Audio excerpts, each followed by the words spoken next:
Good morning, everyone. A warm welcome from Amstelveen for the second List A international match between the Netherlands and Zimbabwe. A really warm welcome with temperatures that could touch 30 degrees Celsius today, but there is a nice breeze blowing across the ground. We will have to keep an eye on the sky too, because there is a chance of some thunder and rain later in the afternoon. Let's hope it stays dry. We are at the Vera ground in Amstelveen in het Amsterdamse Bos, the Amsterdam Forest, not too far from the National Airport Schiphol. The same venue was used on Tuesday when these two teams met for the first time. The top order of the Netherlands collapsed in the morning to Tendai Chatara and Chris Mpofu, who took 5 for 34 and 3 for 30 respectively, as the Dutch crashed to 40 for 8. An impressive 64 not out by Logan van Beek saved the host blushes as the Dutch recovered to 142 all out. That total was never going to be enough though, and Zimbabwe made it for the loss of 4 wickets, with Craig Irvine top scoring with 44 runs. The teams for today are unchanged. The Dutch will be determined to avoid another collapse like that, I suppose. They won the toss and decided to bat first, just like they did on Tuesday. With me for today is Peter Selaar, Dutch national team player, but out with a broken finger, unfortunately. Are you surprised that the Dutch decided to bat first? Oh, good morning. Good morning to you all watching here, and good morning, Joep. No, I'm actually not surprised. The first game obviously was a bit of a shambles, to be fair, and I think now the Dutch want to restore their pride and take up the batting first again. Hopefully they can put up a good score today. All right, we're about 10 minutes from the start of the game. Let's run through the lineup for a moment. The Netherlands, as mentioned, unchanged compared to the game on Tuesday. They have Meiburg, Baresi, Cooper, Rippen, Van der Merwe, Borren, Sulvikar, Van Beek, Snater, Van der Guchten and Van Meekeren in the lineup. And Zimbabwe bring out Mire, Masakatsa, Irvine, Williams, Raza, Burl, Waller, Moore, Kramer, Chatara and Mpofu. I say both teams unchanged. We're playing on the same pitch as on Tuesday. Peter, can you describe some characteristics of the pitch? Yeah, actually the wicket had a lot of bounce on it on Tuesday, which was actually good to see, which we don't often get in Holland. But actually, it was when after the first 10 overs, it was actually very nice to bet on, and you could see the way Logan van Beek and Tim van der Guchten batted. The ball flies off the bat, so hopefully today there will be a lot more runs out there. And yeah, it's also a good thing, I think, for the Dutch that they haven't changed their team. They have to stick to their guns, and yeah, I mean, there's a lot of potential on the side. Didn't come out on Tuesday, so hopefully they can put up a better show today. I think you guys can hear a bit of the wind that is actually blowing across the ground, but that is pretty useful with the temperatures we're expecting. When I looked at the weather forecast this morning, it said there was about 40% chance of some rain from the late afternoon onwards. That might impact the game. All Dutch players got out to catches on Tuesday. Do you think they will approach the innings a bit differently today, or is that just the way they bat? Well, obviously the team had a good chat about it yesterday, and if we the way they spoke about it is obviously we went too hard early on. We didn't take the time to assess conditions properly. The way Zimbabwe batted in the second innings, they let the ball come a little bit more towards them and played a little bit later. So hopefully the Dutch can make some changes to the way they batted and take a little bit more time, see if they can see the new ball off, because the strength of the Zimbabweans look to be their opening bowlers, and hopefully they can manage that a little bit better than they did on Tuesday. So obviously Zimbabwe is also gonna be very excited to bowling first, because they're riding high on confidence, I think, and after just spoken to a few of the Zimbabweans, they were actually quite keen to get out there and bowl again and put the Dutch under pressure. So hopefully we're on for a good contest today, and well, there's no excuses for a good game. The weather is nice, the pitch looks good, outfield looks magnificent here at VRA. So hopefully we can have a bit more runs on the board than Tuesday.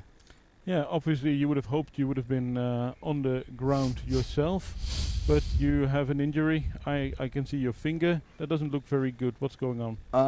Yeah, it was during a club game a couple of weeks ago where I got a catch which was quite hard, but then obviously I didn't take it very well, and the finger got broken and dislocated. So I'm going to be out for a few weeks, but it's part of the game. So yeah. You were happens. operated upon?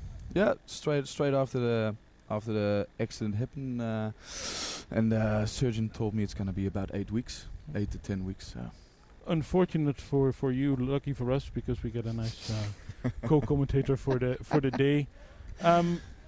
Hopefully you guys will enjoy our coverage today. It is the first time the Dutch Cricket Board is streaming a game live this way. We got 3 cameras at the ground, 2 at each end and 1 on the side. And I hope we will bring you a nice full day's play. The Dutch will likely open with Wesley Baresi and Stefan Meijburg. Yeah, I think they will. Both haven't been in the best of touch of late, but hopefully today they can turn their fortune around. I mean, they obviously look quite good in the nets, and it's in cricket it's always a bit of a tough moment when you're not scoring the runs the way you like. But it's time to get it out and get a good score on the board. I mean, cricket is obviously a very mental game, and today is going to be all about how's the Dutch going to turn up today. I mean, 40 for 8 is a score no one really likes to see, and for the guys today, I mean, it's a good chance to show what they are capable of, and the Dutch are not lacking a bit of fighting spirit. We are known for our bouncing back abilities after a bad performance, so I think we're in for a good show today. Right, the 2 batsmen that really like to go after the ball, right? Yeah. It's a bit of a team plan to go after the bowling in the first 10, but the way Tuesday planned out, I think today they will be a bit more cautious, see if we can see off that new ball, and then see from there. Hopefully the first 10 overs we are going to come out with not too much damage, with a bit of runs on the board, and then in the middle it's in the middle overs between, let's say, 10 and 40 is the time to really knuckle down and get a very, very good score on the board. I think if I look at the wickets and look at the ground, I think 300 would be about par. The outfield is very quick, the wicket is very nice, so 300 is a score the Dutch should be looking to set. Size-wise, for the viewers at home, is this a bigger ground, a smaller ground? How would you? No, just a decent size ground. I mean, it's big enough for the bowlers to have some luck, to put it that way. But it's definitely not short, but it's not the biggest ground in the world. It's for the batters, you can still hit the ball out the park, and but mainly I think the runs have to be scored along the ground, because the outfield is very fast, and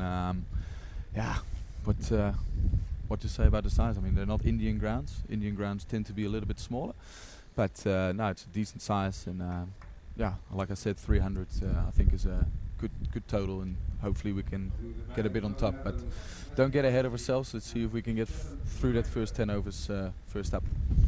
The players are making their way to the middle. It is indeed Wesley Baresi and Stefan Meijburg.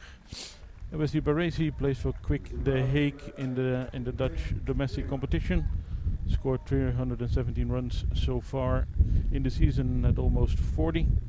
Stefan Meijburg is from Hermes DVS Schiedam, and he scored 217 runs at 24 and a bit. Both guys were born in South Africa. Baresi is from Johannesburg and Meijburg from Pretoria, but both are have been qualified to play for Holland for quite a while now. I suppose the new ball guys for Zimbabwe will be the same as in the first game, considering their success. Mpofu and Chatara. Yeah, it looks like Chatara will take the first up by the look of things. He was very impressive on Tuesday. He bowled a hostile spell with actually bowled with a lot of control, and they had a very clear game plan what they wanted to do. Attack the batsman outside of with the occasional short ball, and they were very successful. So I don't think they'll change too much. But like I said, I mean the wicket still looks very nice. So hopefully they can see off this first spell. But in saying that, is the Dutch, we like to play our shots, so we're not gonna dig ourselves a hole here in the first 10. But hopefully we can play a little bit within ourselves after what happened on Tuesday. Chatara is a 26-year-old from a town called Chimanimani in Zimbabwe, and he's listed as a right medium fast. He's doing his last warm-up and facing first for the Netherlands is Wesley Baresi. Yeah, Chatara just bowls with a doesn't have a big front arm action, so he it's a little bit different than other bowlers, I assume. But here's the first ball today.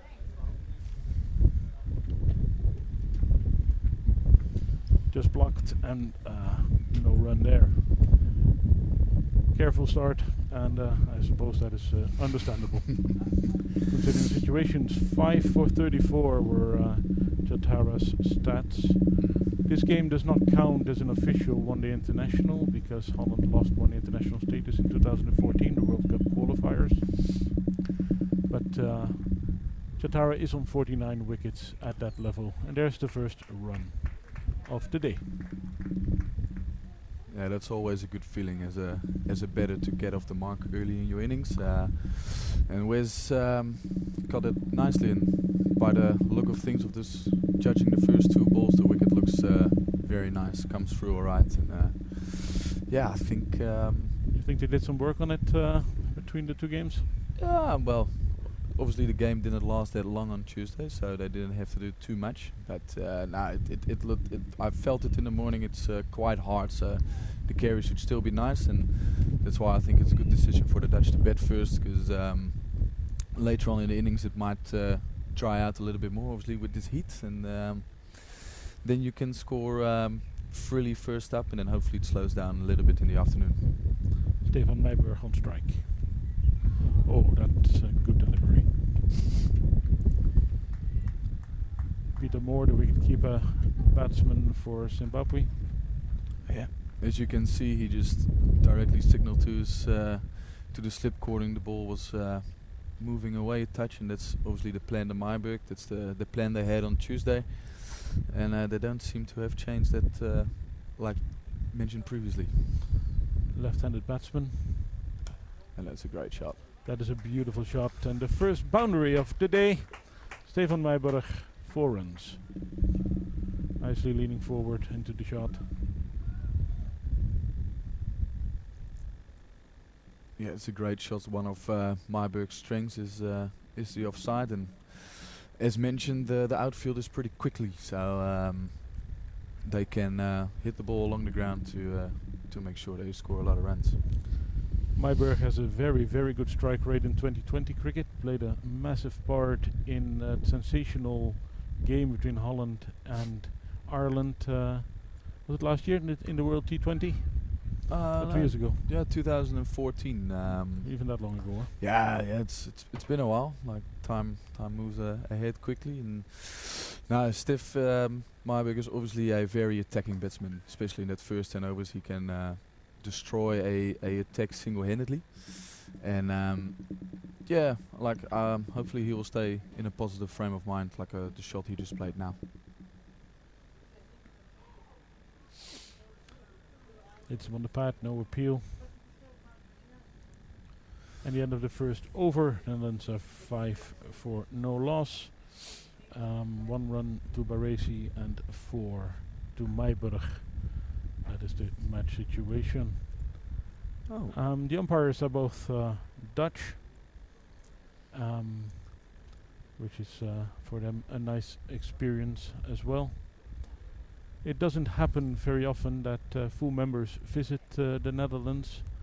but this ground has had its quite a lot of international cricket, including one World Cup game, and was in '99 when South Africa and Kenya met here.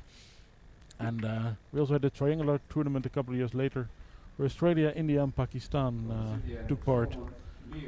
Well, this is actually a bit of a surprise that Solomon Mir is gonna open the bowling, as Mapofu was pretty impressive on Tuesday. So this is the Zimbabweans have made a change to their plan, and Solomon Mire is on for the second over of today's play. Alright, he's only got 6 ODI wickets. Yeah. So it is a bit of a surprise. He is a genuine all-rounder though, opens the batting and now also opens the bowling.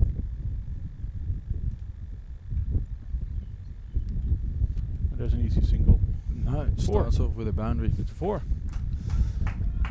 Bit of a bottom edge there, but we'll take him nonetheless. Solomon Mire is from Harare and also listed as medium fast. He plays a lot of his cricket out in Australia, but grew up in Zimbabwe. I'm actually very surprised Mapofu is not starting. He was very impressive on, and that's down the ground for That's 4 a runs. gorgeous shot. Another 4. Well, we can already probably draw a careful conclusion that it's a better start than the game on Tuesday. It's a very nice shot, and like I said, the outfield's very quick. I think Wesley didn't time this too well, but we'll go for 4 anyway. So it's a magnificent start here. Baresi moves to 9. No, that's a bit of length. It had been quite a while since the Dutch played international cricket. We had to go all the way back to February when you guys were in Hong Kong. Yep. That probably didn't help on Tuesday. No, but the guys went to Essex last week and played a game against Essex in the Essex 2nd 11 and a game versus Denmark. So they're not short of preparation, and the guys have played a lot of domestically here. So no, they're not short of cricket. Obviously, international cricket is what you want to play all the time. But to be fair, the Zimbabweans are coming over now for a free match series, and in about 3 weeks' time, the UAE are coming over. So yeah, it looked there was not going to be a lot of cricket this summer, but in the end, the Dutch have got a lot of games on their hands, and in August they travel to Ireland for an intercontinental 4-day game. So now there's no shortage of international cricket. Yeah, that is sort of the test cricket for the associates. Yeah, and it's a very good competition. The Dutch haven't really thrived in that, to be honest. Where we, like you mentioned earlier, we like to play our shots. But our 4-day form has improved massively, as we last year, under the guidance of Anton Roux, put a bit more attention towards the 4-day format, and it's reaped its rewards. And yeah, it's looking a little bit better now, so that's it's good to see. And that's a good leave. All right, 13 for no loss after 2 overs. Baresi is on 9 and Meiberg on 4. And there's a few very important games awaiting you guys in the winter. Yeah, that's because the focus will probably be on the World Cricket League for the Dutch. Yes, in October we will travel to Kenya to play Kenya for 2 games, and then the final round will be held in Dubai, where all the games will be played there and at the same time. So at that stage, hopefully we will still be on top, as we are now 3 points clear of Scotland and PNG. And it's a good single there, good call. Yeah, but no, those games are from vital importance for us. The rumor has it that the number 1 of the World Cricket League will be the 13th team in the ODI league for the World Cup qualification, and we are in very good position now. So, like you said, the focus will be on those games. So these are all sort of preparations for those games. But if we manage to hold our positions, win the 4 games that are ahead of us, we will win the competition, which will hopefully bring us to the 13th. Will bring the Dutch for the 13th ODI place, which will guarantee us of a lot more cricket. And That's off the pad. is well done by the keeper. Yeah, Peter Moore. He actually had a very good game on Tuesday behind the stumps. He looked very agile and very good on his feet. And well, as today he's got a nice stop, so he'll be riding high on confidence. Yeah, 26-year-old Peter Moore.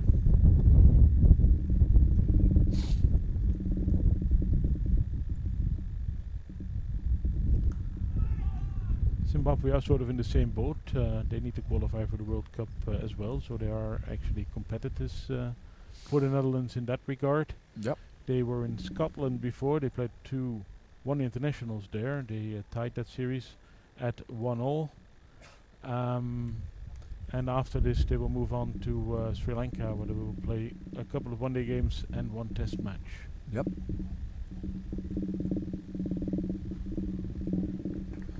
Yeah, it's a good pace.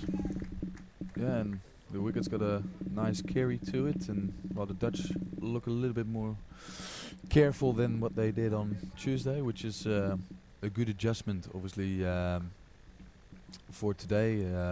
But Chitara looks to bowl with good pace. He gets the ball through to the keeper nicely and hitting the dead quite hard here. No extravagant bounce so far. That's a good stop. That's the 3rd over gone. Yeah, 14 is the total. We have Baresi still on 9 and Mayburg on 5. We're actually waiting for the sun to show up. There's a bit of a cloud cover. In the south of the country, temperatures might reach 35 degrees today, which for the Netherlands is extraordinarily warm. But yeah, that's about a 2-hour drive away from here. We won't reach those temperatures here. This is a bit closer to the North Sea, so temperatures are a little bit lower. I was very happy though not to be in beach traffic this morning. I'm sure this weekend the Dutch will flock to the beaches.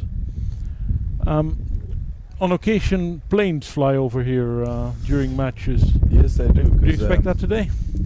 Well, that obviously depends on the wind direction. Obviously, I don't have a lot of knowledge about that, but yeah, along the course of the day there will be some planes coming over here to VRA ground. Is that very distracting for you as players? Well, it just depends, I guess, who you are and what you think about. Like, some players don't just watch the ball, and other players are more aware of what happens around them. So, but generally not really. It's just maybe the umpire will stop play so they can have a better hearing on the play. But generally it doesn't bother players that much. Oh, that jumped a bit. Solomon Meyer. A better over than his first one so far. Yeah, he's looking to hit the deck a bit more now, which is obviously what he needs to do. He doesn't really look like shaping the ball. It just looks like a bowler who wants to hit the deck hard and hopefully gets a bit of sea movement from there. But yeah, this one seemed to kick a little bit. But as mentioned, the wicket still got a bit of bounce in it, so it's very good to see. And probably helpful for the Dutch as well, who have a bit of a pace attack themselves. That's a beautiful shot. Going to the boundary, 4 runs to the Netherlands. Yeah, and it's quite obvious to see if when you bowl the ball into the wicket you get a bit out of it, and this one was a bit floated up and Marbeck punished him straight down the ground. Yeah, and like I said, the Dutch look a little bit more circumspect and just waiting to punish the bare ball. And well, to be fair, the Zimbabweans haven't been quite on the money as they were on Tuesday, so the Dutch are pouncing on the opportunities given. Yeah, they're genuine cricket shots, nothing extravagant. No. So one push down the ground, this time just the single. Yeah, judging the wickets now after a couple of overs in the outfield, it's very fast. Like even this ball just punched and it's already going past in a circle, which is great to see, which you not always get in Holland. But the VRA ground is generally very, very fast, and it's a bit of that today.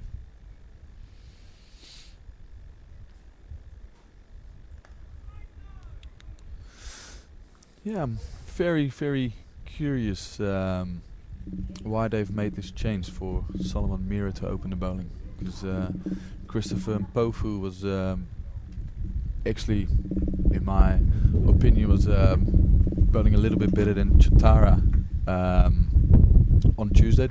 The figures, obviously, the wickets when Chatara was well, that's probably from the pressure built by Mpofu also from the other end. Because he looked to swing the ball a little bit. Very experienced bowler as well. Yeah. Oy. That's much better from the bowler's perspective. And that is the end of the over. The Dutch have moved to 19 runs.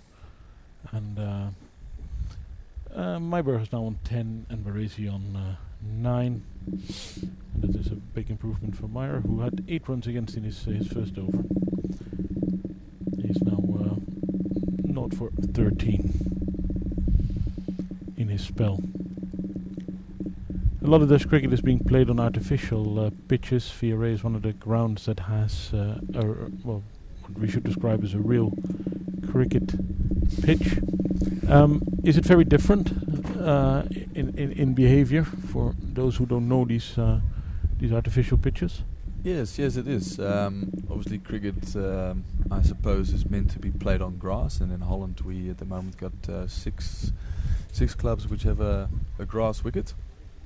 But in terms of there's the first bouncer of the day, but yeah, it's a no ball. Chatara looks to have overstepped, which means a free hit for Myburgh, and hopefully he can take a bit of advantage there. But coming back to the artificial thing, it's generally a lot slower than what grass wickets produce. It also it moves off the seam a little bit more than what the grass wicket does. So here's the free hit for Myburgh. Full toss. Oh, it's that well. Slams it for 4. And it's a 4. Now the scoreboard moves on nicely. The Dutch move into the 20s. Yeah, like I said, the Zimbabweans haven't been quite on the money as yet, and the Dutch are taking full advantage of that at the moment.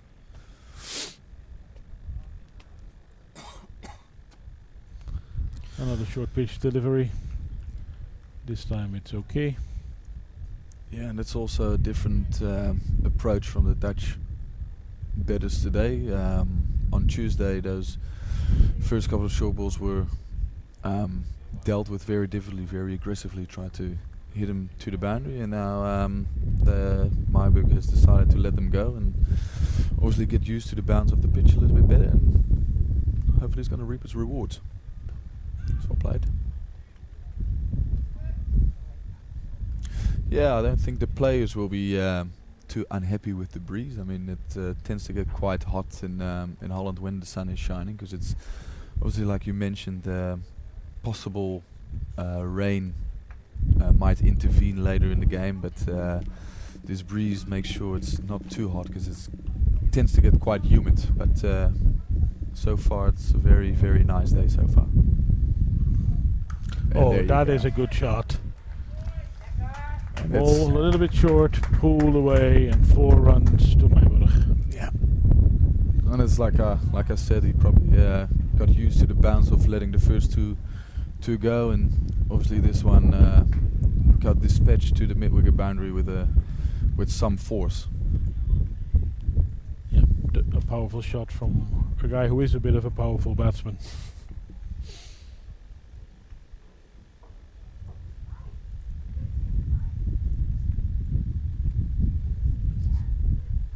Member of a real cricketing family. His brother is also a very talented player. He's playing county cricket in the UK. Is he Dutch qualified? No, he's not. I think he is married to an English woman, and that's why he gets to play county cricket for Somerset, where Van Meekeren and Van der Merwe also play. He did play in Holland for a while at HCC or HCC. Very, very good batsman. Ooh. Played and missed. So the Dutch have moved on to 28 for no loss after 5 overs. Meiberg is on 18. Baresi is still on 9. We've had 5 overs. And that is a good start. The umpires are Van Liemt and Akram. As I said, they're both Dutch umpires. There's a panel of 3 guys for these matches. There's another one coming up on Saturday, and then we're moving to another ground. We are in Voorburg, which is sort of a suburb of The Hague, where local club VCC will host the Netherlands and Zimbabwe. We're getting a bowling change. Yep, Christopher Mpofu coming on for Solomon Mire, which as mentioned was a bit of a weird change, I suppose. And yeah, he looked very, very good and very accurate on Tuesday. So see what's got in store for us. See if he can shape the ball away from the right-handers as he did on Tuesday. As mentioned, a very experienced bowler, already played 77 one-day internationals. Got 85 wickets at that level, and picked up 3 on Tuesday. He's 31-year-old, and he was born in a town called Plumtree, which sounds like a small piece of paradise. Don't know, I have not been to Zimbabwe, but you just imagine things. There's a little bit more pace with him than with Myra. Yeah, and he looks to hit the deck quite hard, and this one seemed to move in a touch, which the ball obviously does early on in the innings. Yeah, and like I said, he looked very, very accurate on Tuesday, so it's good to see him into attack nice and early now. Bit of a straighter delivery, played down the ground. Yeah, the wicket doesn't seem to move in the air, so that's good signs. As looks like a very nice batting wicket so far. It looked very nice on Tuesday as well. Obviously, the Dutch didn't play accordingly, but it's a much better start today. That shot. That ball was a little bit too short. Yep. And pulled away for 4 by Wesley Baresi. Yeah, one of Baresi's strength is the shorter pitch delivery. Obviously grew up in South Africa, where the wickets tend to bounce a lot more, and as we see here, he's very strong on the pull shot, and Mpofu misses his mark by not too much, but dispatched to the boundary.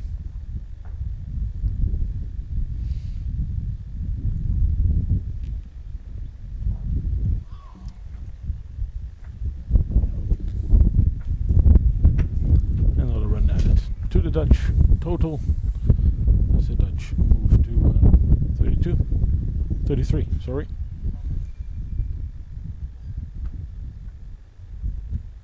And just scoring quite regularly, and probably getting a good run rate going. You said 300 would be about par. If that is true, we're in for quite a batting spectacular.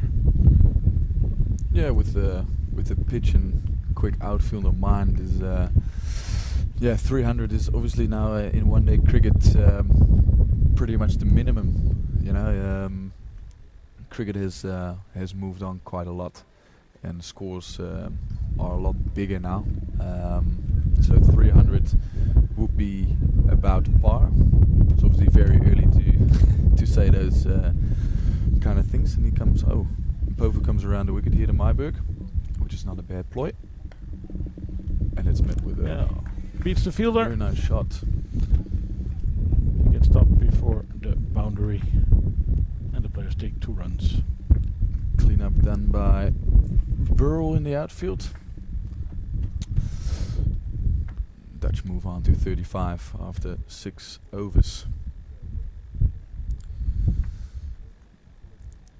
Not too many spectators in at the moment, although they look for some shade at the characteristic tree here at VRA.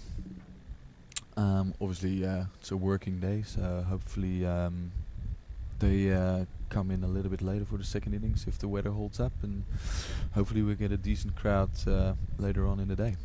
Yeah, especially if the Dutch do well. I suppose the locals will follow the game online. Hopefully they're watching this stream or following the live scorecards at Cricket Europe or Cricinfo. Well, they're changing ends for Mire. He's now coming by from... what are the names of these ends? Do they have names like in international cricket? Well, they come from the other side. They do have names. I'm not really sure which is which. Yeah.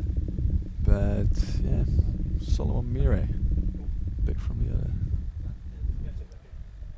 Oh, that's dispatched. On for a massive 6 here. That's huge 6. And a noble to come with that, so that means a free hit of the next ball, which is very good for the Dutch batters. And this was just a chip, which is signs of a very, very good wicket. Means it's got a little bit of pace on it, and you don't need to overhit the ball to make sure it goes to the fence. And yeah, this was just pretty much a leg side half volley. And I think the Dutch have overcome their maybe early nerves, and he looks quite confident in his shots now.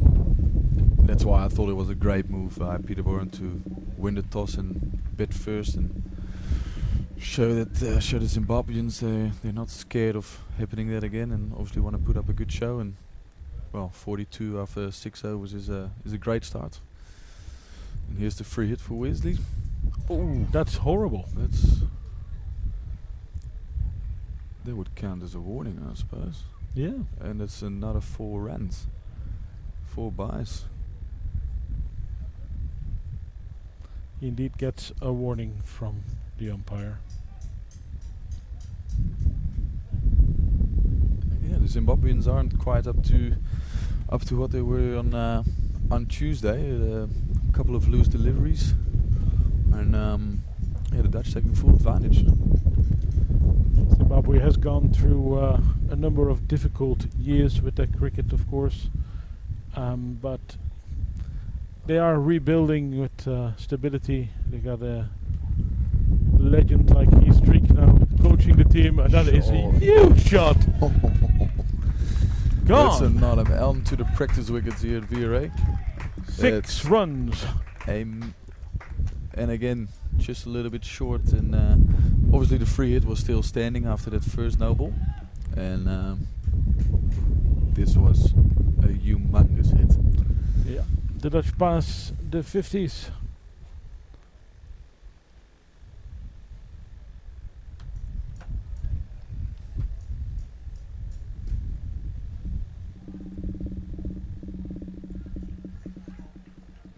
And Baresi moves to 30.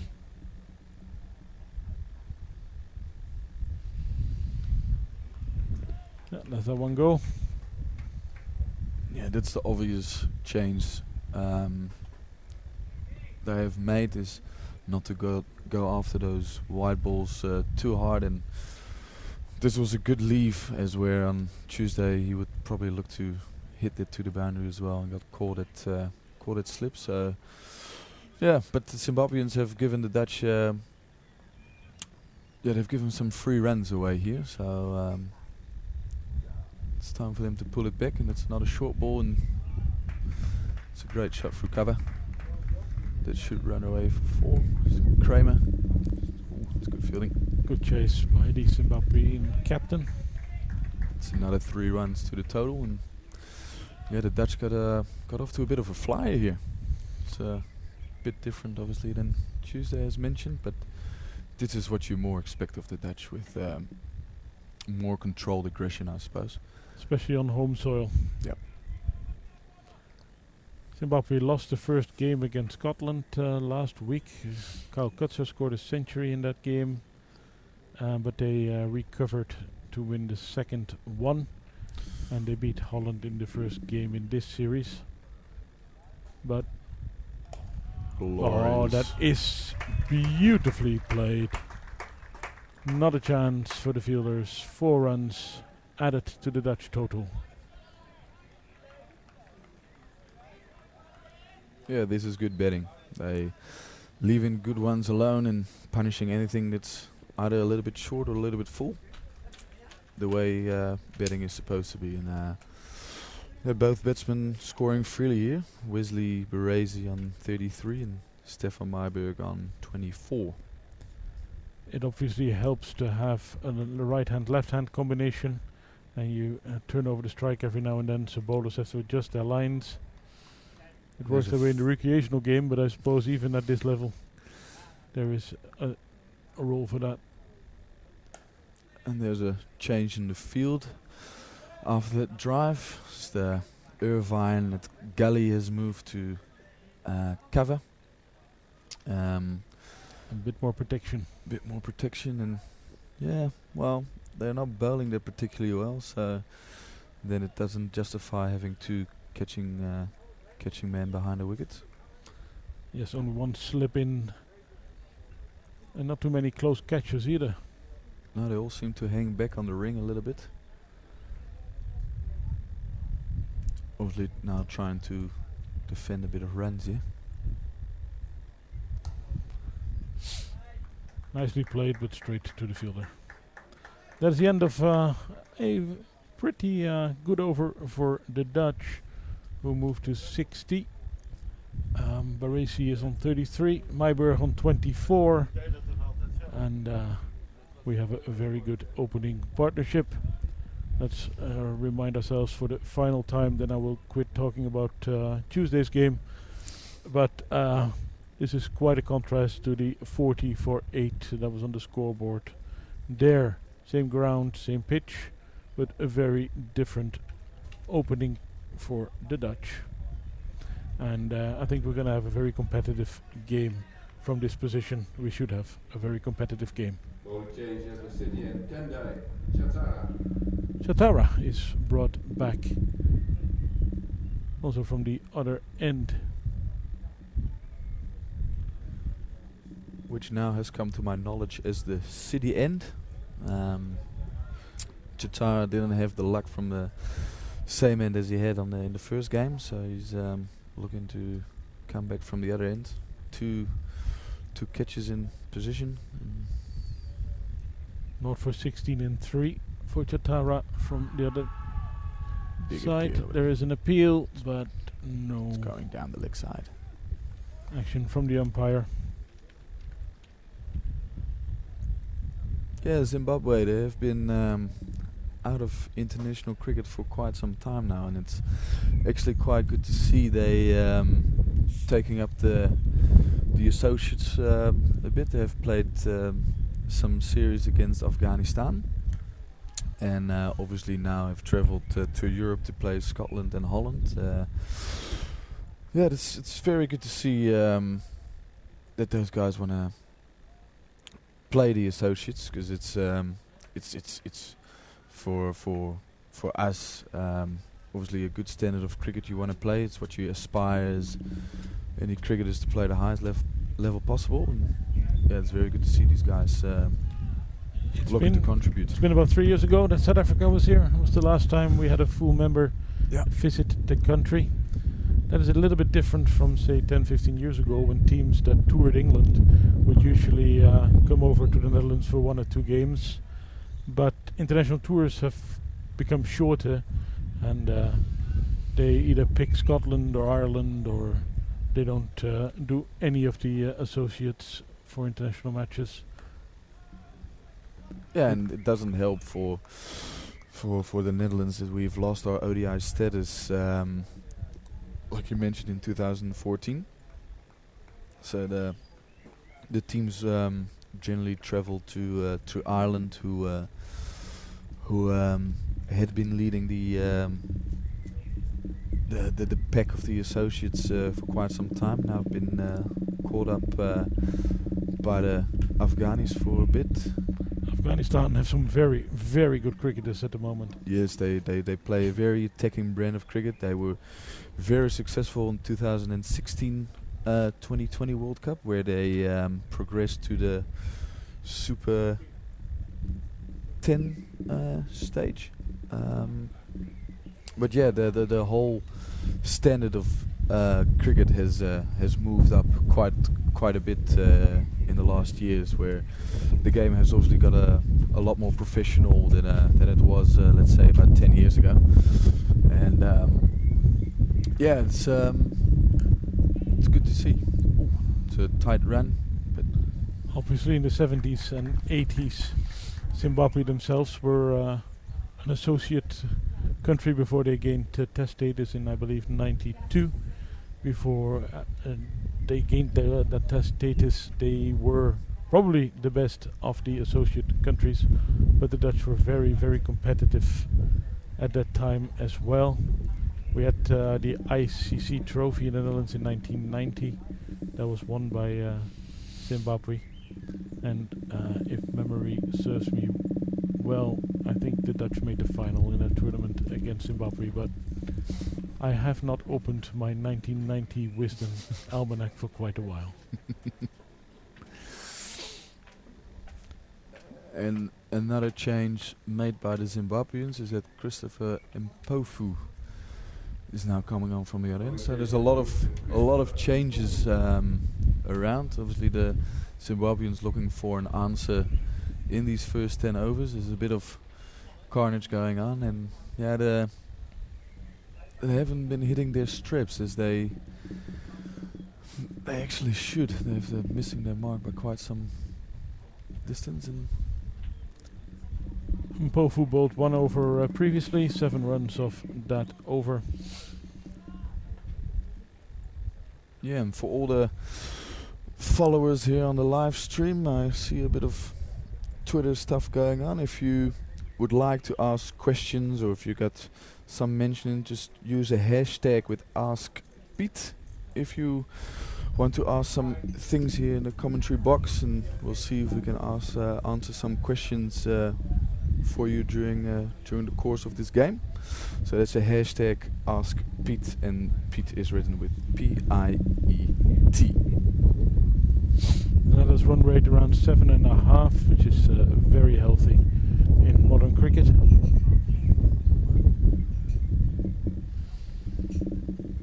Baresi facing. Plays that one off his legs for a single.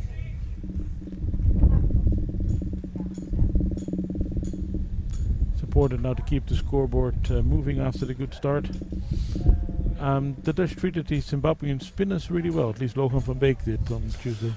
Yeah, they did. They, as mentioned, there was a bit of obviously a bit of a chat yesterday at practice, where there was a bit of discussion how we were going to go about the first 10, or how we're going to play the spinners. And Graham Kramer, the captain of Zimbabwe, was mentioned quite a bit. He bowled with a lot of control, but they played him very nicely, because they looked to play him off the front foot, because he looked very dangerous when they try to play him off the back foot. With he's got a nice skidder. That travelled. Mpofu has looked the most impressive of the three so far, and you mentioned the same was the case on Tuesday. Yeah, That's a good build for a bowler. Very, very weird change of tactics by the Zimbabweans, because well, not want to downgrade Mire, but Mpofu and Chatara just looked very dangerous and very likely on Tuesday. That seems a bit high. Zimbabweans now trying to put some pressure back onto the Dutch with a bit of a ring field, see if they can create some dots and see if they can slow the rate down. One of the things they talk a lot about in the modern game is to control the rate, because if you build pressure by stopping the score. Oh, that's a good shot, but well fielded as well. Fielded by Sekandaraza at short cover. Yeah, and like you mentioned, Mpofu looked also his first over. I didn't think was too badly. This was a good over in terms of the first 9 that now have been bowled and scoring 62. Yeah, but I think the Dutch now. This is a pretty standard score. I think in one day cricket, 62 after 9 overs. But yeah, the Zimbabweans, as mentioned, haven't been at their very best. So yeah, the Dutch have taken advantage and off to a great start. Last 2 overs were more economical, and there was a bit of a glove change, I think, for one of the Dutch batsmen, and we're going back to Tendai Chatara, who was on naught for 16 of 4 overs.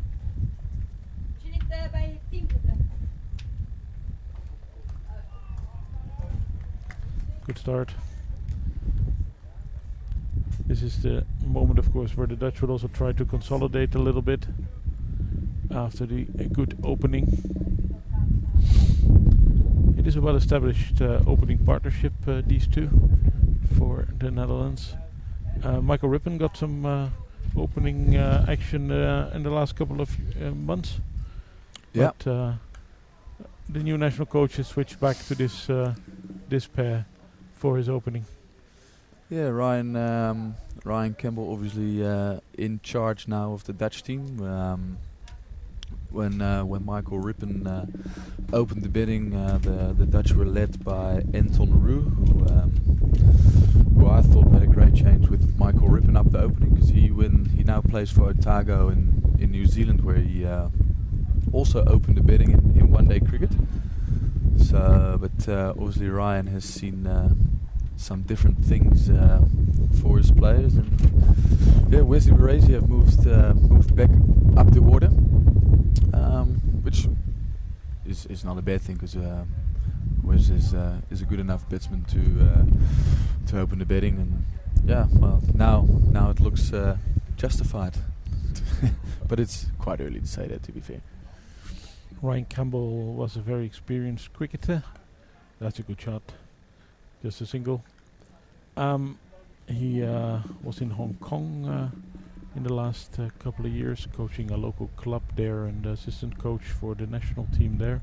And he also played for the national team. He made his debut in international 2020 cricket for Hong Kong. He's originally from Australia, played 1 internationals for Australia as well, but as a wicketkeeper batsman he had a certain Adam Gilchrist blocking his way to the national team.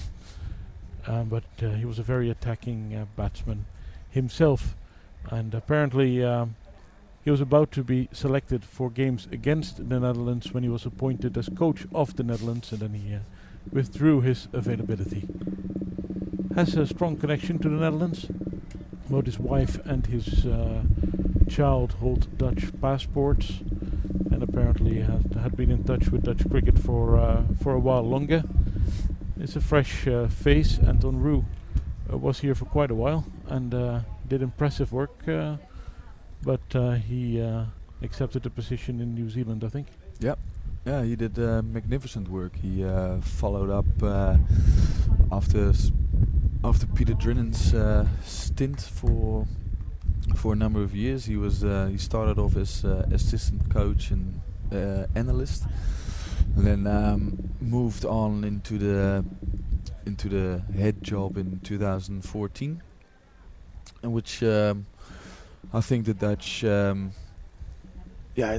has helped us a lot when he he changed a bit of culture, bit more hard work mentality. as he likes to do himself. He was never shy of throwing his arm off on the throwdowns.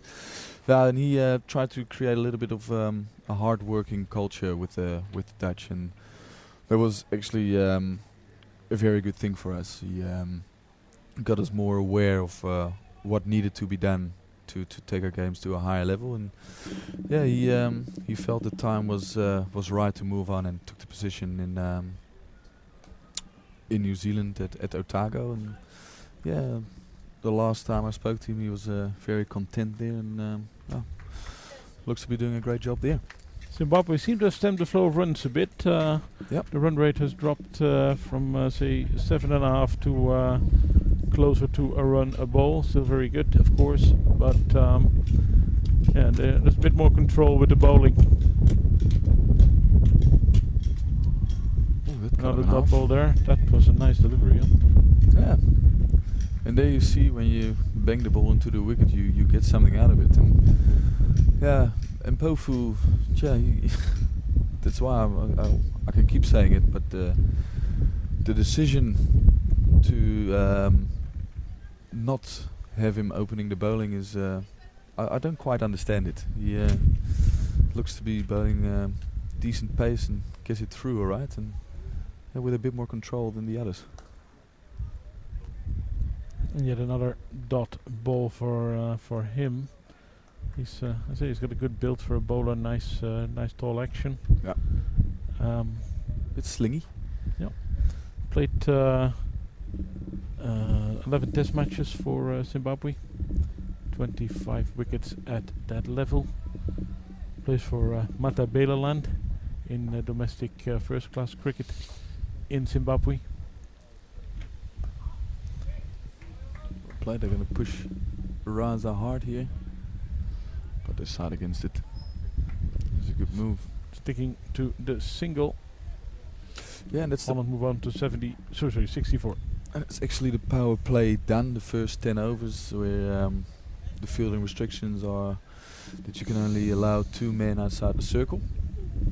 And now there's a second power play from the 10th or the 11th till the 40th over, where 4 men are allowed outside of the inner ring, which this is now a challenging moment for the Dutch, as the ball has been flying to the boundary occasionally in the first 10 overs, and now it's time for the hard craft and see how long these guys are looking to bet, and see if they can maintain the pressure on the Zimbabwean bowlers.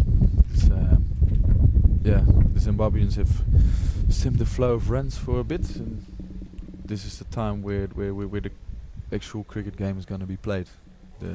When you look at the economy for the Zimbabwean bowlers, there is a bit of a difference. Jotaro and Povu are both between 3 and 4, but Meyer is on over 12. So, not sure if we will see him back in the attack. Zimbabwe have a few options in their lineup. Got a couple of slow bowlers as well. Yeah, the Zimbabweans move on to Sri Lanka after their European tour, and that's obviously more spin friendly. In Kramer, they have a very good leg spinner, and they've got a couple of other options with Sikandar Raza bowling a bit of off spin, and Sean Williams with his left arm slow orthodox. Yeah. So yeah, they've got a bit of spin options, and I'm actually surprised they haven't put in another seamer into attack after Tuesday's play. The wicket looked obviously not that bad, but it's the Dutch struggle with a bit of their pace. I thought they would have included another one, but they haven't. Continuing the good economical second part of the opening phase of the match, Zimbabwe do a lot of dot balls. The field isn't as spread out for Myburg as it is for Baresi, it looks like. Well, the Zimbabweans have managed to pull it back, and now they've been bowling a couple of dots. I think it's a good move to not spread out. I think that's too defensive, and the Zimbabweans obviously look to get a wicket here, and obviously a wicket always stems the flow of runs. Now the bowlers hit a bit of area, and then it's not that easy to score by the looks of things. Zimbabwe in the last couple of years lost their leading batsman who retired from international cricket. That's a good shot.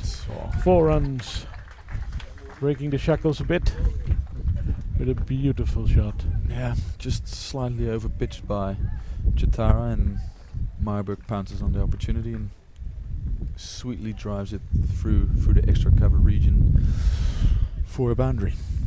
The number 1 batsman, Brendan Taylor, is now in county cricket. The number 1 bowler, Kyle Jarvis, is in county cricket. Yeah. Both no longer playing for Zimbabwe, at least not at the moment.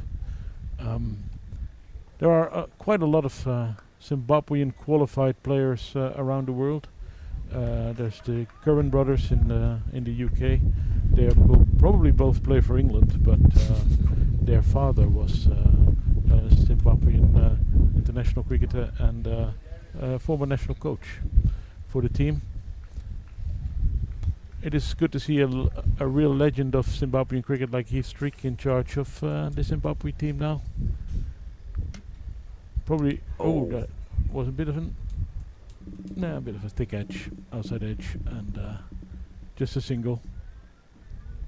Yeah, the Zimbabwe bowler looks a bit disappointed, but yeah, they have done themselves no favors with the bowling in the first 10 overs, so then they don't have the right to have another catcher there, but that's like I mentioned, that's the ball in the good area, and it's when it seems to be a little bit tougher, but they haven't put enough balls in the right areas. There hasn't been any real threats. We had 1 or 2 LBW appeals that weren't that impressive, but no catches dropped or chances given. So far, the Dutch are batting really solidly. We're changing ends again. The Dutch are on 70 with Baresi on 37 and Myburg on 30. Baresi the right-hander and Myburg the left-hander. Chris Mpofu will bowl again. That will be his 4th over. He's on 0 for 10 so far. Very good stats for him. The man from Plumtree.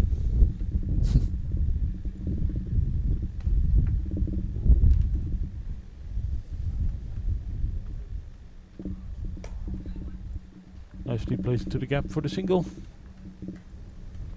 Yeah, and this is the moment for the Dutch batters, both betting now on 30 into their 30s, and it's the time where you actually get in, and it's the time is right to get a big score on the board, because there's no excuses actually getting out in the 30s. They both looked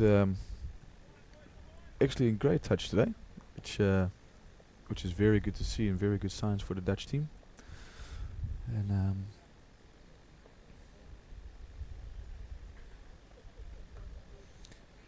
another good shot, another single. Keep the scoreboard ticking over.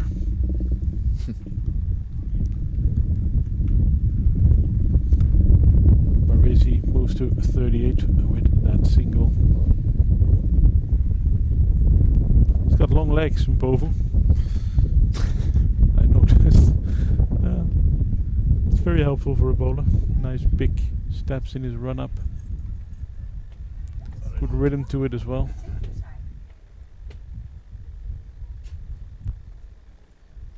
And the short one. Picked up by the keeper above his head. And the umpire signals that it is the one for the over.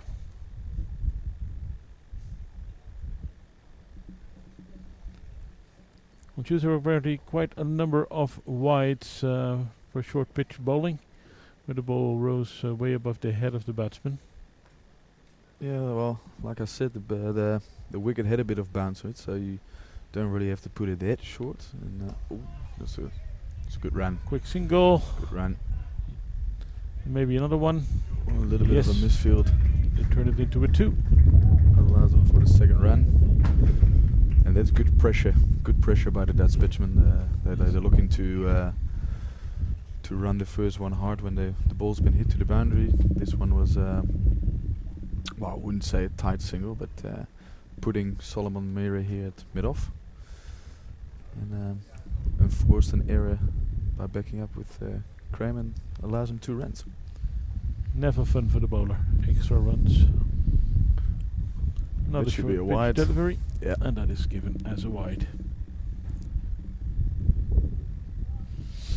Possibly a little bit of annoyance for the bowler indeed. You get any questions? There's been a question here by one of my old club mates, Willem Schikhoff, how the injury is going. Well, to be honest, Willem, it's it's taking way too long so far, but yeah, it's alright. It's gonna be about 8 to 10 weeks, as I've heard from the doctor. And it's now into the 4th week, so it's not great having to look from the sidelines. The finger is still in a bit of pain, and it actually looks horrific. But but yeah, it's hopefully it's getting there soon.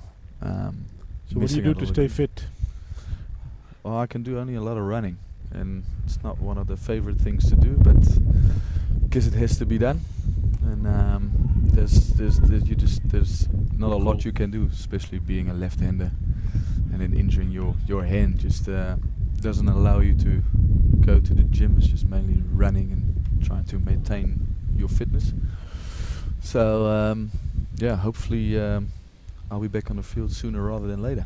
The Dutch move on to 75 for no loss, with Baresi on 38 and Mayborg on 33. And the Zimbabweans still sticking with Tendai Chatara. He's already bowled 6, so he's into his 7th over. Yeah. Not for 22. They're not holding him back too far.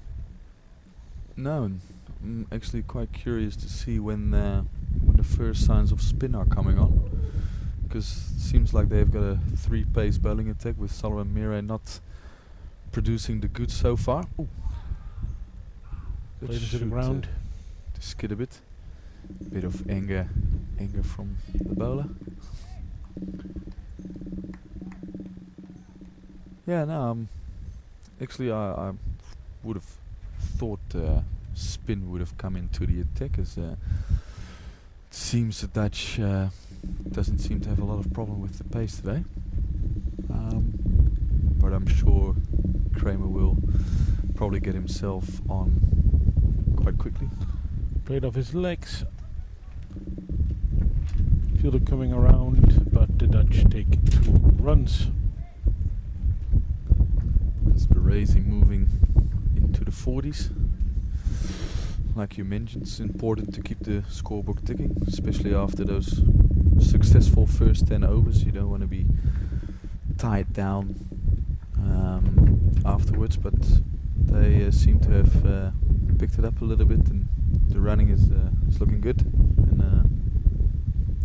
it's been a great 13 overs so far.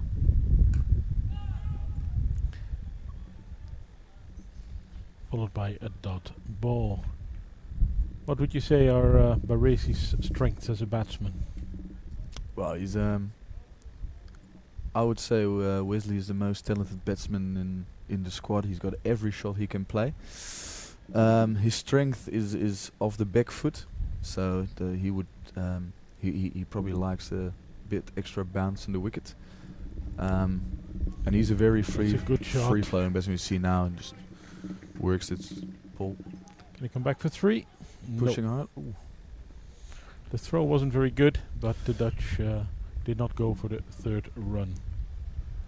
But Wes's strength is obviously when he looks to be positive, looks to score quickly, as he's sort of known for. And the only problem he tends to have is that he can play any shot in the book, and then at times he wants to express that a little bit too early or too freely, I suppose. And today he's looking in great touch. He's looking to hit the ball a little bit later than Tuesday, and the ball is flying off his bit in these first 13-14 overs.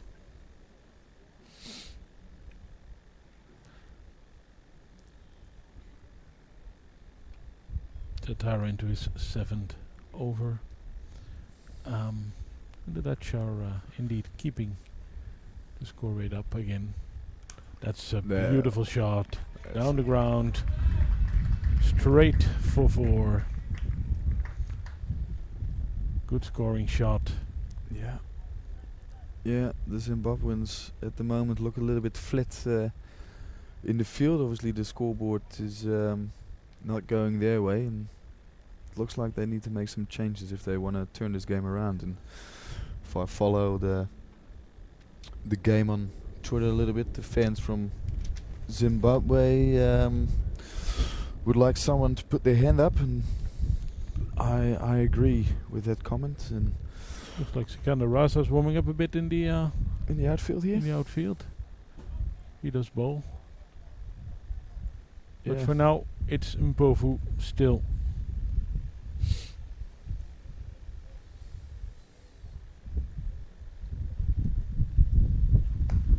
Oh, that is a gorgeous shot. Very powerful, very fast. No chance. Well, you don't bowl there to Stefan Marbeck. You can't allow him to have width, because he will put you there all day long. And this was a cracking shot. Yeah, the Zimbabweans haven't executed their plans as well as they would have liked, I suppose. But it's also, I mean, the betting has improved by the Dutch. They've left the balls well and pounced on anything short or full, which is great to see. So they've made that slight little adjustment, and they're going quite well. Meiburg now on 37.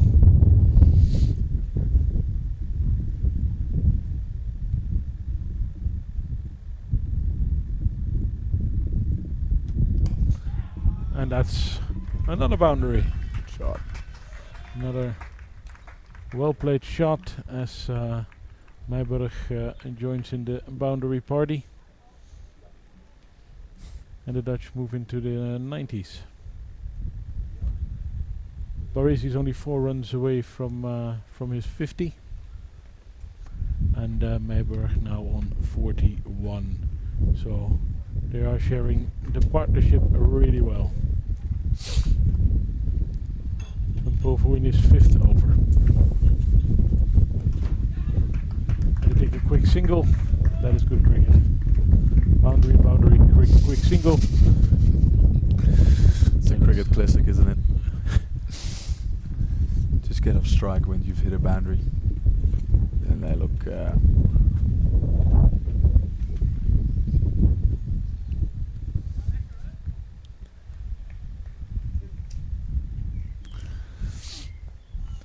and they're slowly, the crowd is it's growing building a up bit. nicely, and they all underneath that tree. The sun is getting out a little bit better now, which is great to see. Another short ball There's some protection by Rasa on the boundary, so it's just a single. played with good control, but like I mentioned, Wes is very good on the short ball. He hasn't got any problem with it. Moves to 47.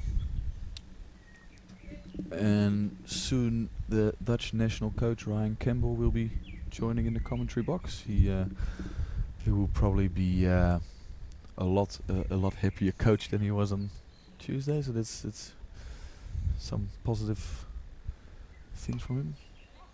Oh, that's a bit of a misfield there. Yeah, that is another. And the ball is running to the boundary as well to add insult to injury for the bowler.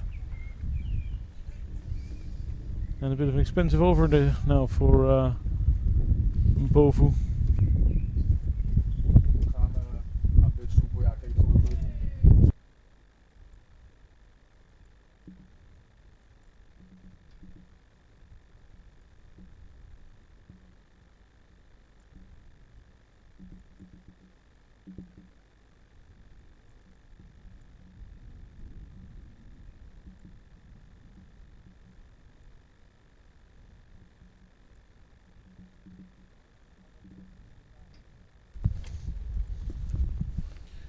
We will soon be joined here indeed by Ryan Campbell. It should be nice to have a chat with him, talk about his experiences in Hong Kong and of course how he's settling in here in the Netherlands.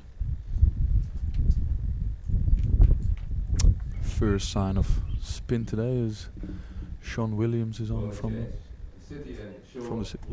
the city end is Sean Williams with his left arm darts. Looks to bowl pretty quickly through the air and tie the batsman up to leg stump. As you can see with the field, there's no protection for him on the offside, so he can't miss his mark outside the off stump. Sean Williams also, well, a lot of these Zimbabwean players are from really sporty families. Apparently his mother won a gold medal in the Olympics in field hockey. And his dad was a very good hockey and cricket player. And also played first class cricket and is a hockey coach in Zimbabwe. So good shot down the ground for the single. And on the Twitter here we've got a question from one of my mates, Pijke Gunning. What I think will be a competitive score today. Well, 250 I think is a bit under par. I would say definitely 300 is a good score. The wicket looks to play very nice, and the outfield is very quick. So now I think 300 is a minimum by the look of things. Like we haven't seen the turn in the wicket yet, but it looks to be quite flat. So 300 would be a good target to look at, and then hopefully later on we can see if we can score a little bit more. Meiberg moves to 47. And Baresi is on 48. So both will be looking for those important couple of runs that will take them to their 50s. Yeah, it would be good for them too, as mentioned early on in the chat, is that they haven't scored that many runs of late, so this is a welcome return to form for both of them. Hopefully they can press on and lock on to get a big score, because as they say, 50 only halfway there. They're obviously looking for that century mark. We're also getting a bowling change at the other end, and it is Graham Kramer, the captain, who will take the ball from that end. Another guy who's good at more than one sport. He nearly well, he tried it as a professional golfer for a little bit before making a comeback in cricket. Took over the captaincy last year after the World T20s from Masakatsa, and is, as you said, a very useful leg spinner, more than useful leg spinner. He's a frontline player. That's a great shot by Meiberg against the turn. Meiberg moves into 50 runs, half century for Stefan Meiberg. Great individual performance, and as Peter mentioned, a very welcome return to form for him. Very important player for the Dutch international cricket 11. And a very well played 52. Flawless, I would say. Yeah. Follows the boundary up with a single. And typically Myburg, it's the strike rate is above the hundreds. Yeah, he's looking in good touch today and striking the ball cleanly. So he's looking to press on here, looking to get that 100. Well, now Baresi's chance. He needs 2 runs to reach his half century.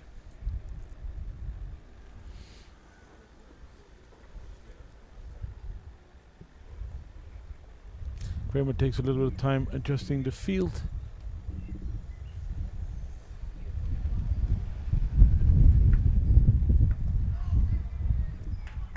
Quick single, and that moves Baresi to 49. The Dutch have passed the 100 score a little bit ago. They're 105 now, which is this was a very, very, very happy moment. Century partnership is always very special. There's an appeal, but the umpire is not interested.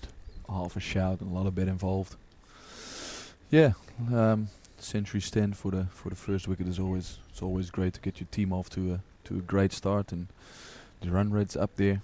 It's a nice improvement, and the Dutch to look to press on now. See if we can maintain the flow of runs at around about 6 and over. Yeah, your captain must be pretty happy. Yeah, there were some not out. Yeah, some harsh words obviously after the game on Tuesday, and the batsmen seem to have taken the words into account and look to press on. It's time for drinks, and there's a change in the commentary box where you will be joined by Ryan Campbell. Thank you.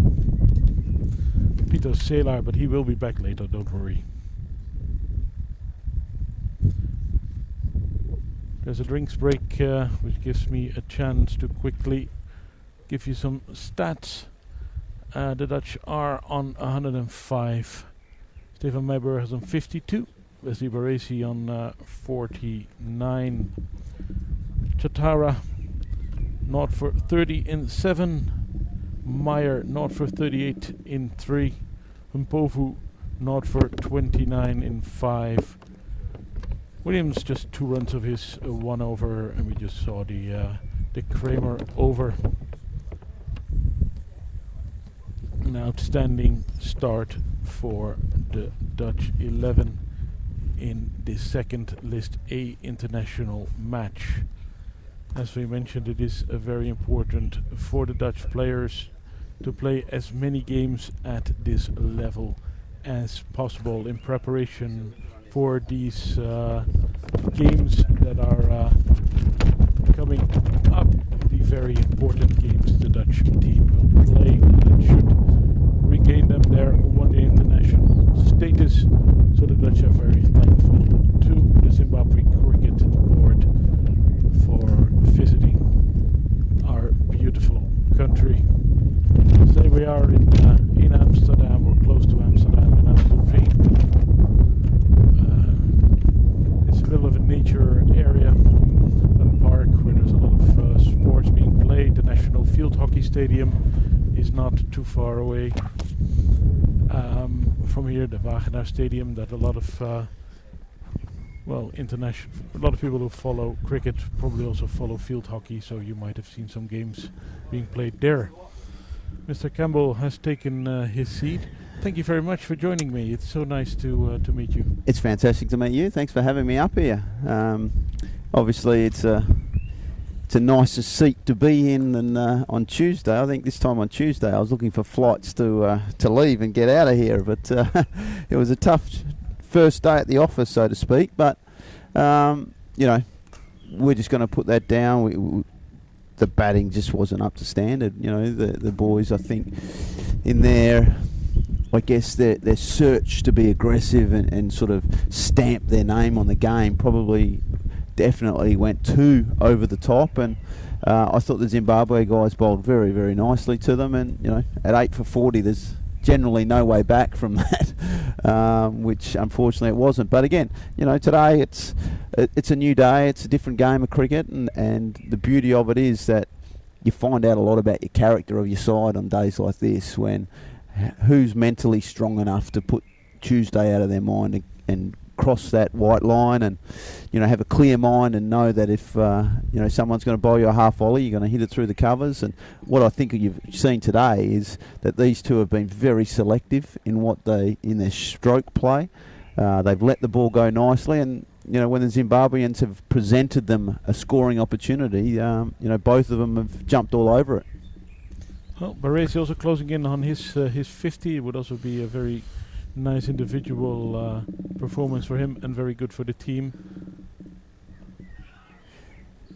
So when did you start as Dutch coach exactly? Well, the start of April basically. So I've been here now close enough to 12 weeks, 11 or 12 weeks I think. So it's one of those ones where and it's good 50 there from Wes as he strokes that down the ground, which is a nice return for him, and hopefully he can also press on and make big scores. That is one of the things that I have really pressed to our batsmen and set them challenges, that you get a start in this game of cricket. The hardest time to bat is early on, and getting to 20 is tough. Well, guess what? The good players, once they get to 20, they have to cash in, and hopefully these two can push on and make big scores. But also, in saying that, you still got to rotate the strike, you still got to look to score. You don't want to get bogged down now. So, but yeah, answering your question, it's been about 12 weeks now, and really getting to know my players, getting to know Dutch cricket, so to speak. We've had some good tours away with the younger team, with the A team. We had some good cricket early, and then we went to Essex last week to prepare. That's a good shot. Lovely shot. 4 runs as the scoreboard keeps moving on. Yes, indeed, that must be quite a relief for you, because for a first international game, that wasn't, of course, the start you'd hoped for. What did you tell the players afterwards? Well, look, for me to go in there and yell and scream probably is not going to work, because everyone has a bad day at the office, and the team, mate, they've played this game long enough now. They realised it wasn't good enough. What I asked for was a bit more courage in their convictions, where letting the ball go and actually, being a proper team, being aggressive is fine, but throwing away wickets is being rash, is not being aggressive. That's just being dumb. And I think, in today's world, I think, especially with T20, and these are just my views, of course, but I think we see a lot of players just slogging and getting caught at deep square leg or deep mid-off, and they go, oh, well, that's how I play, or that. Mate, that's just a get out of jail free card, which, probably doesn't sit too well with me. You still have to know, you still got to use your brain. You got to calmly work your way through the situation, and that's, I guess, what I ask from my players, is to stay calm, think about it, and work your way through the issues and the problems. How are we going to get through that first 10 overs? Because, what we saw from Zimbabwe, their 2 fast bowlers up front on Tuesday were absolutely magnificent. But after that, they do rely heavily on their spinners. I think Kramer, the captain, who's bowling now, obviously is a very good bowler. But again, Williams and Raza, the off spinners, and Mira are all-rounder bit type bowlers, I guess you would call it, which is not selling them short, that's for sure, because they bowl a lot in international cricket, but I think they'd lack that real third quality seamer. So I just felt that if we could get through those first 10 overs, our batting is long, as you saw the other day. We can really cash in the later overs. You have a bit of a connection to the Netherlands, I've heard. Yes, my wife is Dutch. My son has a Dutch passport as well. So, my wife, Leontina, her mother was born and raised here and is very proud. Beautiful local. shot. Another good well shot. Placed. Mate, he's very strong on the offside, Stefan Myberg. If you give him a little bit of width, he will punish you, and he's done that very well today. And that's, for those who obviously a lot of people didn't see Tuesday compared to today, what you have seen is that's a legitimate cricket shot. That's a short, wide outside the off stump, and he's just, taking care of business. Where the other day, we were going for cut shots that just weren't there to cut. We were going for drives that weren't half volleys. And I think that's been a big difference today with these two in their partnership. So my mother-in-law is very proud Dutch and speaks very good Dutch, and unfortunately my Dutch is very poor and will continue to be very poor. I don't want to cast aspersions on how good my Dutch will be, because I know I'll be hopeless because I'm rubbish at languages. So I'm afraid my team, when they want to talk to me in Dutch, I'm going to need a translator for that, and they all find it very funny. But I know when they're talking about me, because they usually go in English, they start in English, but then if I walk in the room, they turn to Dutch. I know I'm onto them. That is good. So, you have a bit of a special period behind you in Hong Kong, as you sort of made a comeback in international cricket. Yeah, how did that happen? It wasn't a very good comeback, let me tell you. But I was, I'd been in Hong Kong for 4.5 to nearly 5 years in the end of it, and obviously I was the head coach of the Kowloon Cricket Club, which is a fantastic place, and I'm sure there'll be a lot of guys listening and watching this broadcast, so I better say a quick hello to all my friends there at Kowloon. And I was involved in the national team. I was the batting coach, and my very good friend Charlie Burke was the head coach at the time, and then Simon Cook took over, who does a fantastic job for Hong Kong now.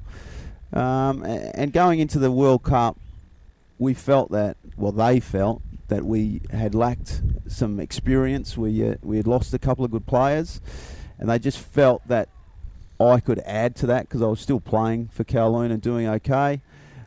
I had to be talked into it, that's for sure. I didn't want to just be playing, because there is a bit of a stigma around the world that associate teams they're just all expats from somewhere else, and a lot of old blokes just come and play, and I was very mindful of that. I didn't want to put Hong Kong in the wrong light, but in the end of the day, they were pretty keen for me to play, and so they talked me into it. I would have liked to have been at a T20 World Cup 10 years earlier, that's for sure. That would have been nicer, but look, I had a great time, and I so enjoyed my time in Hong Kong. It's a fantastic place to live, and you meet some wonderful people, and I've got lifelong friendships, that's for sure. As a cricketer, you were a very modern cricketer, so you fitted really well in these attacking days. Yeah, I don't know if it was my lack of attention span or something, but I was always aggressive. I felt that, as a batsman, I wanted to get on top of the bowlers. That's single there, little leg by. I just didn't want bowlers to run in and think they could bowl and just get away with stuff. And, I wanted to put them under pressure. And, my cricket academy coach in Australia, Rod Marsh, was very much a man about batting, was about, you blokes are here to give the bowlers time to bowl the opposition out. So get on with it. So that was sort of the approach that we had, and I guess that stuck with me for a long time. And look, I think nowadays when you look at the advent of T20 and one day cricket, the scores going up and up, it is quite amazing what happens nowadays. Again, I think it's almost going too far. I think the bowlers do need a chance, and we've brought in 2 balls, for instance, but generally, if you look at international cricket wickets, they're very flat.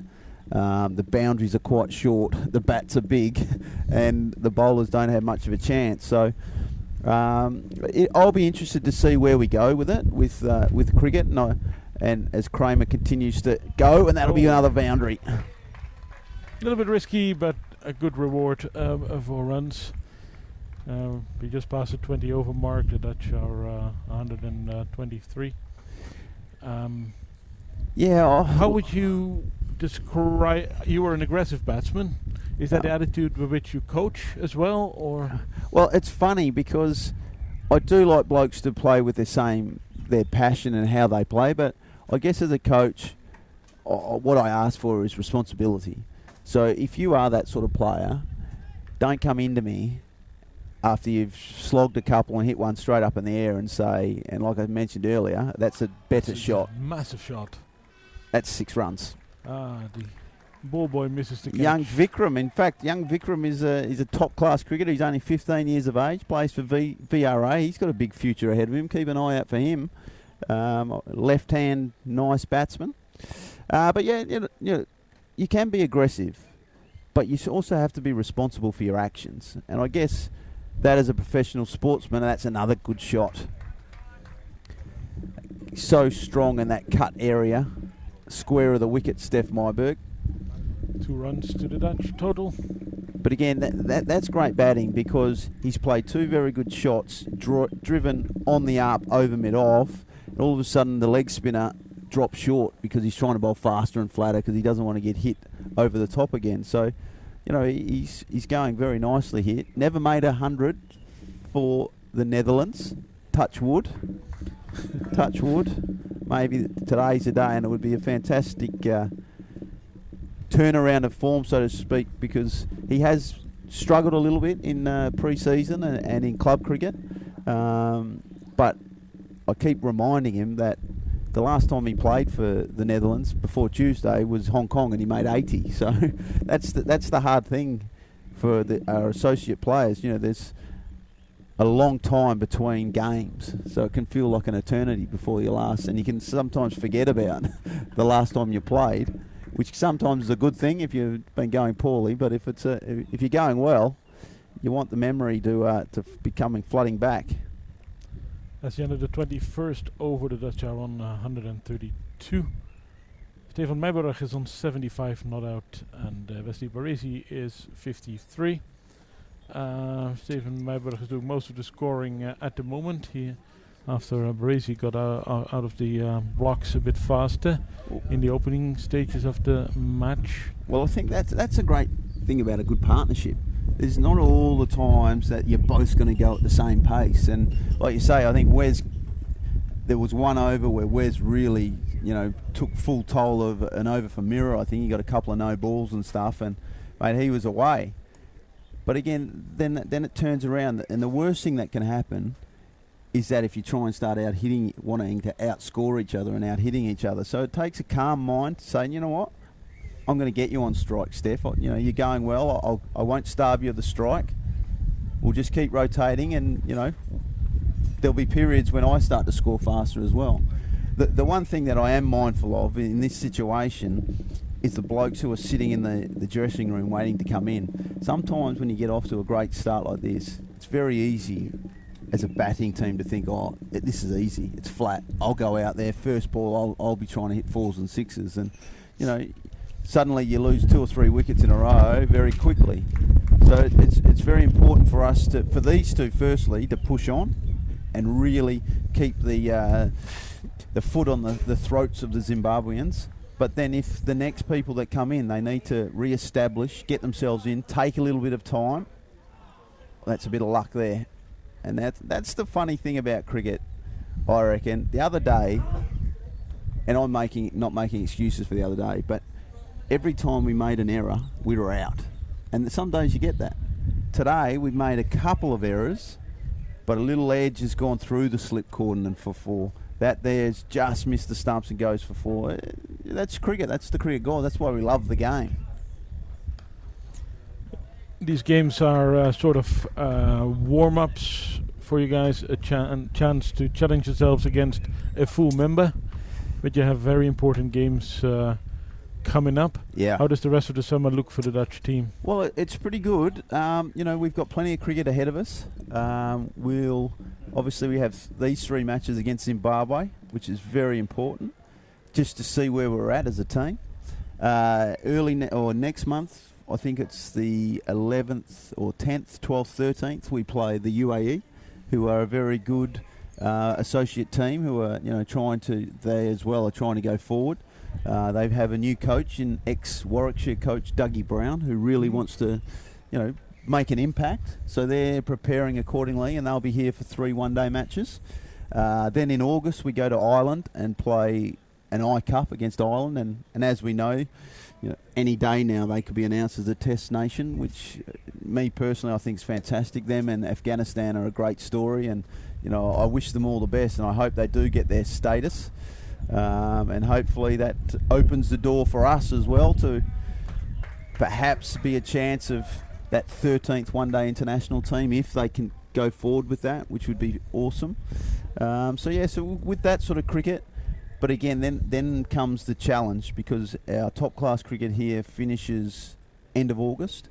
So we've got all of September to work out what we're going to do, because we play Kenya at the start of October in 2 matches. And then, of course, we don't play again till late November in Dubai with an I Cup and then our 2 World Cricket League matches.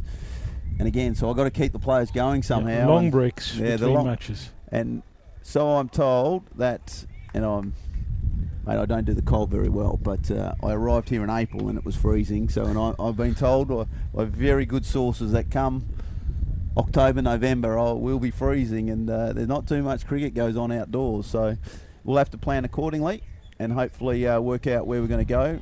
I would say it would be a lot of time overseas to maybe Zimbabwe, South Africa. Down south, obviously, is where the weather will be fine. We'll get a lot of our players.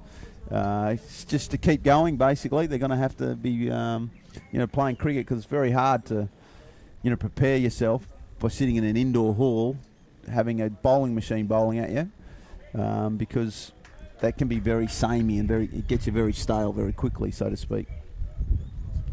And doesn't prepare you for match situations. No, not at all. So what you'll find is most of our squad will be sent. I think Australia, New Zealand, South Africa. Most of them will be spread. And again, I've also got to keep in mind that's disappointing. A big shot. Keep going. Probably caught. It's a very good catch. Well, he needed multiple chances, but he does catch it, and that means the first wicket is down, as long as the umpire is convinced that it was a legal catch. Well, we had a meeting about this before the game, before the tournament, and we both said that if the fielder believes he takes the catch, we'll take the word of the fielder and we'll walk off. So we'll wait and see. That's exactly what's happening. That means the end of Stefan Myberg. Yeah, it's disappointing. He was batting so well. It's a bit of a waste, really.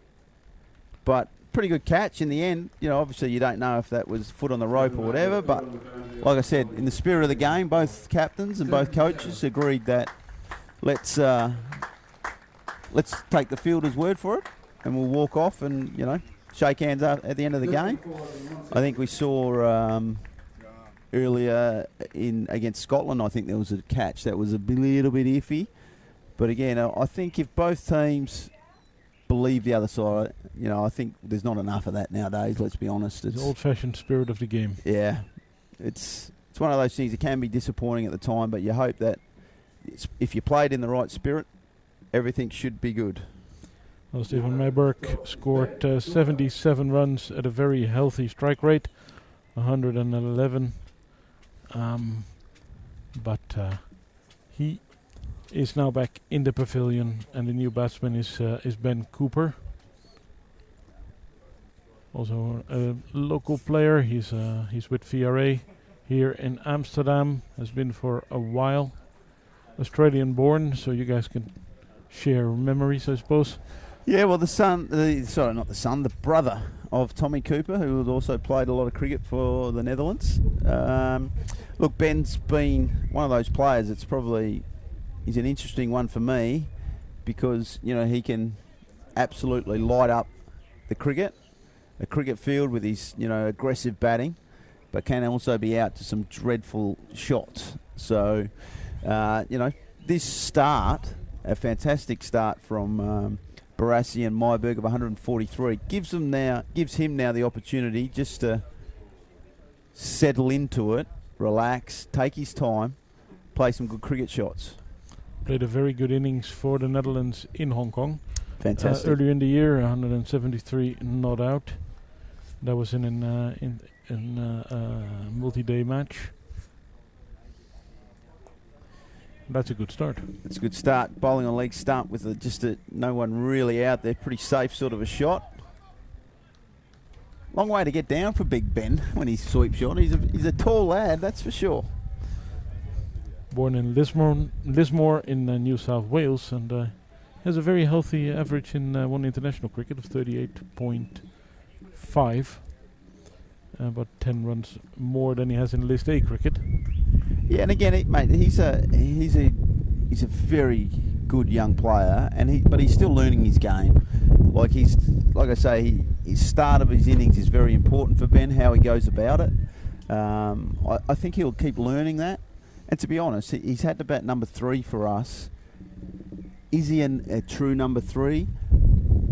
Maybe not. But, he's taken on that responsibility, and he wants the responsibility of batting number 3, which, as a coach, I can never fault. So we'll continue to work with Ben, and hopefully today, we see the best of him, that's for sure. But really important now, after a really good opening partnership, that these two re-establish the partnership. One of my pet hates is when you lose clumps of wickets and you throw away a really good start. Let me just give you all the stats for the Maiburg innings. You scored Raza bowled Kramer, 77 runs of 70 balls with 13 fours and 1 6, a strike rate of 110. Baresi is on 58 right now, and he's still going strong. There's some easy singles on the leg side at the moment. Well, that's the thing. If a left-arm bowler is going to bowl round the wicket to a left-hander and not have a mid-wicket, not have a 45, there's a lot of room to rotate the strike without even, taking a risk, which is really important at the start of your innings, that rotation of the strike. I love to, when I talk to our players, it's about who controls the inner circle. As a batting team, you want to control that inner circle, and what I mean by that is, you can only have 5 fielders. Generally you've only got 5 fielders in there. So you need to be able to score in that inner circle safely and continually. That frustrates bowlers. And then you can still play your good shots because, if the fielding side and the bowler starts to dominate that, what happens is the pressure builds on the batsman, and then you think, I've got to hit a 4 or a 6 here to sort of relieve the pressure. And that's where you make mistakes. Graham Kramer starting his 5th over. He's 1 for 30. After 4 overs, at an economy of 7.5. Sort of an inspirational leader for Zimbabwe at the moment. Took over last year after the T20 World Cup. And Zimbabwe are really rebuilding at the moment and are a very serious competitor for the Netherlands. Absolutely. In the upcoming, say, 12 months. Mate, I think that, when you look at a guy like Heath Streak, who I think is just he's been an absolute warrior for Zimbabwe over a long period of time. He knows where they are, and he knows where they want to go. They've got some great assistants in Makai Nintini is their bowling coach, Lance Klusner is their batting coach. Plus with Heath Streak, that's a bloody lot of clever people talking about cricket, let me tell you. And you can only get better with those people around you. They've lost a few players, but they're keen. I know they've got a new board, new CEO. He, from all reports, is a fantastic CEO. So, they know where they are and they want to get better. They want to play a lot more cricket. I know they've got a series against Sri Lanka, I think, and then they've got the West Indies in October for a couple of Test match series. So, it's very easy to say, oh, well, they're the bottom Test team, and they should just be pushed out. But mate, cricket's cricket. We want to make it global. We want to make it good. We want to help the Zimbabwe's. We want to help the Bangladeshis. We want West Indies to be strong again. Let's be honest. The West Indies. Mate, I grew up. We all loved it. The 4 quicks and the batsmen, the Laras, and they're going through a period of rebuilding as well. A lot of their players love obviously going to the IPL and playing the T20 format, so that takes a lot of good players away from you. So, we've all got our trials and tribulations, so to speak, and I think as a collective, we all want cricket to be strong globally, and we want all these teams to be going well. So how do we help? How does everyone help? The only way to do it is help each other, play more cricket, make sure we work our hard together, and hopefully you get the supply lines through to creating good international players. We're exactly halfway the batting innings, if you guys bat all 50 overs, of course. Of course we will be batting 50 overs. Come on, mate, don't be like that. I want you to be positive. 150 runs on the board. Baresi's on 59 and Cooper scored 5 so far. Of course you guys are gonna... What do you think a par score would be for you guys? From here I'd be hoping that we'd score in excess of 310. Sometimes, like I said, sometimes you can reassess and set your targets maybe too high, and blokes going in don't give themselves a chance, and they just go in and try and slog from the start, which is not what we need. But look, we get in excess of 300, and I know, like we spoke about earlier, cricket's changed and everyone thinks 300 is nothing anymore, but you know what, still scoreboard pressure. I'm always happy with 300 on the board. I'll back our bowling attack to do the job, and of course if we end up with 360, 370, I'll be even more happy, but let's not ask for too much too early. Your bowlers did really well on Tuesday, I understood. Well, I really believe that we now have probably the best fast bowling attack in associate cricket. We have 4 legitimate fast bowlers who all are a bit different and all swing the ball, with a brand new ball at each end. I think Tim van der Goot and Shane Snater is a youngster who's just come through, who impressed Essex a lot when we played against them. So, hopefully something can come of that for him. Then you have big Paul van Meekeren, who's a very good young fast bowler who's working hard at Somerset, and then Logan van Beek, who showed the other day he's a gifted all-rounder who bats very well and bowls quite sharp. So, with those 4, and then you throw in, we're still on the sidelines. We've got Viv Kingma, who hasn't played this year too much due to an elbow injury, which is probably going to need a bit of surgery. Freddie Klassen, who we're working very hard with as a left-arm swing bowler. Suddenly we have... Gorgeous shot. And that's what he can do, Benny Cooper. He can hurt you in all sorts of ways as a bowler. So, he just needs to search for those loose balls and play good cricket shots. He has a wider range of shots. Yeah, he does. But again, our bowling attack we're very pleased with. But again, we always need to set a score that we can defend. Throw into that, of course, is Van der Merwe and Rippon as our 2 spinners, which is always handy when your top order can bowl. And together, I think, we're pretty happy with what we have.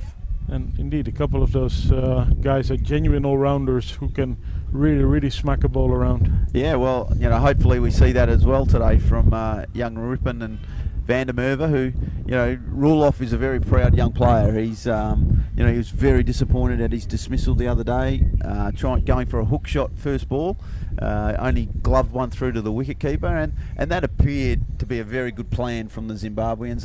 The way they reacted, it looked like that's exactly what was said in their team meetings, and it came off, which is fantastic for them. But I know that Ruloff was very disappointed, and he'll be hoping for a big score today.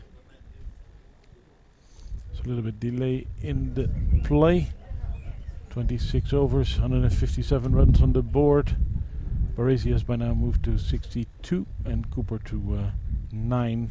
So the scoreboard is taking over quite well in this stage of the game. I suppose this is where one-day cricket has changed the most. Those slow overs are still 4, 5, 6, 7, 8 runs and over. Well, that's the thing. If you can go at 5 and over here without taking a risk, then with the wickets in hand, basically your batsmen are free to take that 1 or 2 more risks early on. In the old days, I guess, this sort of period of time would just be consolidate, take the 3 or 4 and over, wait to the last 10 overs. But, as we've seen around the world, especially from England. And I know they didn't win the Champions League, but England, I think, have been the outstanding batting side for quite some time now, because they back themselves and they basically hit the go button quite early on in their innings. And, they've got players who play good cricket shots. They don't go out of the ordinary. Joe Root, you wouldn't say, oh yeah, he's a T20 player or a one-day dasher, but guess what? He just plays good cricket shots and goes at 100, 120 anyway. And then throw in a Josh Butler and Ian Morgan, who's a fantastic player. They've got plenty to go forward with, and obviously India as well in their conditions play beautifully. So for us, like I say, I'm not all about being gung ho and throwing caution to the wind, but a good start gives you the opportunity to then play with a bit more freedom. But if you're 3 or 4 for 20 in the first 10 overs, guess what? You're in trouble. And all those sort of thoughts of being aggressive have to go out of the window, and you have to restart the whole innings. And these two are playing some real solid cricket at the moment. Taking singles, milking the bowling a little bit, maybe even. And that should really set you guys. What would you say is the moment that the guys really have to go for it? Well, look, if this partnership gets settled, the beauty of it is they score freely anyway.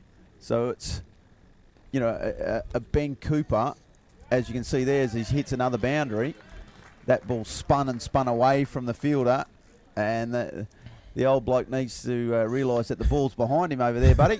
It's just behind you. There it is. You've got good eyes, because we couldn't see it on the monitor. Well, it's probably my only gift in life was my eyesight. So, these guys, like I say, they score quickly enough. I think you don't have to tell them, "I'll go faster," because when they do get in that mode, it becomes a bit sloggy and not good cricket shots. If you're in a situation when you're only 1 or 2 down, mate, when you get to the 35 over mark, if you're only 1 or 2 down, then you know what, both players can literally put the full throttle, and the next guys can go hard as well. So, we got plenty of time here. Probably 8 overs. If you score 8 overs, if you score 40 from 8 overs here, that's only 5 and over without even trying. Suddenly you're 205 with 15 to go. Now 15 overs with 8, 9 wickets in hand. You think of T20 sort of situation, how many would you back yourself to score? A lot. So it's up to a new bowler to try and stem the Dutch progress. Another all-rounder.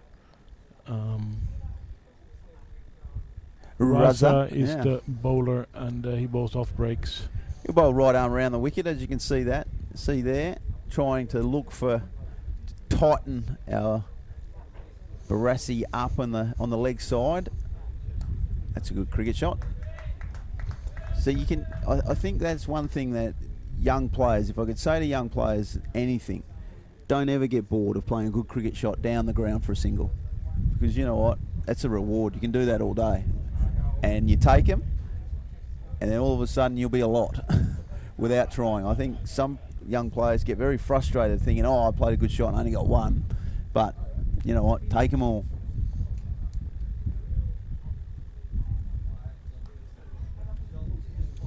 Followed by dot ball. Tiganda Raza is the only player in the Zimbabwe team who wasn't born in Zimbabwe. He was born in Pakistan, but his parents moved to Zimbabwe at some point, and he joined them there. And he did grow up in the Zimbabwe cricketing structure, sort of, and is a very handy all-rounder for them at the international level. Oh no! And that is out. Caught and bowled for Sikander Raza in his first over, and that is the end for Ben Cooper. Well, it's a bit disappointing. It's a bit soft. It looks like it was a well-flighted delivery, and he didn't quite get to the pitch, and hard hands really offering up a pretty simple catch in the end. And that, unfortunately, is the end of Ben Cooper. Michael Rippon is the new batsman, a pretty special player for the Netherlands, specifically with the ball, but he's also a genuine all-rounder. Oh, absolutely. I know that you and Peter Seeler were talking earlier about, Michael has opened the batting a lot for the Netherlands, and may do again. It's definitely not something that I've put in stone, but I just feel that him batting at 4, his game sort of suits that role more for our team as well. It just sort of fits in. Now he can take his time, he can work the ball around, and he's got a lot of good cricket shots as well. So mate, he's obviously forging his way too at Otago in New Zealand in their first class system. So he's going to play a lot of cricket, and hopefully he's going to play a lot of cricket for the Netherlands for a long time as well. So he'll be a big key later on today with his left arm leg spin. With the wicket, I think is starting to hold up a little bit. It's quite dry now. I can't believe we're here to say it, that it's been very hot in the Netherlands in this last week. And in fact, when the umpires in the meeting before the series, they wanted to include extreme heat measures, I actually was I did laugh a little bit at that point. The wind is picking up as you're saying this. It is, isn't it? As you're talking. So it won't be overheating on the ground, on the pitch itself. But Michael Rippen is only 25 years old, so he's got some room to grow as well. Yeah, well, he made in our pre-tour preparation for this match, as I mentioned earlier, we went to Essex. Originally, we were meant to play the second 11 and then the Denmark national team and the second 11 on the last day, but Essex used that as a preparation for their semi-final of the Royal London Cup, and put out a full squad except for Alistair Cook. So that was a fantastic opportunity for us to play a really good team on the first day. And Michael batted magnificently well and made a beautiful 100, which impressed a lot of guys. And I said to him, it's unfortunate because he batted at number 4 in that game and made 100. I said, well, mate, any chance of you opening the batting has just gone out the door. So, hopefully he can continue that form. He's in pre-season down in New Zealand at the moment with Otago, and obviously has made the trip to play these really important matches for us. As it looks like another new bowler. It could be, I think, Burl, bowls some leg spin. Well, that isn't something you see regularly in international cricket. But yeah, they need to fill up possibly a few overs because of Solomon Myers' over. He didn't look very sharp in this game, at least. Yeah, well, they did look a little bit light on with bowling. Like I said, it's hard for me to say that when we got bowled out for 140 the other day. But when it came to the quicks, only playing 2 frontline quick bowlers. Mira's used at the top of the order as a batsman, and it bowls not bad pace. So obviously can be a genuine all-rounder, but I did feel they were just a fraction light on with their fast bowlers if we could get through that main bowling stint. And as you can see now, they rely heavily on Williams, on Raza, and now on Burl to bowl some overs for them. Yeah, all-rounders. And very important for Zimbabwe to get some control, I suppose, because it is 167 by now. Oh, that was a big shot, and they appeal for a stumping, but that was nowhere near. Well, again, this is that period of time where we just lost, probably a couple of wickets that Barassi needs to re-establish an innings. And again, because it's a part-time bowler, you think, oh, well, I can score here. But suddenly, you lose a wicket here, and then, we have to re-establish again, and that good start that we had gets thrown away.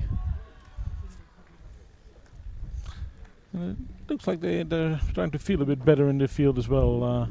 The Zimbabweans are getting a bit louder. Well, let's change tack. Let's think of if we're Zimbabwe right now. Okay, they've got away. The Dutch have got away to a very good start, but what do we need to do? Well, we need to control that inner circle as our fielding side. Our bowlers just need to. What you're saying is, get us 2 dots. 2 dots and over, and if you only go for 1 and off the other, that's only 4 and over. We'll take that. That's as a bowling side, you're happy with that when you've got almost a rollicking start like this. So pressure on the new batsman in Rippen. Maybe even bring an extra fielder into the circle to try and keep him on strike. and then you're trying to rush through maybe 7 or 8 overs of really good stuff, and you only go for 20, 22, 24 runs. That is the end of Ryan Burrell's first over. Baresi is on 67, and Rippon just a 1 run for him so far, and 168 runs on the board after 29 overs. I noticed lots of tweets coming in about the game all around the world. Having obviously we've got a lot of people watching, and the old hashtag Ask Pete. For the record, it's Ask Pete in a weird way, P-I-E-T. The Dutch spelling. Because he spells his name weirdly, the source. But yeah, mate, get in, give us some questions, ask the guys what they want to do. But it's it's fantastic to see there's so many people watching and tuning in in what should be a really exciting game. You're all very welcome. This broadcast is courtesy of the Dutch Cricket Board, and technical stuff is done by a company called sportsbroadcasting.nl, and we cover a multiple of sports. We apologise for the wind if sounds a bit windy in our mics, but we can't do much about that. We can't. We've got good control, but we don't have control over the wind, I'm afraid. We have a gorgeous commentary position in the pavilion here at VRA. Very good view of the wicket, but no protection against the wind. And an LBW. The batsman looks very disappointed. Again, look, this is what we're talking about. It's disappointing. It's that reverse sweep. I think it's a bit panicky. We've lost a couple of wickets now in succession. Let's not take away. He batted beautifully, Wes Barassi. He batted so well for 29 overs. But it's disappointing that our established batsmen have lost their way now. So it's going to be a new partnership. Rippon and Van der Merwe will have to re-establish the innings, because like I say, suddenly after 30 overs now we're 3 for 170, and you have to start to readjust your score targets. Wesley Baresi scored 67 runs off 90 balls with 5 fours and 2 sixes. Very well controlled innings. Pity he couldn't take it further towards 100, because that would have been a very, very good score for him. But he's back into a bit of form for the Netherlands, and it is still a good platform to build upon for the rest of the innings. New batsman is indeed Roelof van der Merwe, a South African player, international player for South Africa. Started playing for Holland last year. Is in county cricket. Smashed an amazing score a few weeks ago for his county. The highest score ever by a number 7 in one-day cricket in the UK, domestic one-day cricket. Right, and they were 5 for 20 or something when he walked like in. They were in all sorts of bother. I think they were thinking of an early finish. So he knows how to hit a ball, but he can also build an innings. Got a lot of experience in first-class cricket, which is probably something that a lot of the domestic Dutch cricketers miss, is that experience in multi-day cricket. Well, Sikander Raza's finished a couple of beautiful overs there. He's got 2 for 1 off 2 overs, which is exactly what the Zimbabweans needed. Yes, change of pace, change of angle has done the trick. He will have a very happy captain thinking, oh boy, did I make a good change at that end. But yeah, it's now upon the Dutch to rebuild this innings, and now the score rate is still very healthy. It's 5.63, but we were over 7.5 earlier in the game. So there is a little bit of work to be done if you indeed want to get to the 310 or higher total for this game. Well, that target won't be achieved unless a partnership is formed. If we continue to lose wickets, obviously it's going to put a very vast drain on those last overs, because you want a top order batsman batting at the end of your innings. No disrespect to our tail enders who've done a good job, but you actually want an established batsman in the end batting in the last 5 overs. So hopefully it'll be one of these two. Ryan Burrell's second over of the match. 3 runs against him in the first over.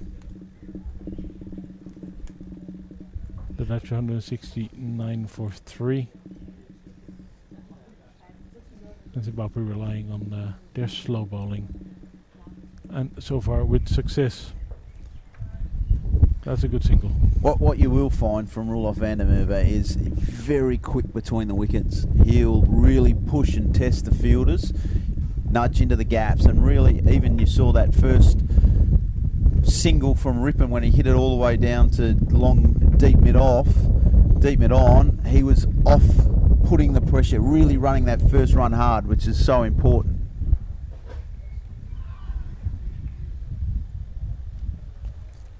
Another appeal, but no action from the umpire.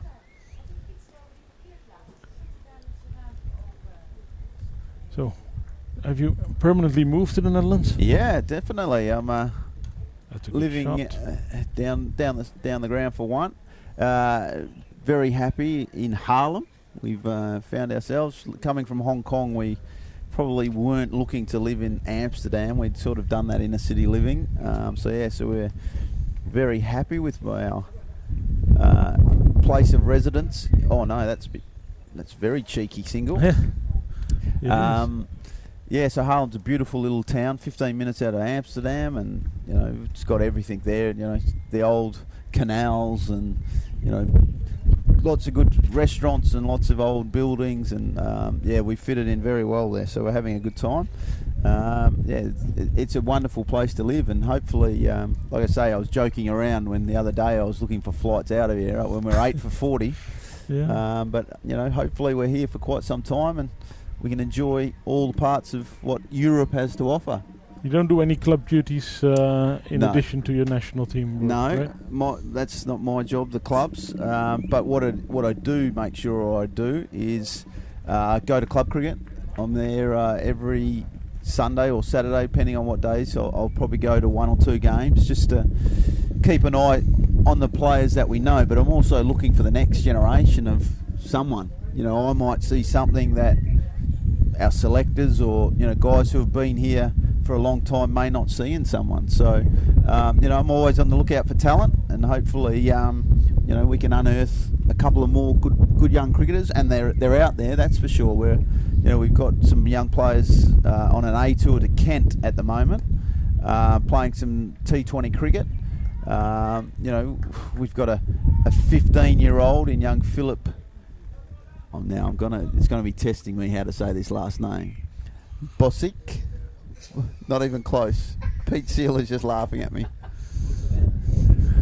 So, anyway, young Philip is a very good young leg spinner, and I think he's got a very big future. Busteleda is a son of one of the great players of Netherlands cricket. He's a Former World Cup captain. Yeah, he's a very good young all-rounder who's just finding his way, but I've no doubt he's got a very big future. And obviously we've got a number of Max O'Dowd's there, Dan Tabraco I think's got a big future as well. So we've got a number of players over there doing a good job and getting more experience playing against good opposition. And that is very important. That is possibly also a difference with Zimbabwe. Zimbabwe get a lot more games at a very high level because of their ODI status. So that is probably the biggest priority for Dutch cricket, get back into that circus and get in the rotation of facing stronger and stronger opposition. Yeah, absolutely. And to be honest, I hate to say it, but it also comes down to funding. We need the money to send our A teams, to play good cricket teams, to send our main team to Australia or, to South Africa or wherever to play against good teams in our off season. But it all costs, and it's not a cheap exercise to do. Cricket is an expensive sport for an international team.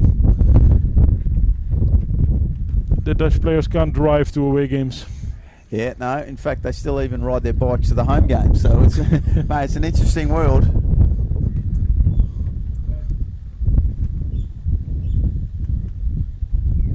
So it's more Ryan Burrell. And these two bowlers seem to have regained a bit of control for Zimbabwe. Yeah, they're going along quite nicely, aren't they? They've really bowled good tight line and lengths. A little bit of spin. I'll be interested to see just how much the ball is spinning, because, like I say, these two batting at the moment are also our two spinners. So, it'll be interesting to see what the wicket is doing. It looks a very good strip, to be honest. VRA has produced a nice piece of turf for us. Dropped him. That was another chance at a breakthrough for Zimbabwe, but the fielder did not hold on to the catch. Well, the skipper too. It was Kramer who dropped that chance. Van der Merwe. Could that be a big moment in this match?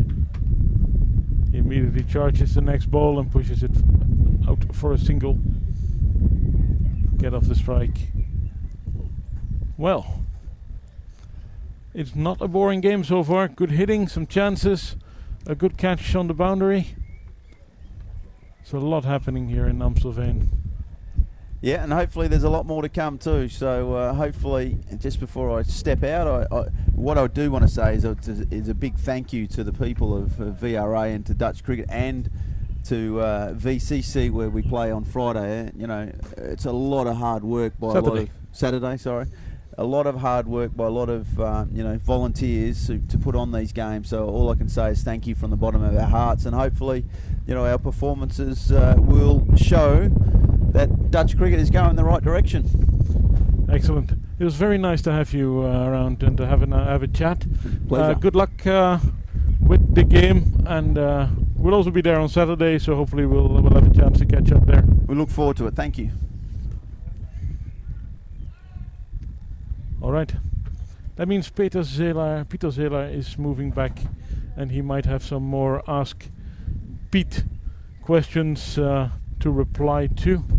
We have Michael Rippen and Roelof van der Merwe at the wicket, both still in single figures. Rippen is on 5 and van der Merwe on 4. Van der Merwe just a little bit lucky surviving that chance of a catch. But the Dutch middle order now has to push the score forward towards a respectable total. Peter, you really can't move from the chair because we lost 3 wickets while you were not here. Yeah, welcome back everyone. It's been an interesting patches of play, really. The Zimbabweans have obviously managed to pull back a little bit with their spinners, so that's good to see for their point of view. And the Dutch now have to rebuild 2 new batters at the crease. It's it looks a bit of tough going. Roelof just gave away a chance, and hopefully he's going to make him pay now. Zimbabwe already used 7 bowlers in this innings. And there is a welcome boundary for the Dutch team from the outside of the bat, but it flew away safely and towards the rope for 4 runs. And that was Van der Merwe. Let me just give you some bowling figures. Jatara so far bowled 7 overs, 0 for 30. Meyer was 0 for 38 in just 3. Mpovu 0 for 29 in 5. Williams 0 for 23 in 6. Kramer 39 against in 6 overs, and we now have Raza and Burrell. And Raza's figures look specifically spectacular, apart from this boundary, of course, but he's picked up 2 wickets. The other one went to Kramer. That was the catch on the boundary, the first wicket that fell today. Any good questions for you on Twitter? It's not really going as well as we'd have liked. Shout out the hashtag again. It's the hashtag AskPiet, and Piet is with P-I-E-T. Just from the VRA Cricket Club, how do you compare the grass wickets of VOC with the ones at VRA? It's, well, the way VOC is going, it's actually similar to what we have here right now. It's nice and flat, where VOC was quite known for their turning tracks. Where it's now, it's there's a little bit more grass on it, and it's nice and flat. So outfield is as quick as it is here. Ooh, massive shot! 6 runs, Roelof van der Merwe. Yeah, that's typically Roelof. He now tries to take the game forward, and shows that with some intent with hitting a a big 6 over long on. And also welcome, a raising of the scoring tempo. The Dutch had slowed down a bit. They were down to 5.5 runs and over. Still very healthy at this stage, of course. But with the wickets down, the new partnership, there's always a little bit of time required. And the single there into the offside. Olaf van der Merwe is internationally extremely experienced. Played some international cricket for South Africa in the past, and has made an immediate impact on the Dutch team after his arrival from last year. Yeah, Roelof is obviously a very experienced cricketer and a guy with a lot of knowledge, and he brings a bit of energy and intent to the changing room, which is always nice. And one of the quotes in 2015 when we played the World Cup, he always likes to be involved, and he definitely does. And now he's looking to push the score on, still going around about 6 and over, and obviously the 300 mark is still right on the cards with now 35 overs gone. Your coach was a little bit more ambitious. He wanted 310 or more, obviously. Obviously, now you're in a good position. It's we should push on and see if we can actually. 310. I would say 330 now is a better score with 7 wickets in hands with 15 overs to go. Roelof van der Merwe now on 18 not out, and Rippon just getting his hitting started on 8. Yeah, and after this we got some explosive batsmen to come. Obviously, Peter Boren is a guy who likes to strike the ball. Wouldn't be surprised if some sweeps and reverse laps and all that stuff would come into play.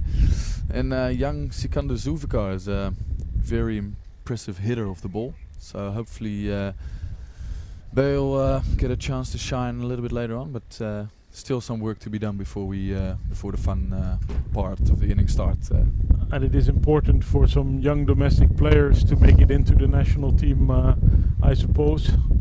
And he's part of a rather large cricketing family, of which a few guys have a chance of making the national team. His brother is also in the 11 for, or not in the 11, but at least in the team for next Saturday. Yeah. Well, he's actually here today. He's on the bench today, and maybe he'll get a chance to play on Saturday. Yeah, the Zulfikar brothers are all very talented players. They and this year in the top class they're scoring some heavy runs. So that's good to see. It's always good to see youngsters performing. And it's now about getting an opportunity at the bigger stage and taking it. And then just had a word to Sikander this morning where he was obviously looking forward to today, and he was disappointed with Tuesday, and he was looking to show his abilities today, and hopefully he'll come off. But as it stands now, these batters look to bat deep and bat long, and especially Roelof looks to be the more attacking one, and I think Michael Rippon is there to see the 50 overs out, rotate the strike, and let Roelof do his attacking thing. The lineup for the Netherlands will look a little bit different this weekend compared to the first 2 games, because Roelof van der Merwe and Tim van der Guchten will head back to their counties to play the cricket in the UK, and that means there's room for new guys to come in and show their worth, because there is a bit of competition for places. That's exactly right. As I think Ryan mentioned, is that the Dutch A team has got a lot of games in 2017. They are now in Kent playing a Kent 11 in some 2020 games. They've been in the early stage of the season. They've been playing Guernsey away. They played some games at home. So yeah, Ryan is obviously looking for some new talent. There's some guys that have announced their retirement. One of my better teammates, Mickey Swart, was in the team for a long time. He hung up his boots at the end of the Australian year, He was a handy player, but now it's time for some new blood, and there's definitely some potential in the Netherlands, and it's very good to see. Very, very nice. The Dutch are approaching the 200 run mark.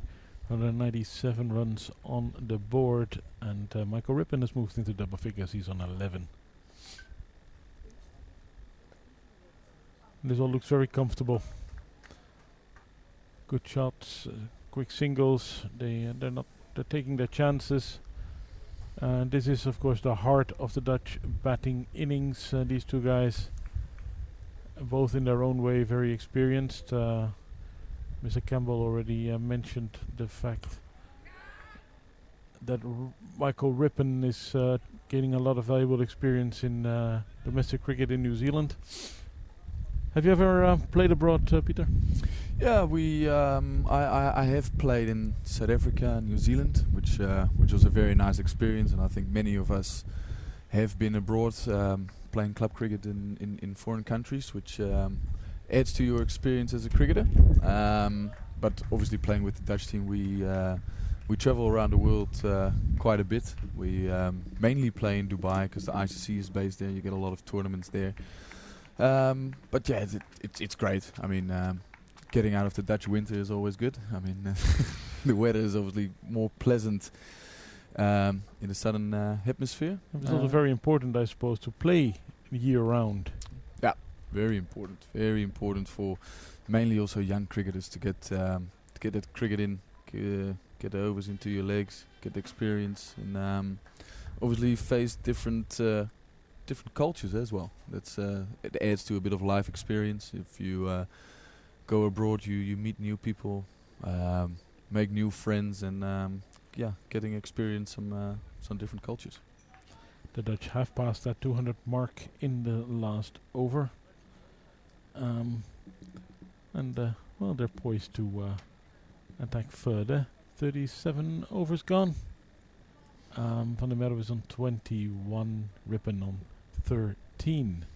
Yeah, interesting to see when the Dutch are going to start their onslaught with now 7 wickets in hands and 30 overs to go. Is a great moment to look to up the tempo a bit, because as you've seen with this wicket and with the outfielder, a big score is required to defend it.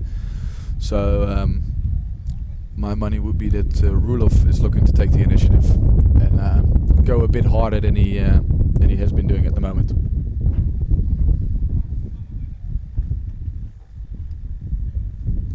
It's still Rasa bowling. 2 wickets to his name, and very, very economical, just about 2.8 runs per over against, for him, doing a very valuable job for the Zimbabwe 11. Also interesting to see that Peter Boren hasn't come in yet. He generally likes to come in when the spin bowlers are on and take the attack to them, because I would say will be a good ploy, because he's very aggressive with his sweeps, and it would make the Zimbabwean captain Kramer think a little bit. Oh, that's a good shot. Beautiful shot. A little bit of width. A chase on for the fielders, but they will not make it. It's 4 runs to the Netherlands. Yeah, because if with Peter Boren coming in, they might have to switch back to their seamers, which would have been a difficult next 13 overs. I mean, for the Zimbabweans, if they had to bring their seamers back on. But now Rippen has started to free up a little bit with his first boundary of the innings. And that is very professional.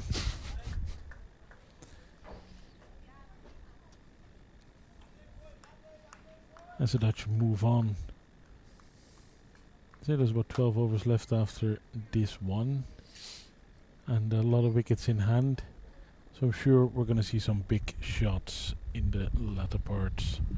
Both these players are capable of playing the big shots, specifically Van der Merwe. We already discussed his incredible innings for Somerset a few weeks ago, where he hammered the ball for a huge score.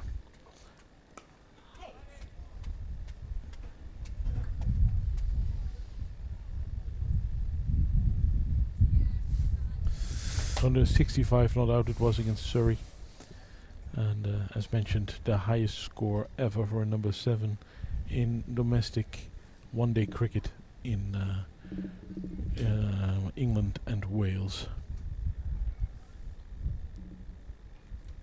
Well, he must have felt at home when he came in on Tuesday, because he came in at 25 for 5 in that game. But he didn't manage that turnaround there. But he's doing well here. He's moved on to 20. To 21.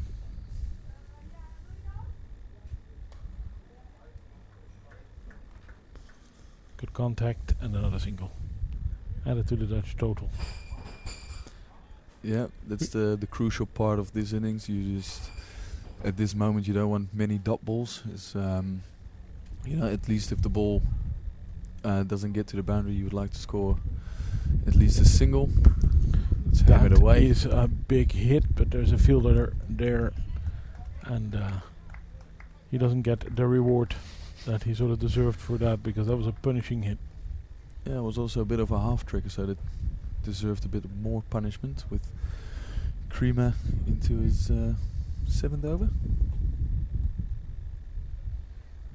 8th over, sorry. 8, yep. Yeah, the Dutch seem to play him quite well. He obviously is a very handy bowler, but they rotating the strike quite nicely. And yes, there was a time when world-class spinners would come on, the Dutch would crumble quite easily, then especially in the 90s.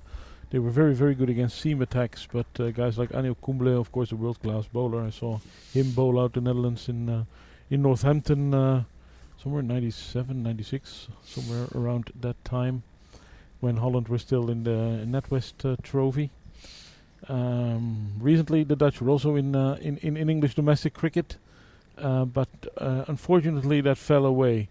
That meant a lot of loss of quality cricket for you guys. yeah, definitely, it was a very good experience for us actually, because we played at a high standard of cricket, and like you said, you get enough game time in your season, because if you play the round robin games, you play around about 12 games. So that's adding, like what we discussed earlier, is that this year we've got 6-7 games in our Dutch summer, and if you add those 12, you get to about 20 games, which obviously get you more experience, more exposure to, and now it's lacking. That's a very nice shot by Michael Rippon, 2 runs. Yeah, you guys played bowlers like Stephen Finn. Remember that he was bowling with for Middlesex at Deventer. Definitely, yeah. And well, you guys can use all the exposure you can get, as we're entering a break in the action. Yeah, second drinks break here. 39 overs gone. Score 212 for 3, with Michael Rippon betting on 22 not out, and Roelof van der Merwe on 23 not out. Going on quite nicely together, and they're scoring at about the same rate. The last wicket fell with a score at 168. So that is it's already closing in on. It's already turning into a good partnership. This. And on the Twitter feed, we got a question of how do you bowl at Wesley Baresi, and it comes to my knowledge that you've bowled to Wesley when he first came to Holland. Yes, I was the very first bowler ever to dismiss Wesley Baresi in the Netherlands. He wasn't playing at the highest level at the time, I think 2nd or 3rd level. And, well, he clipped a full toss to square leg and lost his wicket, but he was still jet-lagged, I suppose. He must have been if he got out to my bowling. But, yeah, it is... I have very few claims to fame, but that is one of them. Wesley Baresi. You probably played with Mudasa Bokassa quite regularly.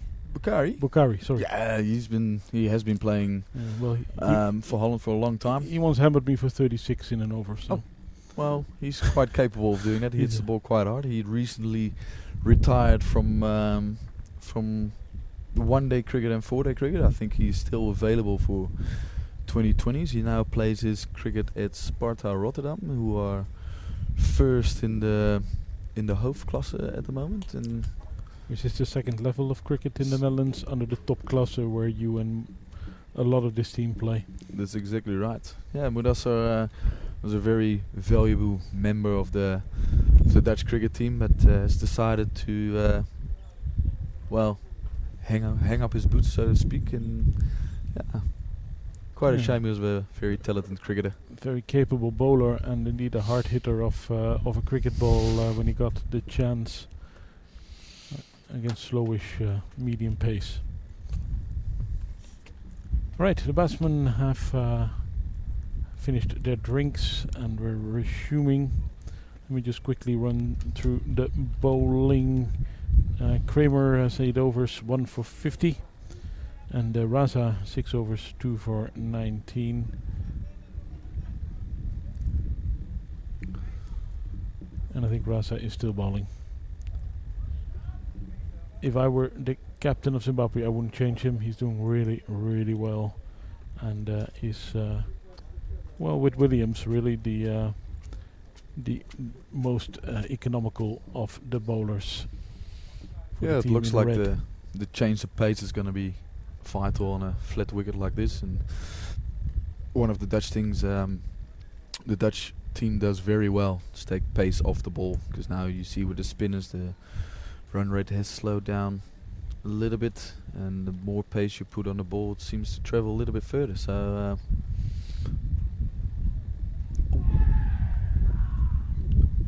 and the drinks break gets the wicket with Roelof van der Merwe getting bowled by Sikander Raza, who is out for 23.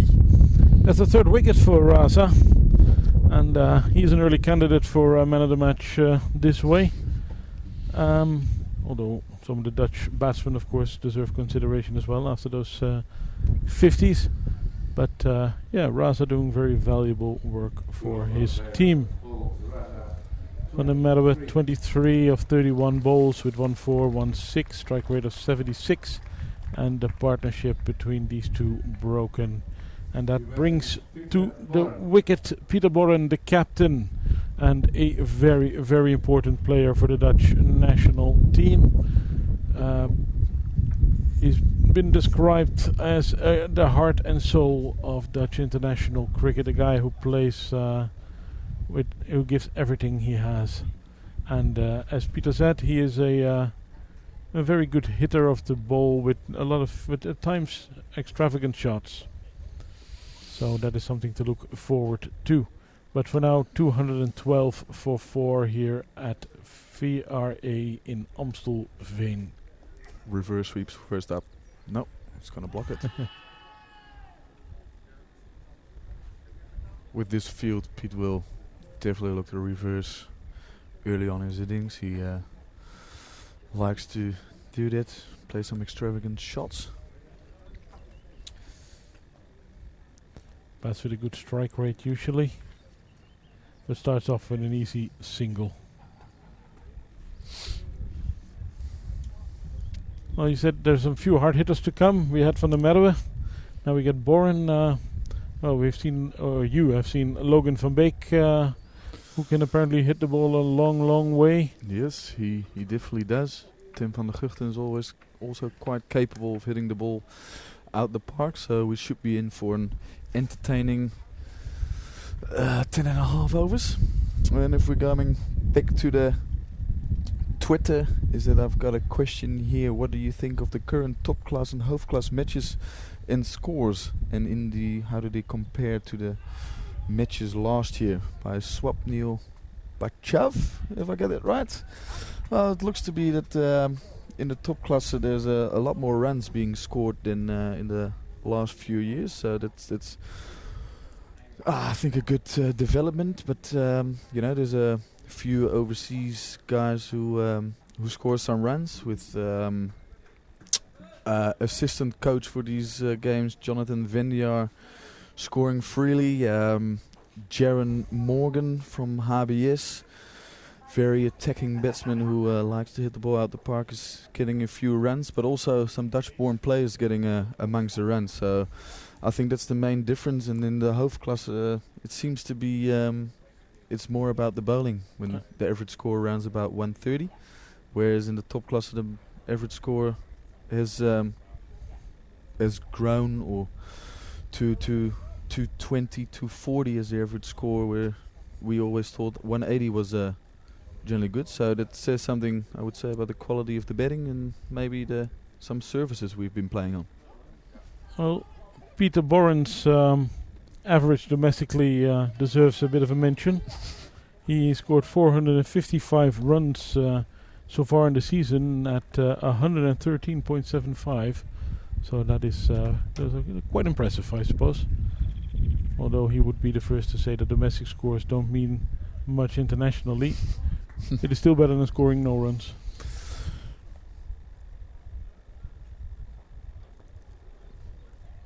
And then these two guys get their partnership going.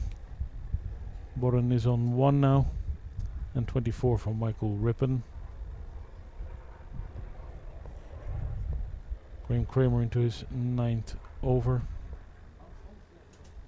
And there's that reverse sweep, and Out. yes, didn't work this time. Didn't work, no. It's actually quite an athletic catch there. It's a beautiful catch, nice dive.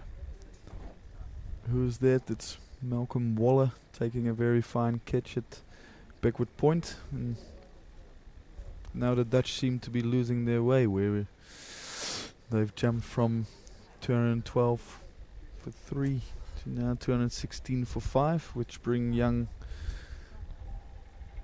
No, it's Logan van Beek that gets the nod ahead of Sikander. Rewarded for his good innings, I suppose, from Tuesday. Yeah. Logan van Beek from Canterbury, from Christchurch in New Zealand. Plays first-class cricket there as well. Well, And it has come to my attention he has moved states. Has He's going to play for the Wellington Firebirds. All right. He told me actually at breakfast this morning. So Fresh from the press. yeah, good player who has been hasn't been involved with the Dutch team that often. Actually, he's played 2 World Cups, but hasn't played games in between, which a lot of people have some question marks over. But he's now playing his club cricket in England during the New Zealand winter, and is available for these matches, and see how he goes today. Starts off with dot ball. The second wicket for Graham Kramer. 2 for 52 for him now.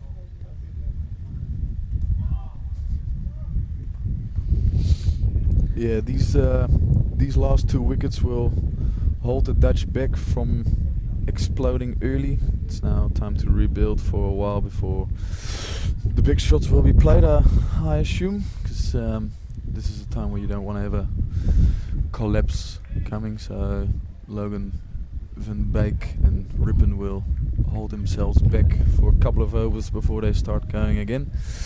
And that comes back with a nice question on Twitter. What I would say would be a nice score now, and obviously with his last 2 wickets, the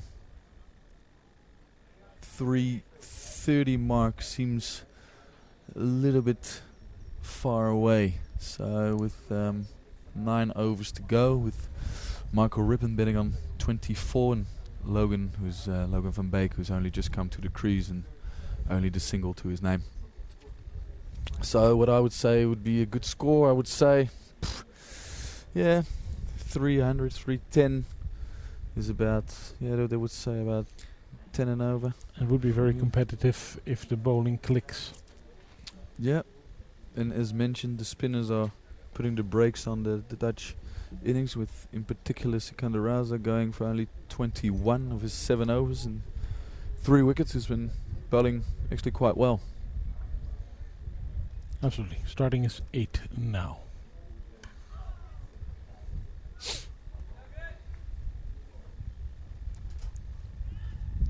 The sun does at times shine, and there's a bit of a cloud cover that might help the bowlers a little bit. I just had a look at the weather forecast. There's The rain is, if there is rain coming, it is still very, very, very far away.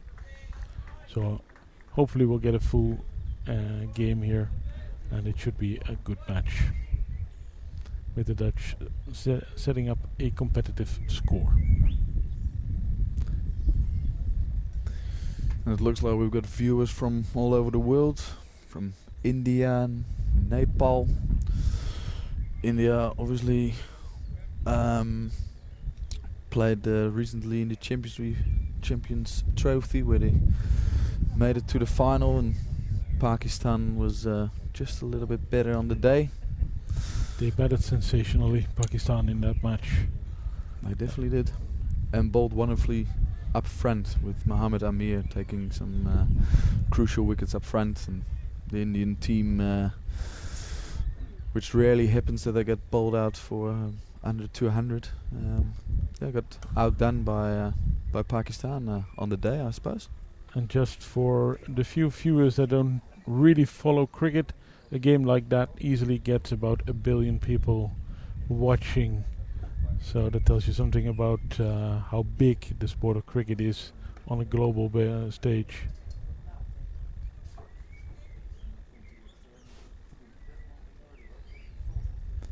Another over gone.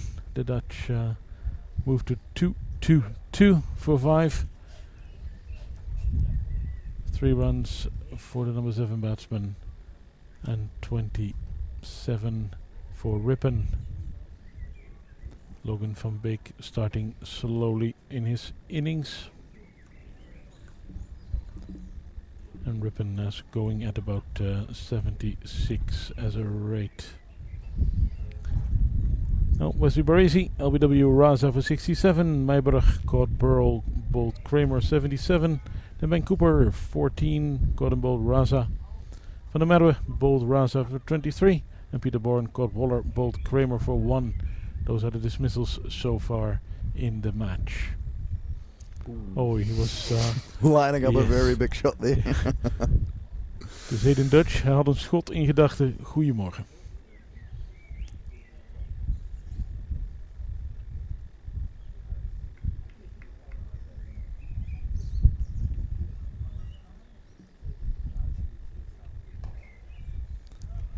I think he plays in the Nottinghamshire Premier League, if I am correct. Which is a good standard cricket. A very good standard cricket.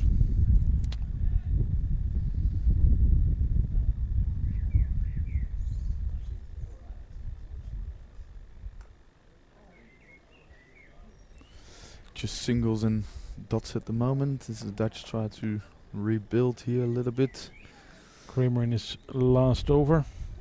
Michael Ripon betting on 27 of 36 balls. Looks to attack and gets a single for it. Yeah, I find it a bit harder to find the boundaries at the moment, but that obviously has to do with the loss of a couple of wickets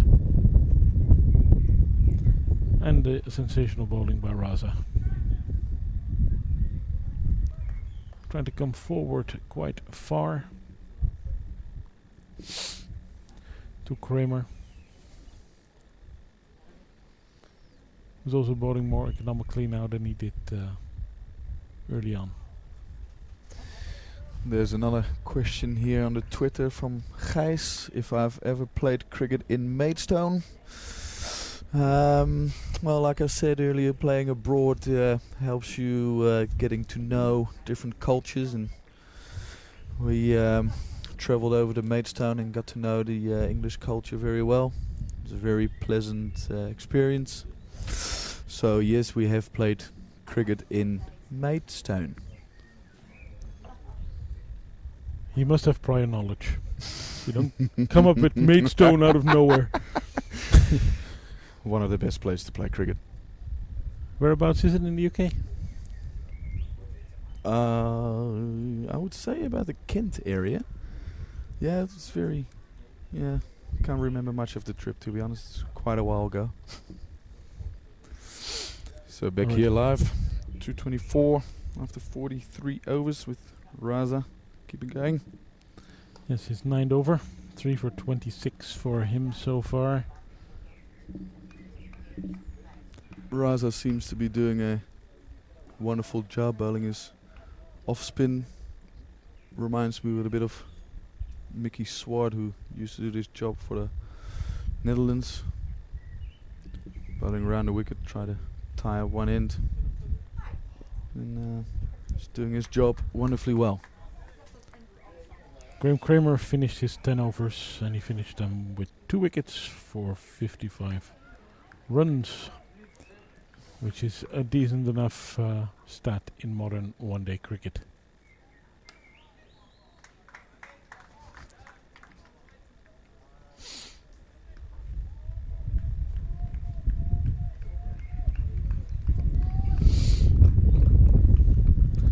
Raza has one more over after this one. They will need a bowling change at the other end.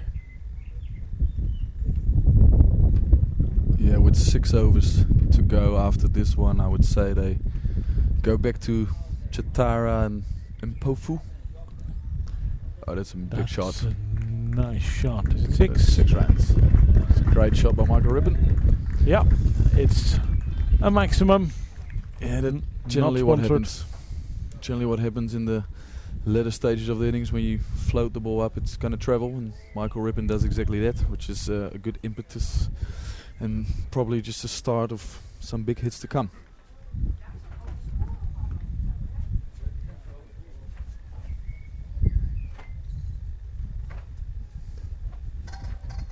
And play into the gap. Score moves to 2-3-2. And Rippon is on 35. There's another question here on the Twitter from Arnav Jain, if I pronounced it right. Who is the best Dutch bowler at the moment? Well, to be fair, there's all 6 of the bowlers who are playing are all very decent, and they're all very different, with 2 spinning options in Michael Rippon and left arm Chinaman, so it's called, and Roelof van der Merwe bowling is left arm orthodox, and the pace attack, which is quite impressive, which was consists of Tim van der Guchten bowling some wheels on Tuesday, and Paul van Meeker, who just hits the deck hard and tries to hit the back of a length area.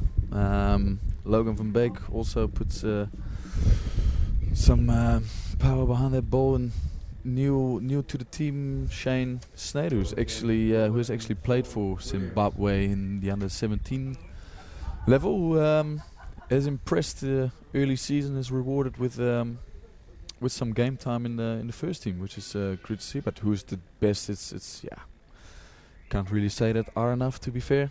They're all pretty good. In the meantime, Zimbabwe stick with slow bowling. Sean Williams is bowling from this end now. He had 6 overs earlier, 0 for 23. So also bowling with good economy. The all-rounder.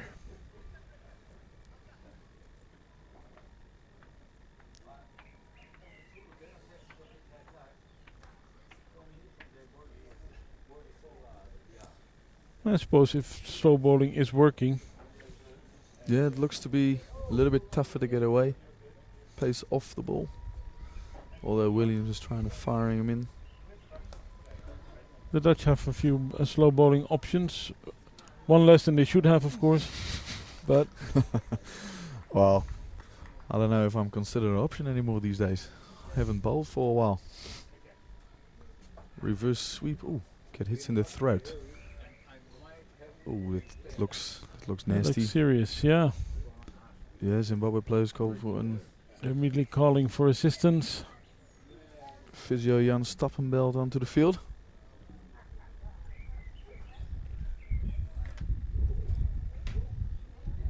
Let's see what happened.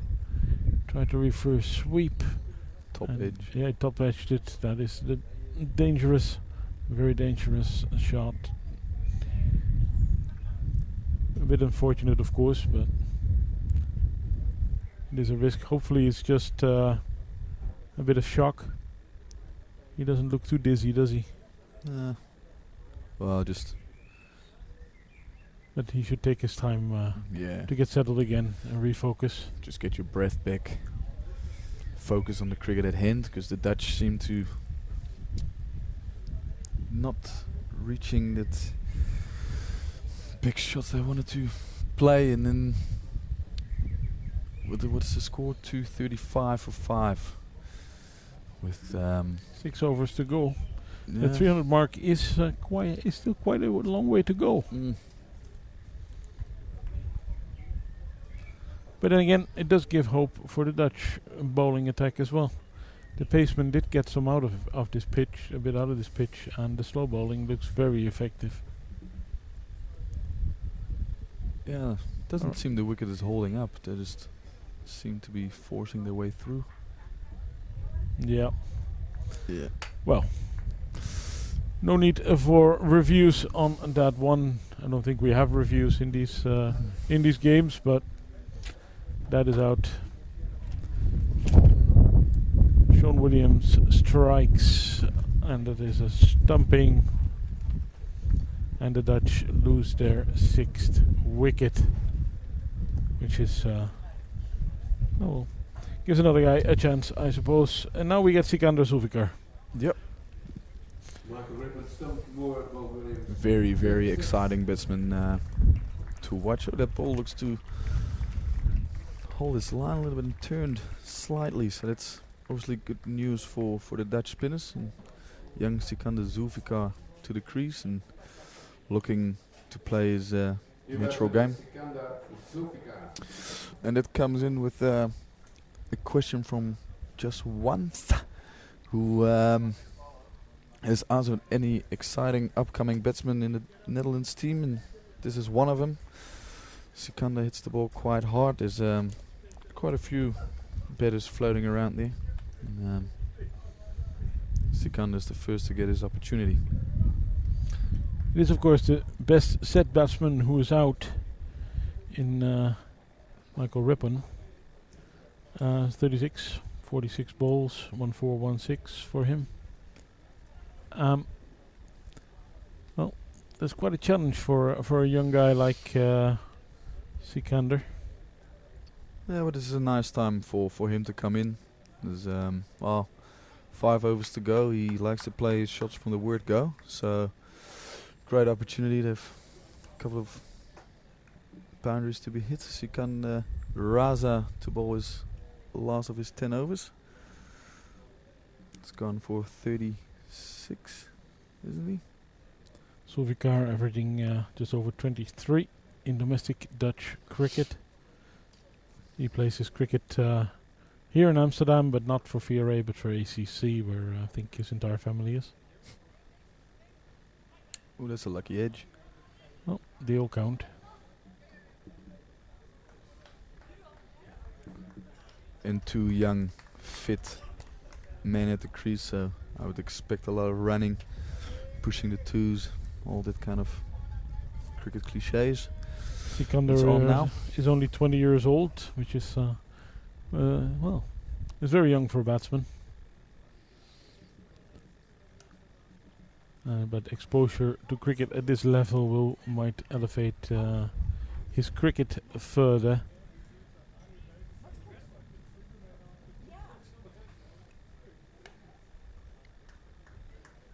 Can they take 2? Call was 2. No. Decide against it. They are young and fit, but also clever. They're not taking the risk. Score moves on to 238.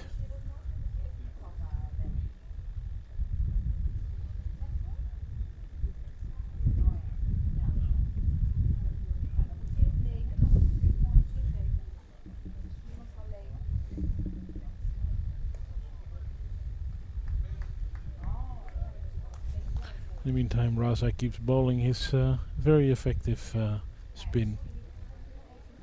This is last over.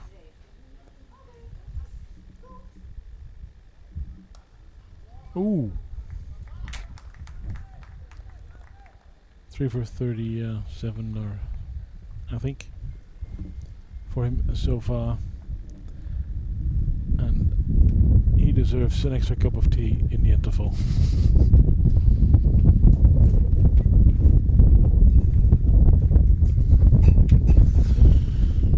It's a great spell by Sikander Raza. 10 overs for 38, 39. Something like that. Very effective. 3 for 40. The public announcer mentions. And Yeah, that 300 mark seems awfully far away now with 46 overs played and scores 6 for 239. we need some explosive batting if they were to get near that total. And it's still slow bowling. It's still Williams from the other end.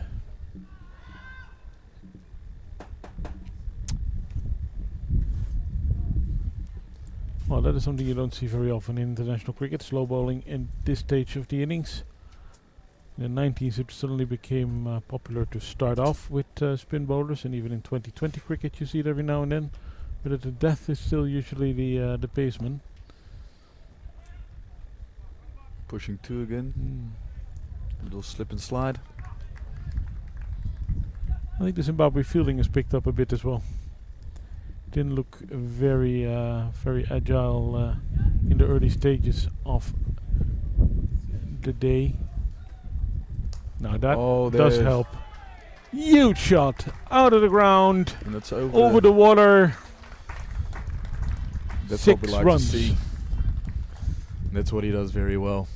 Young Sikander, and that's quite a massive shot. It's probably his Awesome. first international 6, at least in think so. List A internationals. Well, with the ball being retrieved, we've got a question from Tom de Groot that he looks like a typical VRA wicket, slow and low. A big spell from skipper Peter Boren.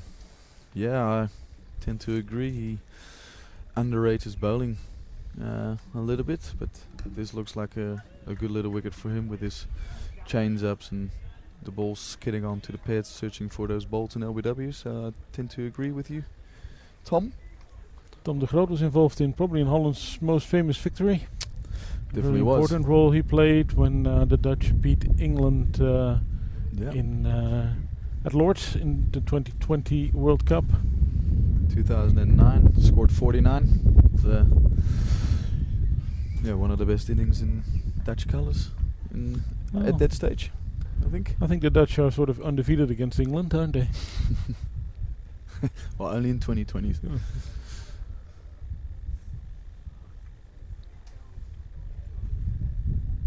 Oh yes, Ooh, they well, all count. Little might go edge, to the boundary.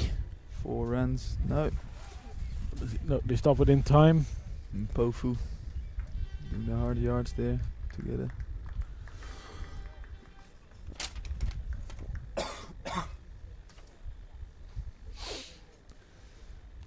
And that's another over gone. Well, that's 6. That was a blast. Yeah, and they need a bit more of that for the last 3 overs. Young and confident. You had a chat with him this morning, you mentioned, over breakfast. Yeah, he was looking to grab his opportunity, and as he does now, this is what he does very well. He hits the ball very hard, and he's a young man, so he can run quickly. He's a fit young man, and this is his game. Straight up from the word go, playing some shots, and he looks to for some carnage in these last 3 overs, because I think the Dutch team definitely leads 280, and that's 10 and over from here. With Tendai Chitara back into the attack. Yes. Some pace back into the attack. It's been a while. None for 30 of his 7 overs. Let's see what he has got for the Zimbabwean team in this back end of the innings, as they say. It is the youngster on strike for the Netherlands. As mentioned, only 20 years old. Scored 4 on Tuesday, and that was his international debut for the Netherlands. Of course, he's gone through all the age groups, so he has played a lot of international cricket. That is hammered, but there's a fielder out there. Yeah. It's interesting. These kids have, of course, grown up with 2020 cricket on TV. Yeah. Almost every day, so their approach to cricket is probably a little bit different than even when you grew up. Yeah, the game has turned a lot more aggressive, and yeah, it's exciting, I suppose. Oh, bouncer. Ooh, looking for a wide. That's a wide. But that was a good bouncer. It was. Some pace to it. Yeah. If I look at the field with mid-off up, looks to be bowling leg stump Yorkers or short. Made a change to the field with cover boundary coming up with a deep backward. Oh no, deep mid wicket out. Probably going to bowl slow ball into the wicket. And it's very high. High up. It's confusion. Will he catch it? No, he doesn't have it. I don't think he spotted the ball properly. Got a lot of difficulty getting into position. Got his hands to it, but could not hold on. Well, did he get into it? I think so. Not quite sure. Or was it on the bounce?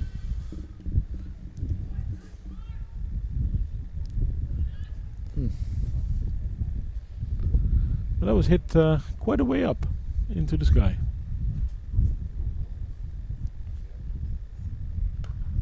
Another short ball that's massively pulled for 6. That's 6 runs. Great Logan shot. van Beek.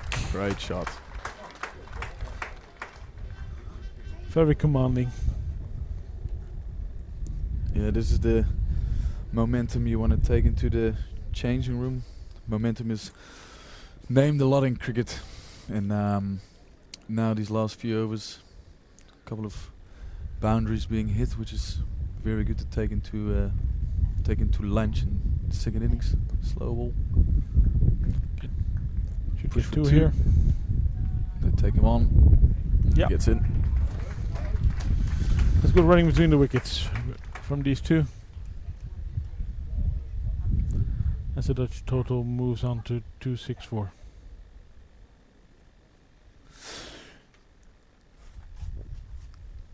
Well, you asked for some big overs, and this is certainly one. Yeah, that's good. It's good to see. Logan van Beek now betting on 22 and young Sikander Zulfikar on 12. Of Pakistani descent but born in the Netherlands. It's a good Yorker. Well, As mentioned, his father was also an international cricketer for this country. Not sure if he played a World Cup, but he was in the team for quite a long time. well, actually, OP Zulf still plays a bit of cricket. Does he? Lingers around at ACC and still bowls his slow, medium thingies on the little mat there. Still quite effectively. And coaches a lot. Well, apparently coached his kids really well. Oh, That is a big sensational blast. shot. Instead of Oh, 6. baby. There you go. If you miss your mark, You're gone. Sikander will punish, and it's a great 6. I think the Dutch will cheer the return to pace by the Zimbabwean skipper. Yeah, and the skipper has already made up his mind with Mpofu coming back for the last over from this end. 2 overs to go. The Dutch are on 271. Logan van Beek 23.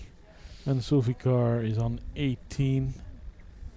And indeed, we're going to get a bowling change from this end.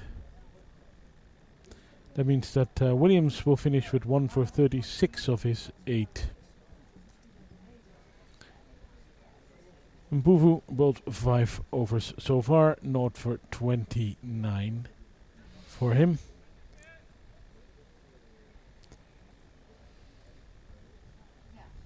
Jatara obviously has overs left, so he can finish things off at the other end. Bowling change at Brother and Christopher Mpofu.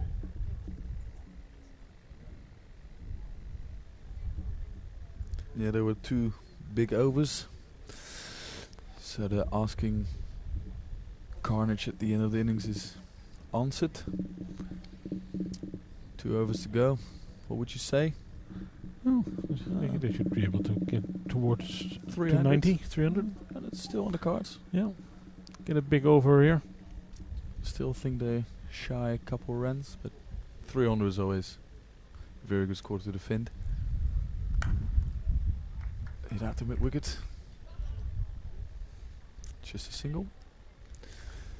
And Pofu looks to takes the pace off the ball and hit the middle of the wicket. And he's got his third man and finally up in the circle, so that generally means he's gonna bowl slower balls into the wicket, and I think judging what has happened throughout the innings, that's the way to go. The slower the ball is bowled, it's harder to hit. Sikander on strike. Oh, That should be safe. that will bounce with And 4. it will bounce for 4. Slow ball bouncer, uppercut for 4. The fielder really did go for it, but couldn't hold on. And then the ball bounced over the ropes. Taking the Dutch to 276 with 6 wickets down.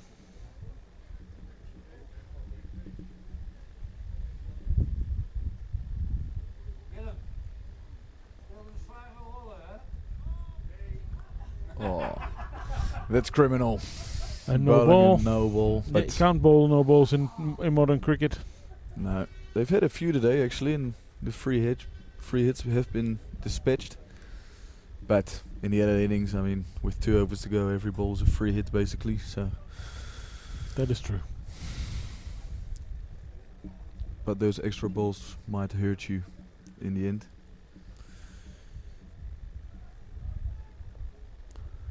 Let's see if he can dispatch this delivery.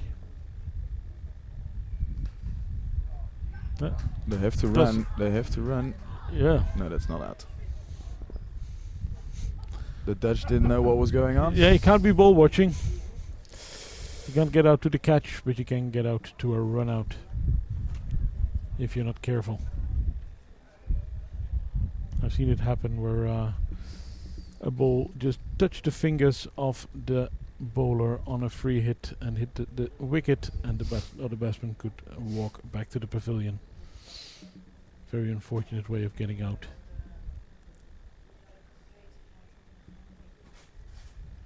That looks like a wide, and it is.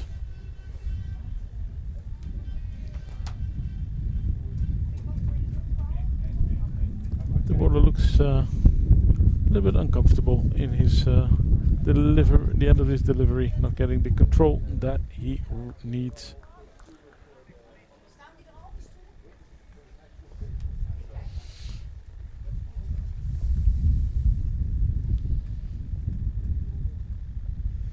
Yeah. That is a good shot again. You can't bowl short with a fine leg. Nope. You still It's have to pick it another up, and he does really well. It's another 4 to Sikander, who moves on to 26. He passes Logan van Beek. He must have a very good strike rate. Well, before this shot it was already 180, so he must be moving into the 200 range now. Yeah, and that's exactly what you need at the end of the innings, and that's his job, that's his role in the team, and he's doing it very well. Do you think he has potential to bat higher up in the innings later on? Let's. Some people are just destined to bat at a certain stage of the innings. Obviously, I would, Sikander probably wants to bat as long as he can to score the most runs that he can. But especially now what you mentioned with the T20s, guys like these are invaluable. Batting around about this period, making sure you taking that momentum into the dressing room, into that second innings. Oh, That is hammered down the ground. Beautiful shot. 4 runs. Holy Moses. That was hit well. Great shot. The Dutch are just getting to 287 for 6. It's been a great last few overs. And Van Beek edges past his partner again. He's on 28. Zulfikar 27, and we have one more over to go in the Dutch innings. Well, your minimum score of 280 has been reached, and well, they can probably come close to 300.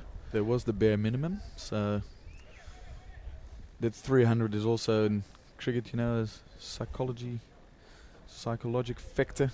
If you pass it 300 mark, it's always better than, because Zimbabwe probably aims to keep them under 300. As a betting unit, you would like to pass that 300 mark, so it's going to be a bit of a challenge. And see Chatara with the final over, not for 49 of 8 for him so far. Starts with a clever ball. Slow ball bouncer, which is Yeah, very we used to call that a long hop, but it doesn't work that way anymore, does it? yeah. Yeah. When I started playing cricket, it was just called a half trigger. Should be punished, but that was good bowling. Good bowling. Tim van der Gucht is still padded up to get in. Another one. Oh. Well bowled. Very effective delivery.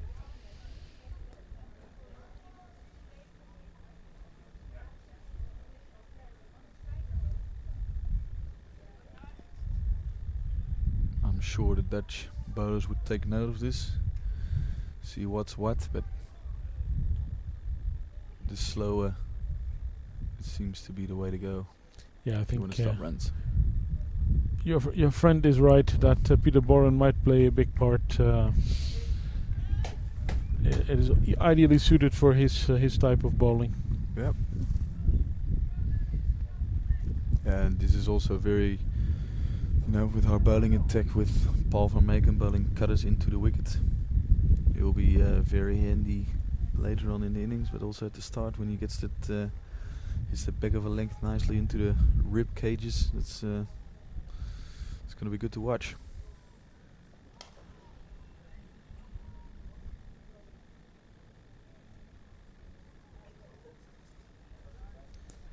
A single. There. Probably not the last over that the Dutch were hoping for. No, I think Sikan is looking to hit the ball a little bit too hard. He wants to hit the ball out of the park, obviously, but the other shots were more constructed. These are just wild swings. But 2 balls to go.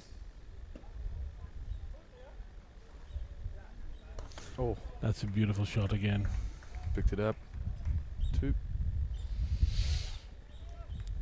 That's the 290.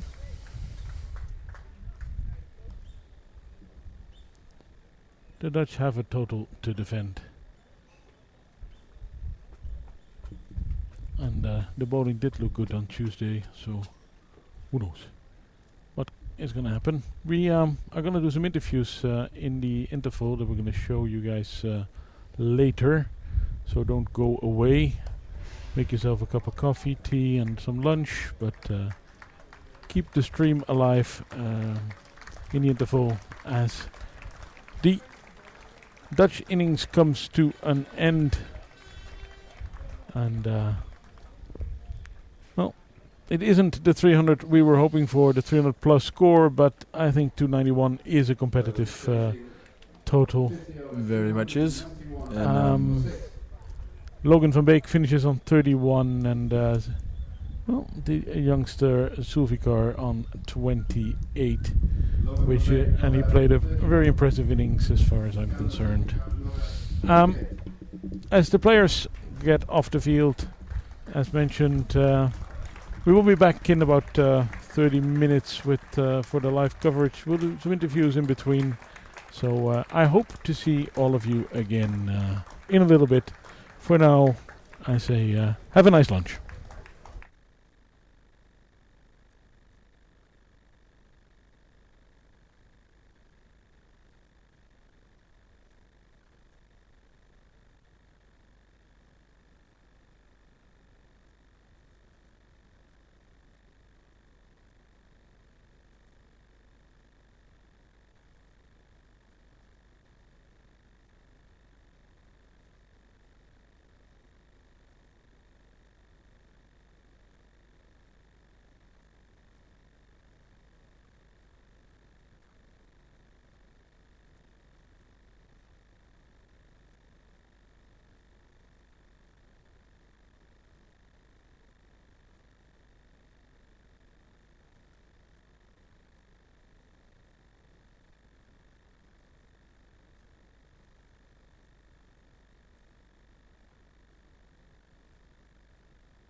Stefan Meiberg of the Dutch team.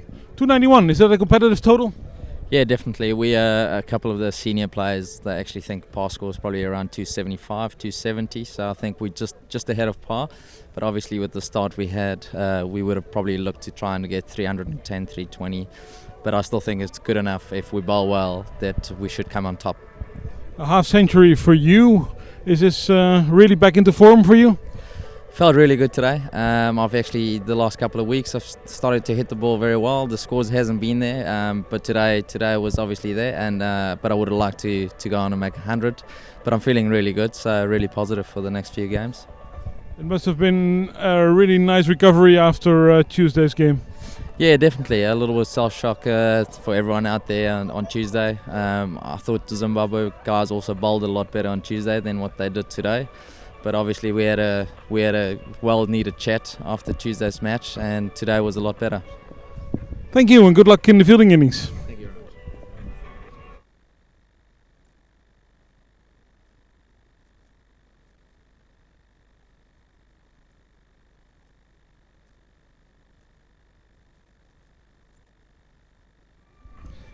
Same question to you. Is it a competitive score?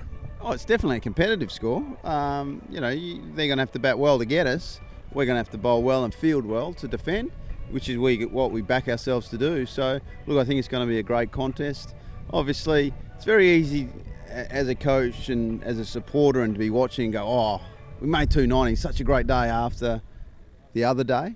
But I guess I'm a bit more in the middle of all that. So, look, I thought we started beautifully. Obviously, Steph and Wes Barassi gave us a great platform. I think we lost our way a little bit there in the middle order. But thankfully, Logan and young Sikandar Zulfikar showed what they're there for. Finishing off innings 7 and 8, really bat well. They hit some good shots and have given us our total to defend.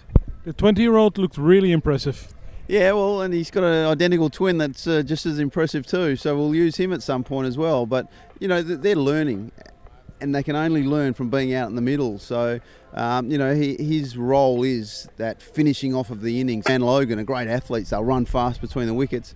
But like I've told everyone all around the world, mate, they clear the ropes. When they go for it, they go for it. So they batted really well. That last 5 overs was fantastic. So, like I say, we're very confident we can defend that target.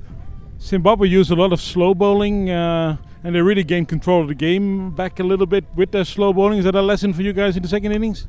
Yeah, absolutely. I thought, like you say, I thought their slower bowlers, their spinners were very, very good. They really cramped us up and really starved us of boundaries. I think there was a period, I reckon 14 overs, where there might have been one boundary, which is good going once the start that we had. So, look, we'll learn from that. I think their faster bowlers towards the end started to use a slower ball, and we need to do that as well. So we've got to change our pace, bowl really straight, and the spinners let them do their job. Right, good luck in the second innings. Thank you.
.291, happy?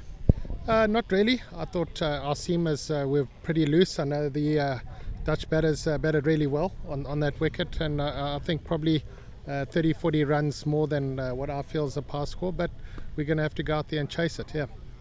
It It was a bit of a change from Tuesday. Yeah, obviously Tuesday we had them in trouble early on and then recovered. Yeah, it's not an easy wicket if you bowl in good areas, and that was the disappointing thing, especially from our seamers. I thought our spinners pulled it back really well at one stage. You guys looked like you'd probably get around the 320 mark. So yeah, we did pull it back a little bit, but still, it's going to be a challenging total to chase on this wicket. You must be very proud of one of your spinners who took the 3 wickets, Mr. Raza. Yeah, he's been bowling really well in Scotland and here. He's bowled superbly. So we needed some wickets given the situation we're in, not losing any wickets up front. So they had a good platform to kick on and get the 300 plus that I was talking about. So yeah, it was nice for Raza to come in and get those 3 important wickets for us. Thank you very much. Good luck in the second innings. Thank you. Thank you.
Welcome back to Amstelveen, where the second List A international match between the Netherlands and Zimbabwe is about to restart.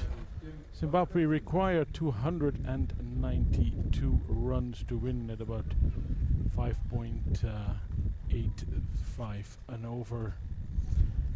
The opening partnership for Zimbabwe is the same one as in the first match. Solomon Meyer and Hamilton Masakatsa are the two batsmen that will have taken guard.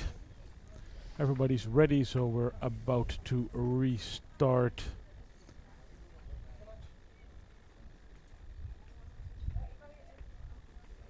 And that is a pretty good first delivery by Tim van der Guchten, who opens the bowling for the Netherlands. Australian-born paceman, among the better players in associate cricket. Peter Siller is back with me. Did you have a good lunch? I had a very good lunch, thank you. It was very nice, a little bit spicy. It was good. Very, very filling me up here. It's good. Any new perspectives on the Dutch total? Well, I still think we're a couple runs short. Would have been nice to get that 300 going, but didn't manage to quite get there. But 291 is definitely competitive, and with the bowling lineup we've got, I'm quite confident we can defend this total. Zimbabwe move to 3. First runs off the bat.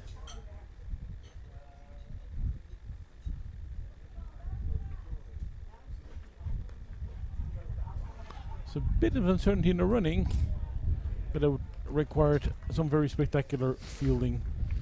But there was a bit of hesitation in that single. I talked to Zimbabwe coach Heathrick in the interval. He was very unhappy with his seamers, very happy with the work of his spin bowlers, and the Dutch coach Ryan Campbell mentioned that he's learned some lessons from the way the Zimbabweans bowled and fielded. So we'll see whether that will come to fruition in this game. Van der Guchten still bowling.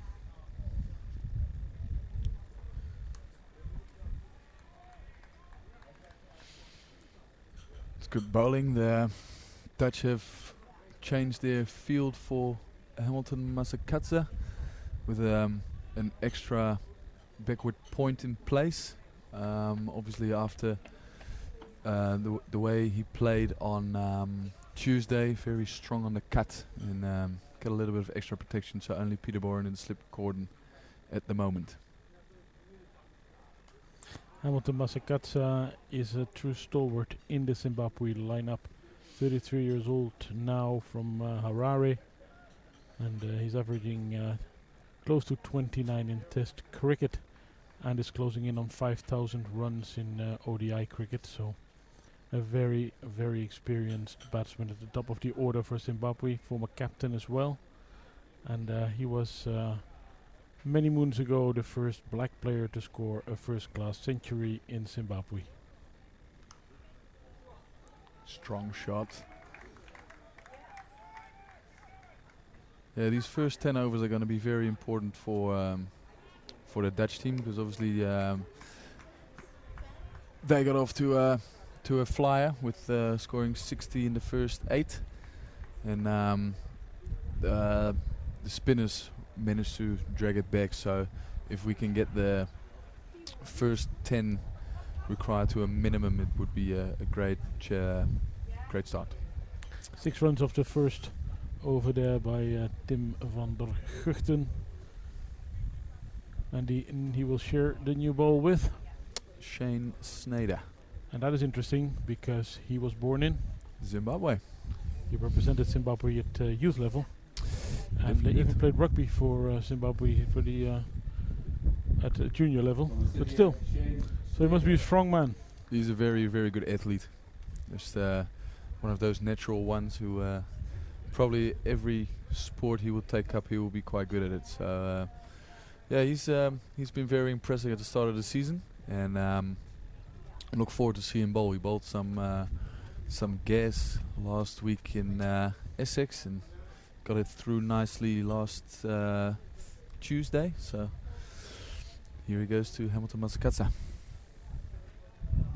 That's a great start. I wonder if you see the fastest Zimbabwean on the ground. No, he's a good addition to Dutch cricket. He's still very young. He's only 21. Yep. So that's also important for the Dutch to get young guys into the team. Ryan Campbell said that the Netherlands, in his opinion, have the best attack in associate cricket. 4 genuine pacemen, good spin bowling options.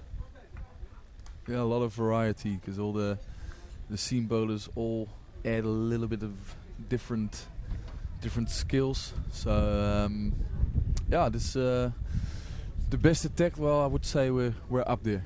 I mean, Afghanistan has got a very strong attack because they got also some genuine quicks, and now with Rashid Khan bowling his leg spin, he's obviously very, very good. Has started very well. He's closing in on world class.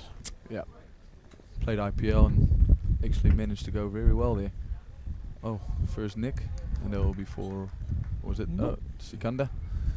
Good fielding there on the boundary. Quick young man. Saves 3 runs. Where does Snater play his cricket? He plays his cricket at Red and White. He played there last year as, well, just as a, I wouldn't say overseas because he's got a Dutch passport, but he was one of their pros, and they decided to get him back, and he wanted to get involved with Dutch cricket. And he also now is wants to start studying in September in Amsterdam. He's gonna live in Amsterdam and started. I don't know when he's actually gonna move in, but he's got an apartment now. So yeah, he's looking to contribute to Dutch cricket. Settling down in the Netherlands. Yeah, that's good to see. And so far, a good over by him. It's a very good start here. Looks like the clouds are building up a little bit in the background. Looks a bit dark, huh? Hopefully they stay away. We want a full game today, and I don't want to explain all the stuff when there's rain and the scores and the calculations. So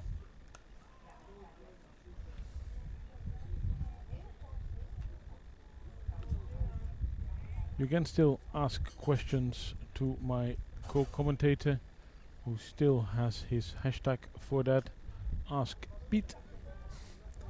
And throughout the innings we will regularly check in on the questions, and he will try to answer them.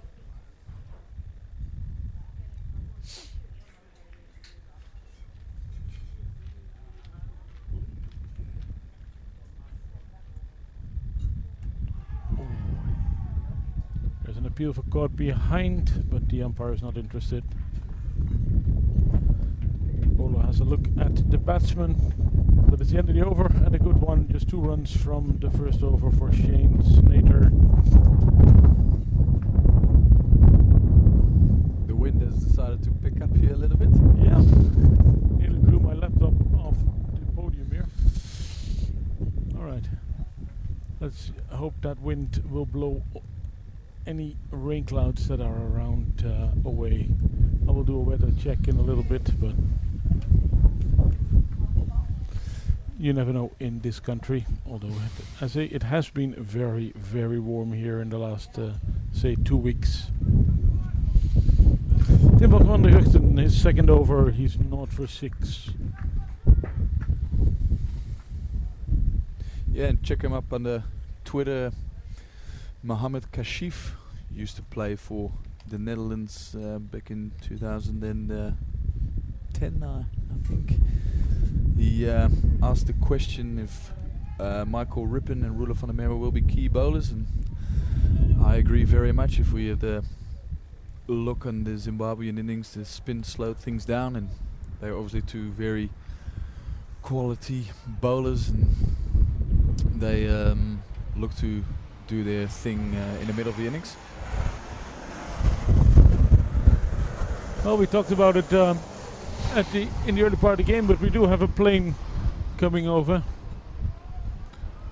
Well, we should have Henry Blofeld here who could describe planes instead of buses like he does on Test Match Special. But it is really flying over low, just above the trees that surround the lovely ground here in Amstelveen.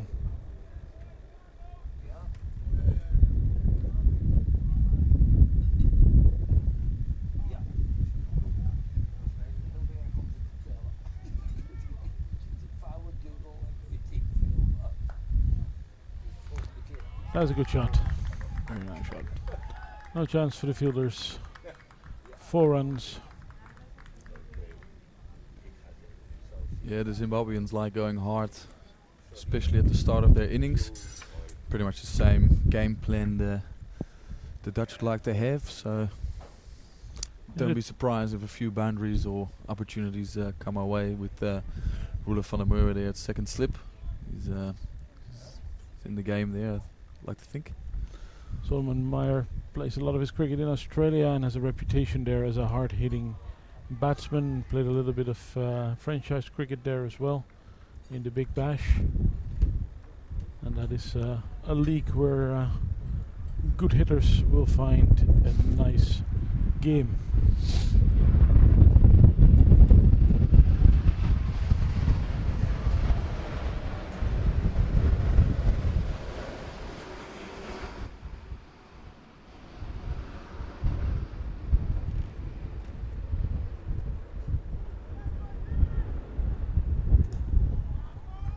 That's another good shot, and the outfield is quick, so that ball goes for 4 again.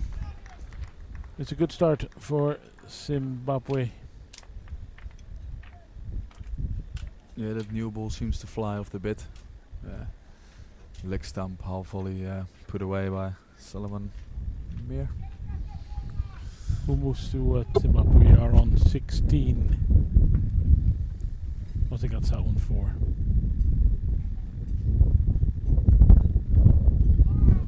And there's another boundary. And on different parts of the ground. Yeah, a little bit of width outside the off stump and cut away for 4. That takes him up to 24 naught after 3 overs with Solomon Meyer on 16 and Hamilton Matsakata on the 4 not out. Second over for Snater. Just 2 runs off his first 1.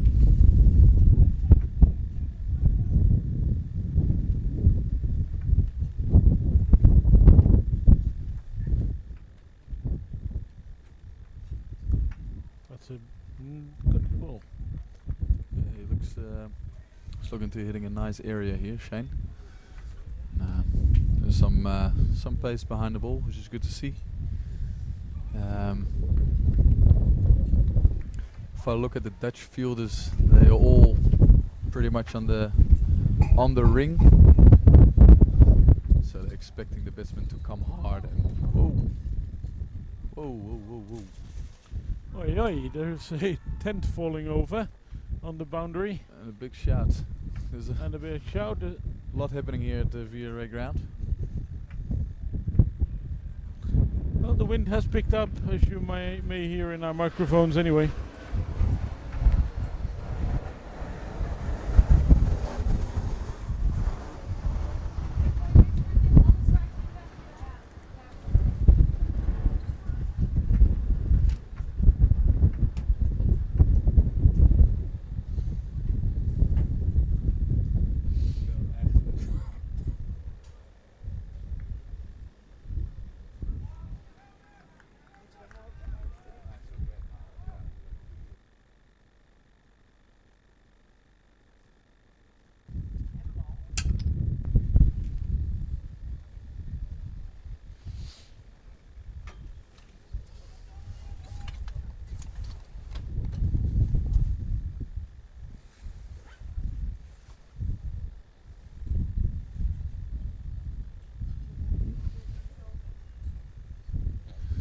Wasn't a bad shot there by the Dutch, but looks to be like a little bit of bad involved.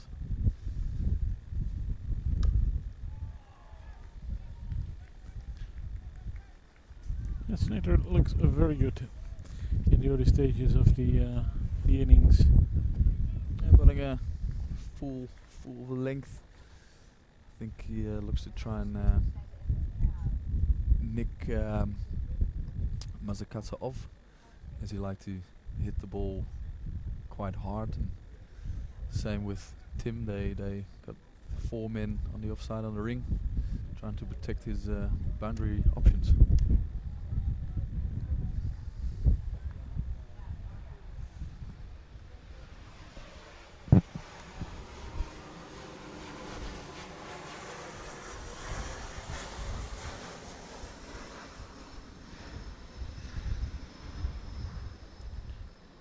A lot of stuff is being secured at the moment, tents and stuff against the wind. Might actually have an impact on the game as well. Wind is always a factor. As Snater finishes an impressive second over, and it's a maiden for him.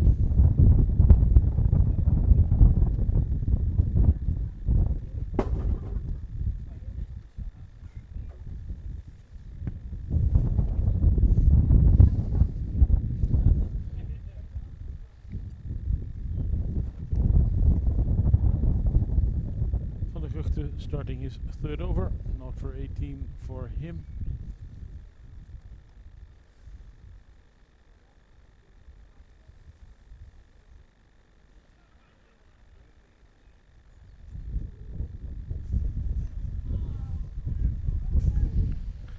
Zimbabwe take a single.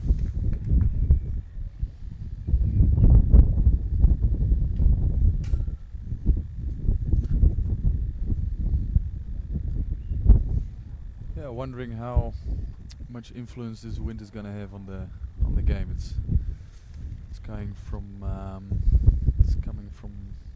sort of point direction now, from the batter's point of view. So maybe they'll start targeting the legs up. Another boundary for Zimbabwe. Mazakatsa doubles his total to 8.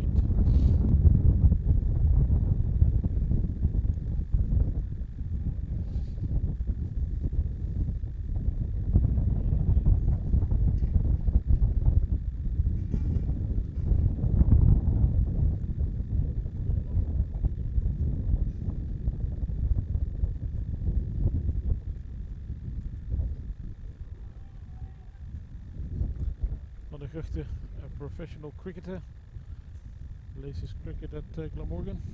Yeah, that's right.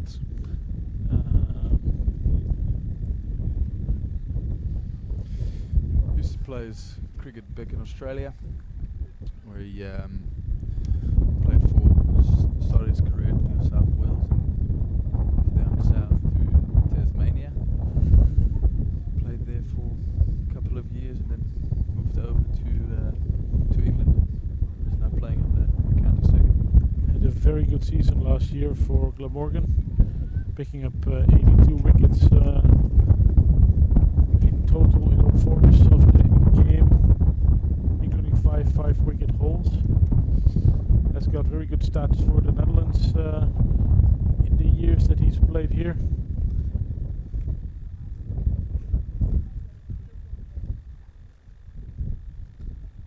But he's getting a bit of punishment early on in this match.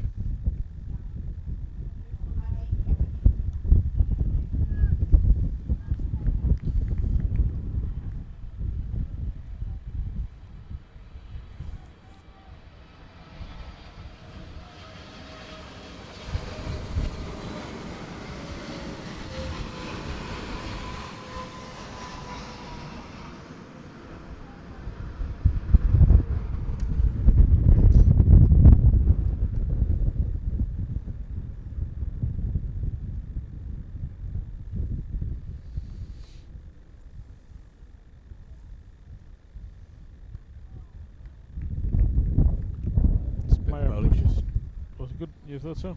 Yeah, he's couple of balls just gave a bit too much room outside the off stump, which is not really the plan I like to think. There's no lateral movement of the wicket or in the air, so yeah, Hamilton Masakatsa punished him a couple of times through that backward point region. So straighten it up a little bit and looks to be the way to go. The end of the over. Zimbabwe are 27 for no loss. Meyer is on 18 and Masakatsa on 9, and Shane Snater's got the ball for his third over. Van der Hugh 0 for 25 in 3.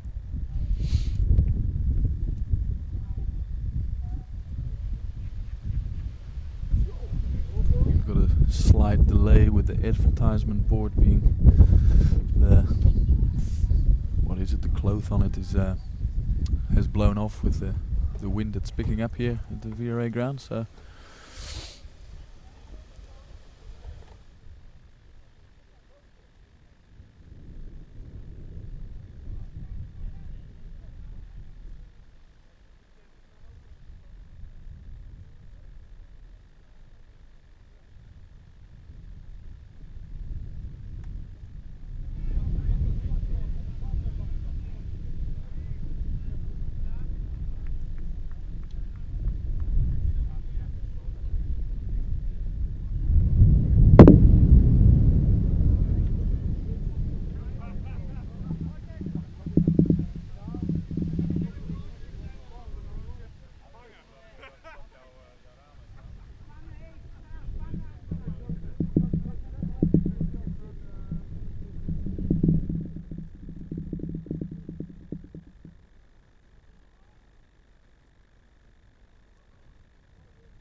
the wind really has a bit of an impact. Especially it's on the boundary where there's a lot of hard work going on securing all the tents and other stuff, and it's also forced us to change microphones. So I hope we're audible again without too much interference from the wind. In the meantime, Zimbabwe moved on to 34 runs, and Shane Snater is bowling his third over.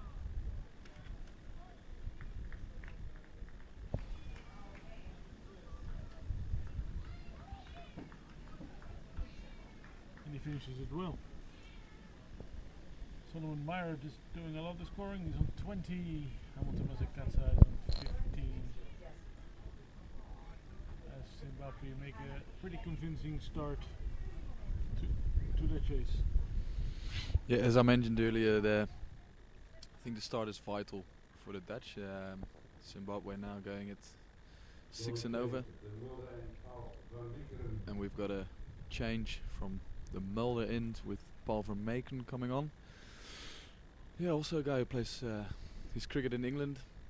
He has picked up a lot of pace over the last 2 to 3 years. And after his impressive performance in the World Cup in 2016 in India, he was rewarded with a county contract in Somerset.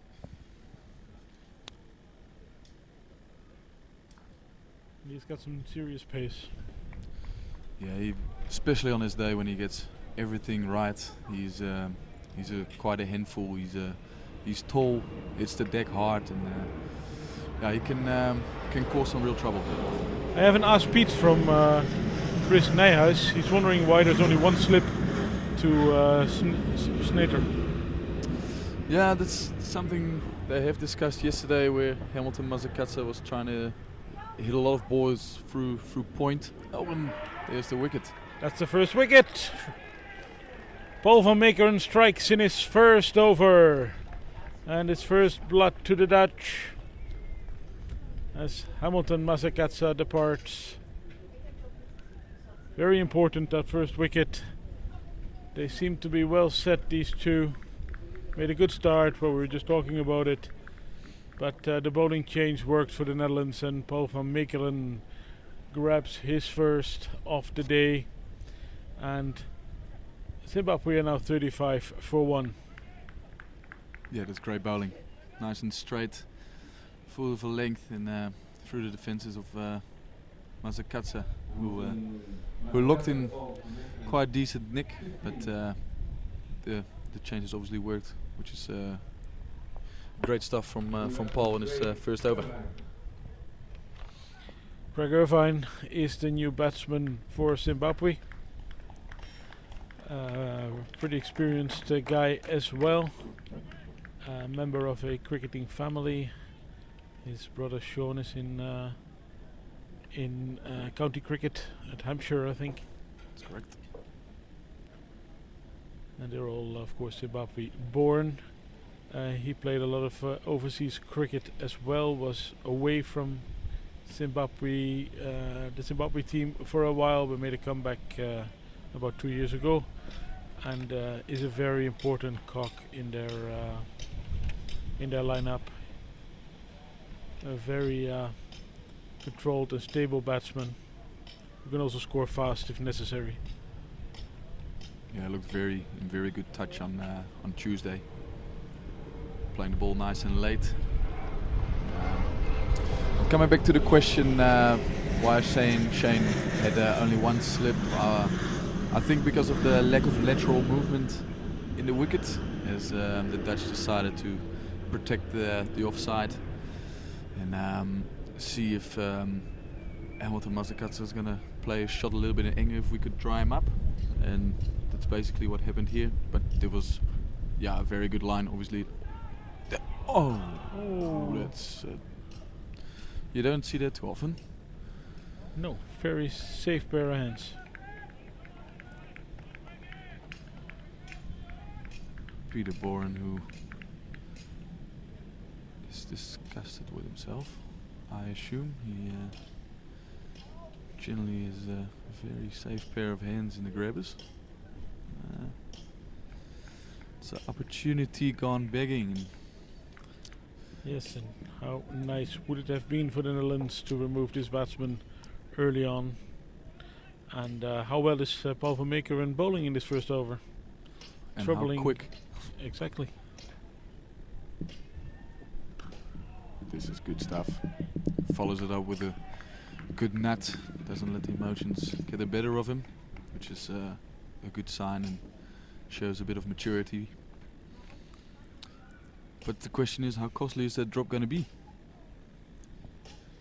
It's what you talk a lot about in cricket. If you drop a guy, you always say as the betting team that you want to make him pay. And in this case, Irvine gets alive early on.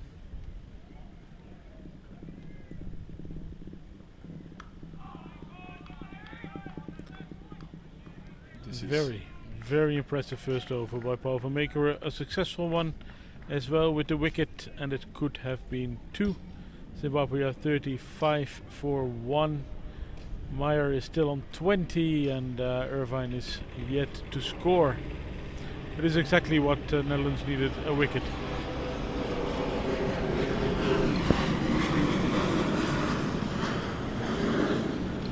Shane Snyder, who's started his spell quite nicely with the maiden. He had a over, went for a few runs, and see if he can back up this good over by Paul. This is fourth over his 0 for 10.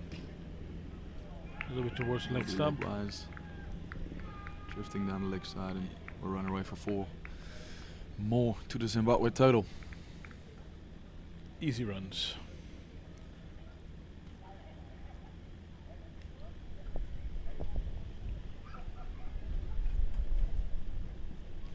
We call him Shane Snater, but I suppose he is Snater.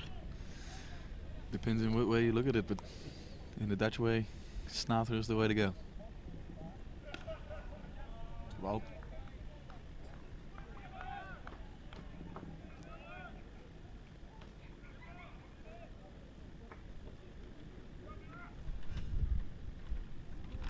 well, the wind seemed to have settled down a little bit again. All the tents that were in front of us are now gone. After that one blew over on the other side of the ground.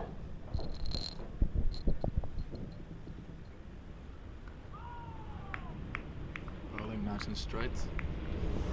McMurray is up to the task and works it away for 1.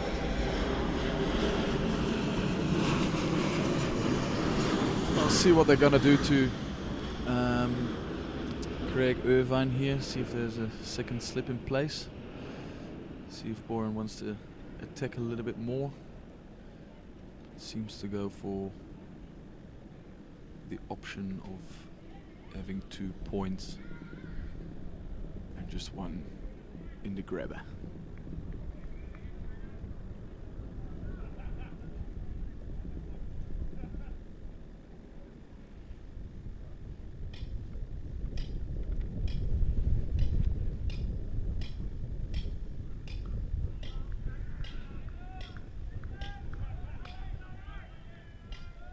He was pretty impressive, Shane Snater, in this short spell. I had not seen him bowl before, but good action, good run up.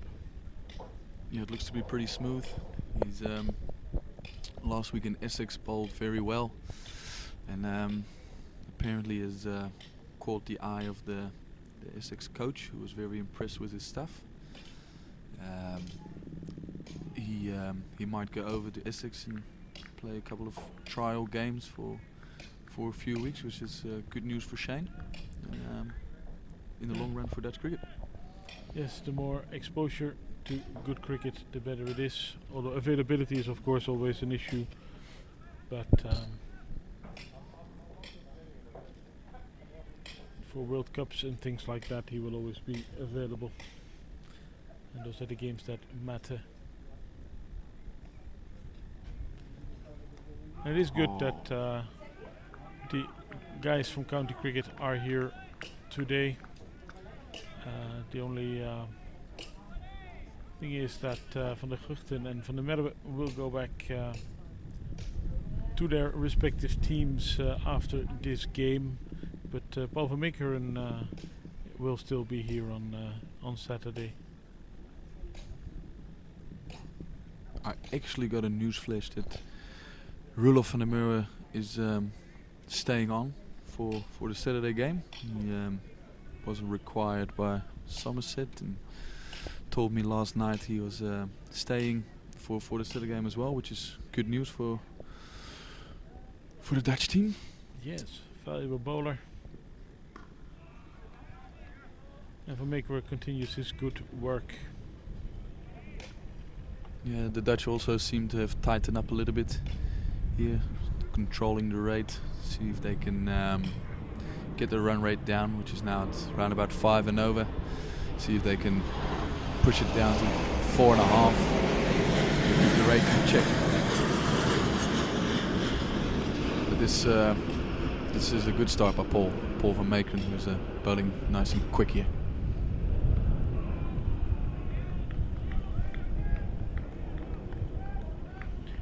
no runs against so far, but he has got that important first wicket for the Netherlands. Meyer is on 21. Irvine has just scored a single run.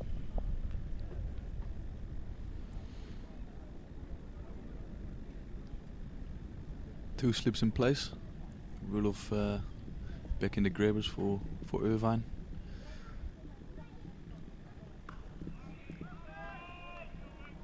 He's hitting the deck hard.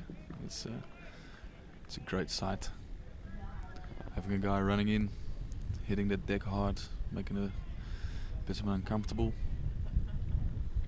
Wondering when that first short one is going to come. Paul is not shy of getting the ball up there. So I think he wants to try it nice and early.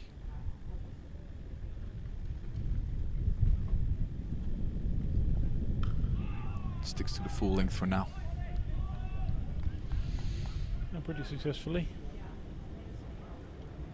And the warm weather has gone a little bit now with the wind. What happened to this beautiful tropical day?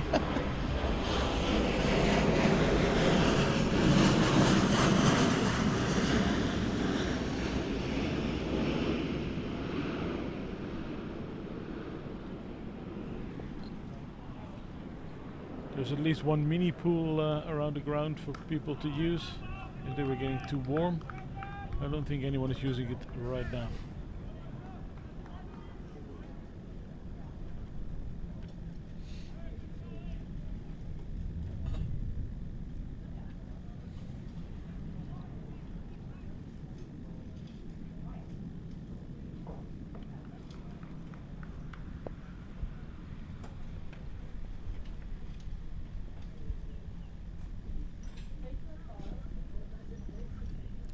Whoa! There we go. That's some serious pace there. There we go. That's flying through. And as I mentioned yesterday, the team chat, the guy at third man needs to be aware of the pace the wicket's got and the bounce and the ball flying, skewing off there. It's you're always in for a chance. That's 12 dot balls for Van Mechelen so far. That is a very impressive start. Sneijder has 15 dot balls and will start his fifth over. He's 0 for 12. And last 5 overs or so, the run rate for Zimbabwe has really stopped.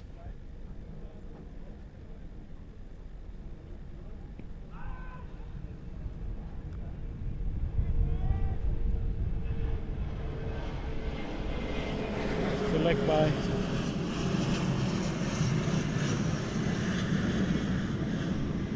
Irvine on strike.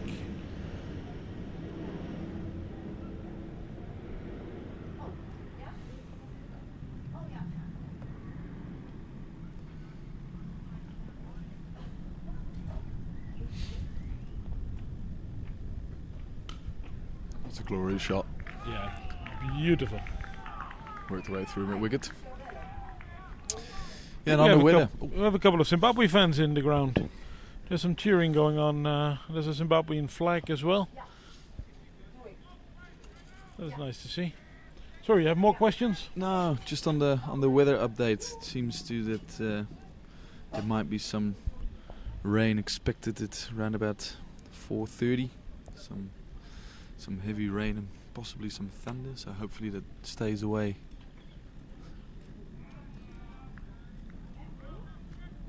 That's the Ferns bounded by Shane, who just typical response by a fast bowler. If you get hit for 4, the next one is going to be between the grill there. Yeah, it's been an impressive start here by the Dutch, especially Paul van Mechelen is just getting the gears going, which is very nice.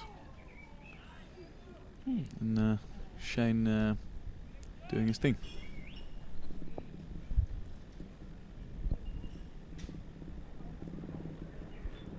It is the 10th over of the innings.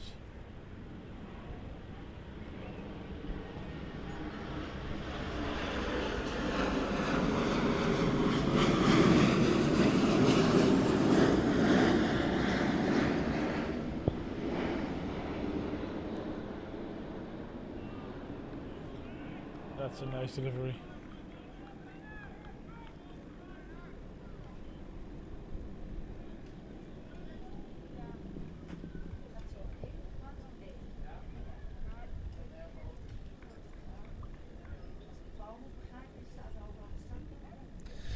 Next question on the hashtag Ask Pete is from Chris Rudd. When do Jaron Morgan and Colin Ackerman qualify for Holland? Well, Colin Ackerman is playing his county cricket now. He's playing at Leicestershire.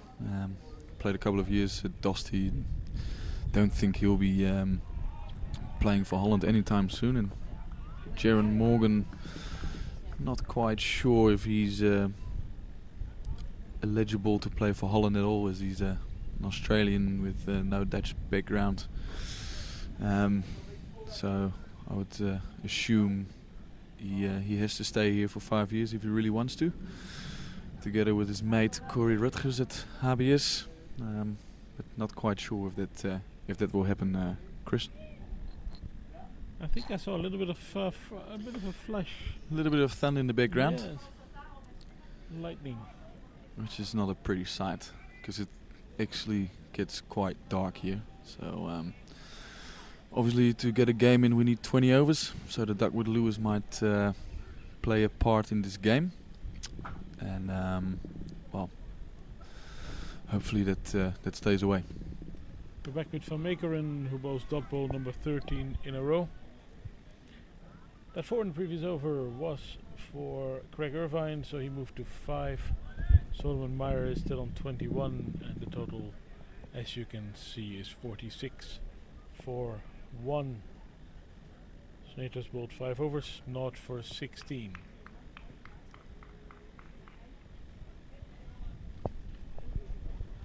Yeah, there's a deep backward square for Van Meekeren. So then the opportunity of the possibility of the bounce is up there, and a cover sweeper is out. So Boren is saving the boundary options, and still slip in play. So there's still some attacking thought running through his mind. Obviously, with the Duckwood Lewis, it would be nice if another wicket would fall for the Dutch and put some real pressure onto the Zimbabweans.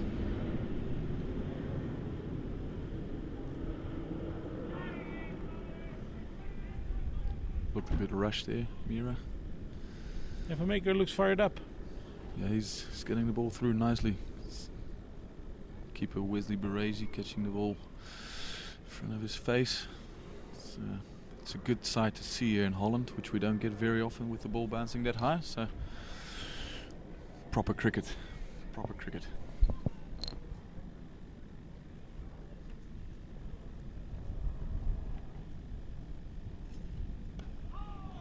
And that is the first run against Paul Van Meekeren. Well, that was inevitable, I suppose. It was beautiful while it lasted. He will be absolutely disgusted. He's bowling well, nice and quick. Doesn't give the batsman any room, tucking him up nicely. It's impressive so far. You think playing in England has helped him? Obviously. Improve? Yeah.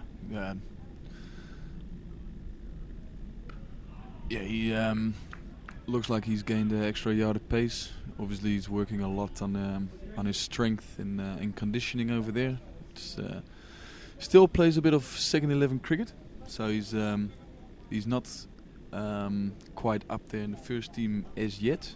But I'm sure he's pretty close, because from what we have seen over the last year or so and what we see now, this is good bowling. This is good stuff. And guys like him will be sort of anxiously checking out the negotiations around Brexit, because of course Dutch people don't count as foreign players on the county circuit. It helped guys in the past like Ronald de Verbre and Van Kroost, Paul Jan Bakker, all Dutch guys that made an impression on in county cricket, and who were very important to the Dutch team in the past. And well, if there's no more free movement of people between the Netherlands and the UK, that might actually impact the chances of Dutch players getting a paycheck in county cricket.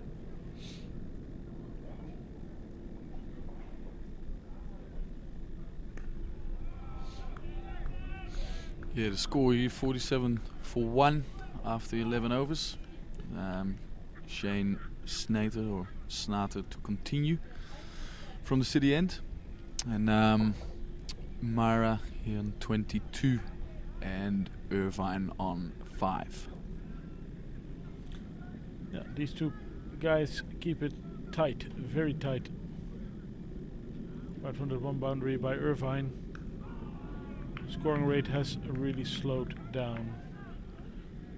Van Mekelen now 3 overs, 1 for 1.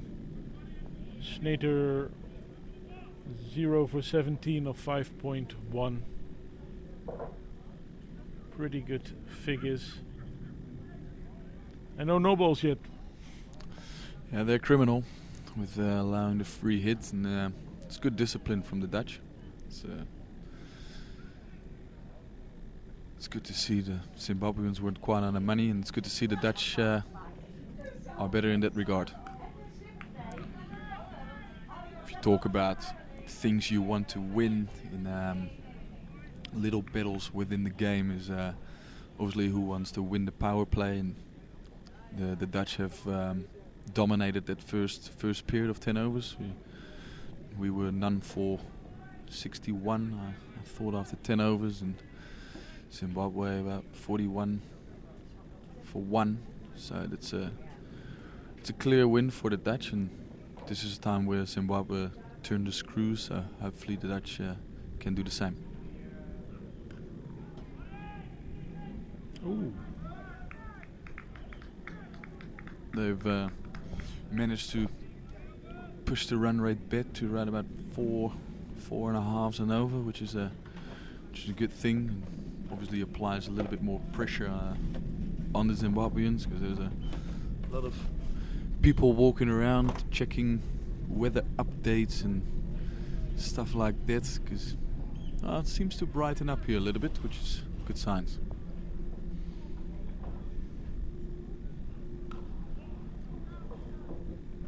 Feel it.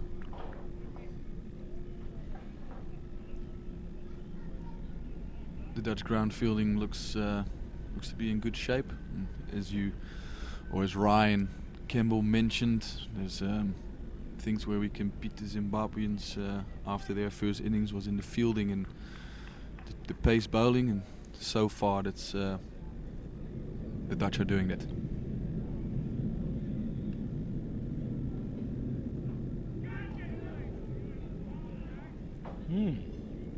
Good short one to finish the over with. Zimbabwe are 50 for 1. Meyer 24, Irvine 6. As the run rate drops a little bit further, it's about 4.2. We're getting Paul van Mekelen again. His 4th over.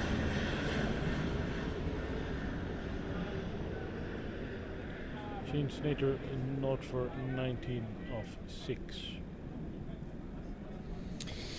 On the Twitter, on the hashtag AskPiet from Konrad Zuurmond, will rain swing this game into Holland's favour? Well, at the moment it certainly is. The Duckwood Lewis currently stands on 62 after this over, and the Zimbabweans are 50 for 1. So with that in mind, the Zimbabweans need to catch up on the Duckwood Lewis, especially from the 20th over onwards, when there is a game. So that will be in the back of their minds. But for now, it looks a little bit clearer again. So I don't look too worried at the moment. That is the first big shot against Van Mekelen, and it is a good one that goes for 4.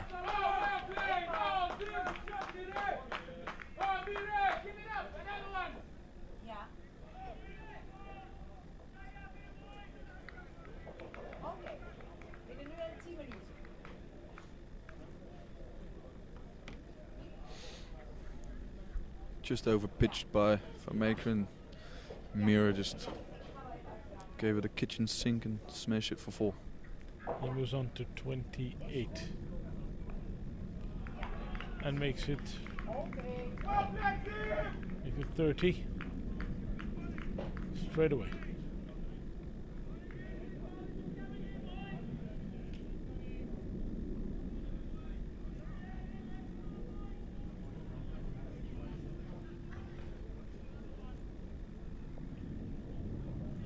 The Dutch guys still up and about in the field. A lot of words and movement around, which is good to see. They Lots look of very high energy. lively.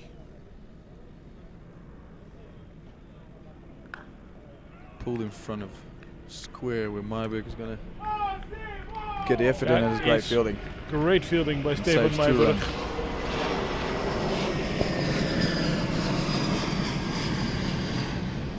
Fantastic work on the boundary there by Stefan Myburg. Saving 2 runs, and Mira lashing onto a short one, bowled by Paul van Meekeren. Seems to it's getting used to the pace now. Looks to play a little bit more freely. Another short pitch delivery, and that goes all the way for 6. Solomon Meyer showing his strength, easily dispatching that delivery across the rope. And with it, the run rate goes up again. And suddenly they're over that Duckworth Lewis mark. It happened Yeah. in just a couple of shots. Yeah, it just takes one over. And if I look at the field now, Van der Merwe and Rippen starting to warm up. Dutch want to get some overs in, apply some pressure, see if they can build some dots, and enforce an error in the Zimbabwean batting lineup. Oh. And then the old French cat makes it 3 boundaries in a row. Very effective scoring shot if it works out. And well, this was an expensive over by Van Meekeren. So Mira moves on to 42, and Irvine still on 6 with the score 1 for 68 after 13 overs, I guess. Yes, and I think there's a change in bowling. Michael Rippen on from the city end. No. He is an interesting bowler to watch. Left arm leg spin. That looks so strange that people call it a Chinaman. Bowling change at the City of Michael Rippen. There's also something that batsmen don't see every day. Yeah, you don't get to face it a lot around the globe. It's but Michael Rippen is he's a good leg spinner. Can turn the ball both ways. He's got a nice little slider. So, I think it's going to be vital. And will be interesting to see if he can get some turn early on in this innings.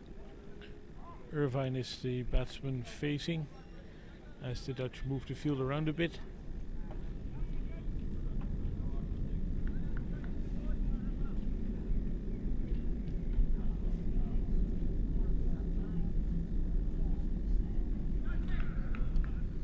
Immediately pushed around the corner, and it might be a chance. No.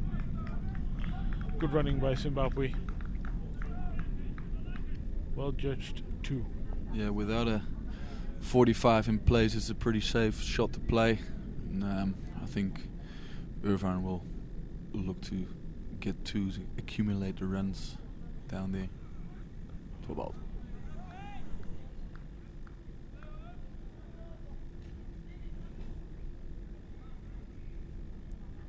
Yeah, interesting to see what the Dutch have got in mind.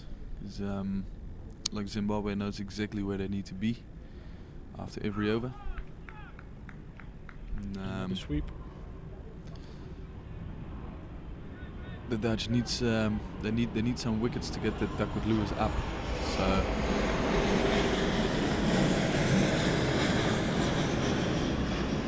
question is Boren going to take some chances? They bring mid-off up. See if Mirai wants to go over the top. Nah.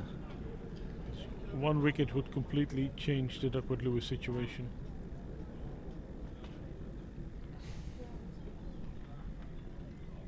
Ooh, that's close. That can't be too far off, but the umpire does Very not interested. agree. Oof. It's worth to have a look again. It's leg byes.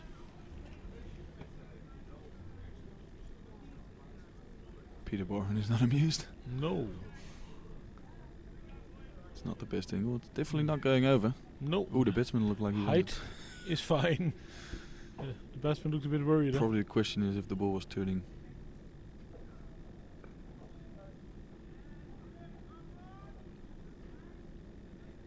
Another run to the total. But you do see the danger of a bowler like Rippon.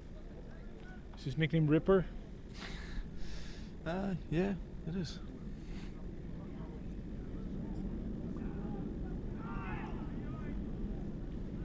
Looks like it turned a bit. Yeah. Some good energy by the Dutch. As Michael Rippon finishes his first over. We are 74 for 1. Meyer on 43. Irvine on 9.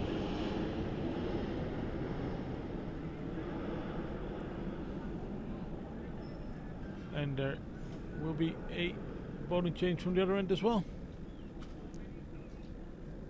And it's Roelof van der Merwe. Always likes to be involved, so there he is.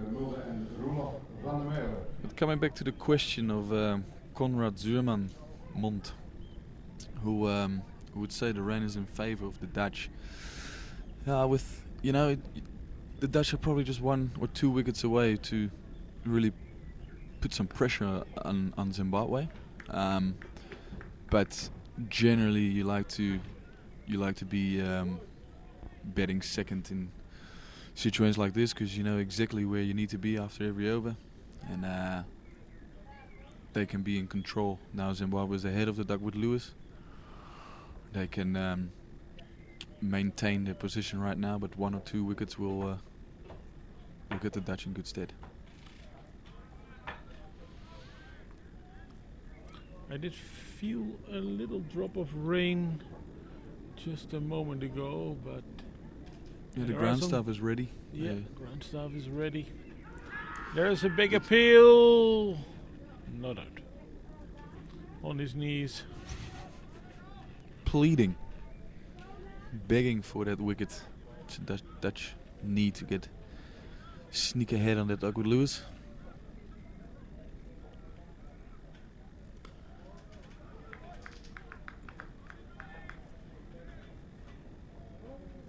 Punch down the ground for another single, and in that manner the Zimbabweans rotate the strike quite nicely in the last few overs.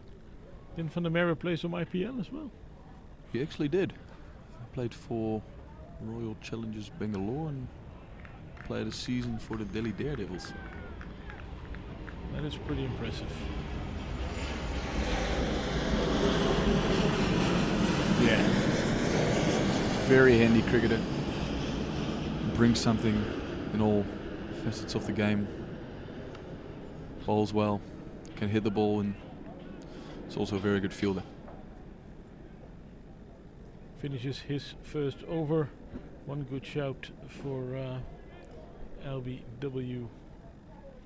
And Zimbabwe are now 77 for 1. With Meyer on 45, Irvine on 10. And the Merwe 4 runs of his two runs of his first over. And Rippon had 4 of his first over. And he will try again. The Duckworth Lewis moves to 73.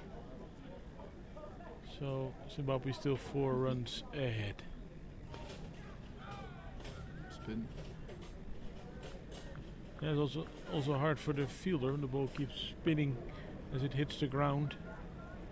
Yeah, you do get the occasional misjudgment in the field, which every cricketer probably has it a couple of times in their careers.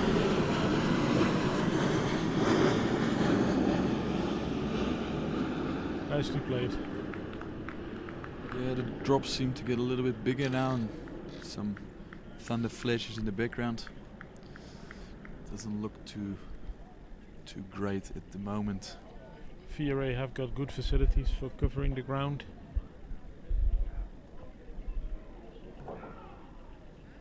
And as Peter said earlier, the ground staff are on high alert on the boundary.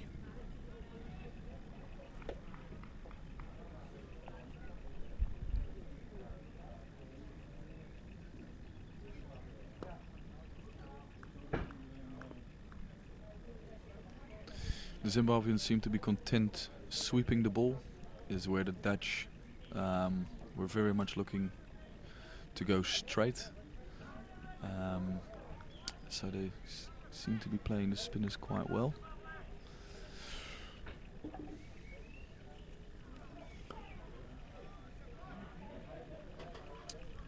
With Mira moved on to 47 and Craig Irvine on 11 not out. Still a strike rate way over 100 for Myra.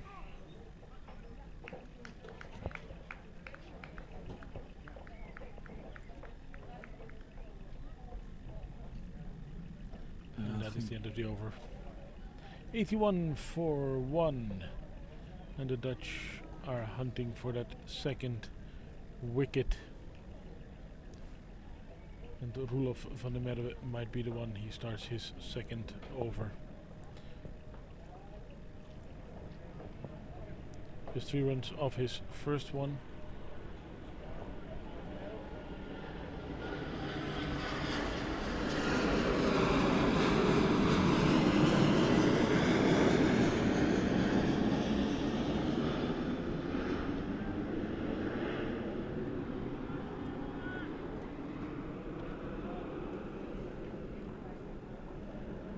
It's starting to feel like rain, not like drops. They could be out. No, just over the fielder. There was the chance the Dutch were looking for, and just out of reach for Shane Snater there, backward point. Andre the Giant might have had a chance. Was just a few millimeters too short. Though he's not a small man, by any means.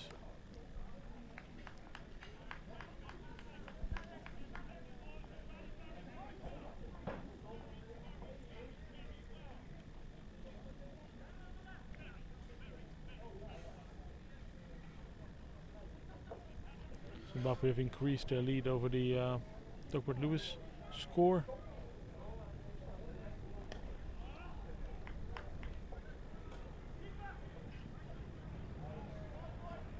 But the Dutch remain vigilant in the field. I would say the ground fielding of the Dutch is very impressive. It's a pity about that dropped catch by Peter Borren early on in Craig Irvine's innings. We're wondering, would it be expensive? Well, he has moved to 17 by now.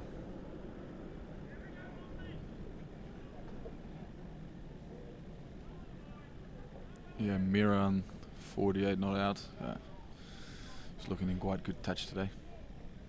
Hitting Yes, the his ball. batting looks very much better than his bowling did. So, well, that's a nice thing if you're an all-rounder. If one thing doesn't work, Opening the batting, opening the bowling. you can make it up with your other skills. Moves to 49 on the brink of his 50. Ooh. Oh, I saw some Oh, real lightning there in the distance. Yeah, it's starting to get closer and closer, and the rain is just about to get in. So it's interesting to see what the Dutch want to do here.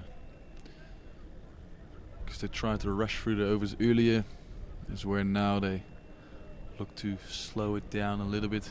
Is Zimbabwe just looking to cruise on this beautiful wicket here, the VRA.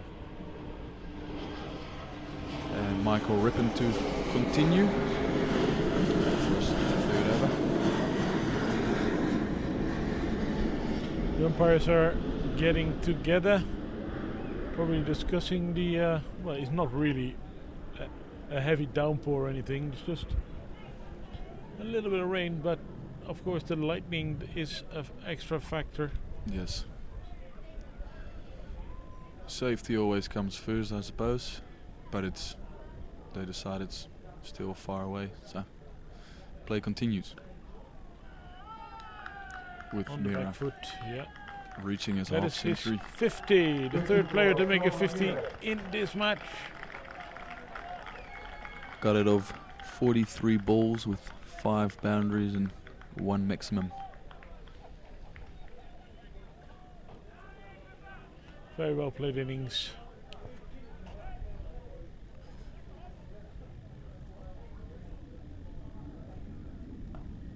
And a good sweep again. They play very square of the wicket.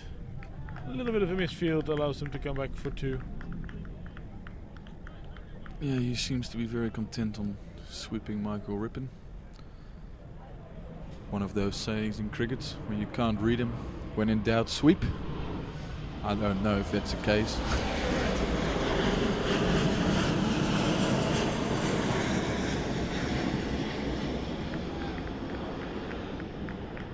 Bit of width and another single.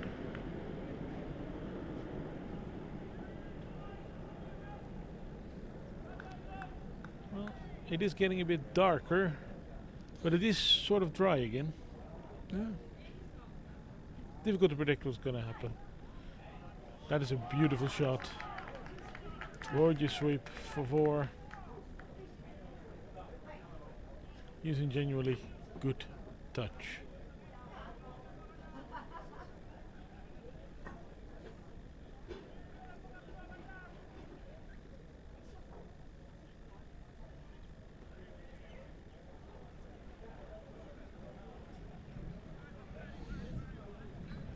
There's more covers being brought out.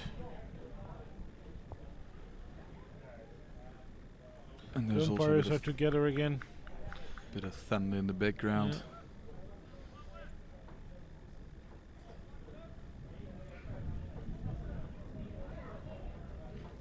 The thunder becomes audible, but it looks like we will still continue.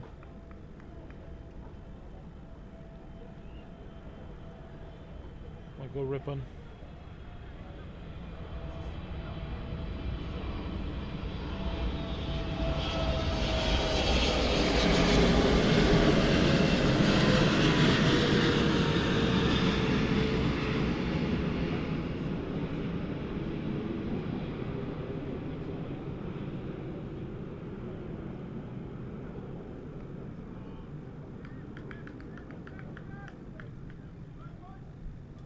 Zimbabwe approaching the 100 run mark.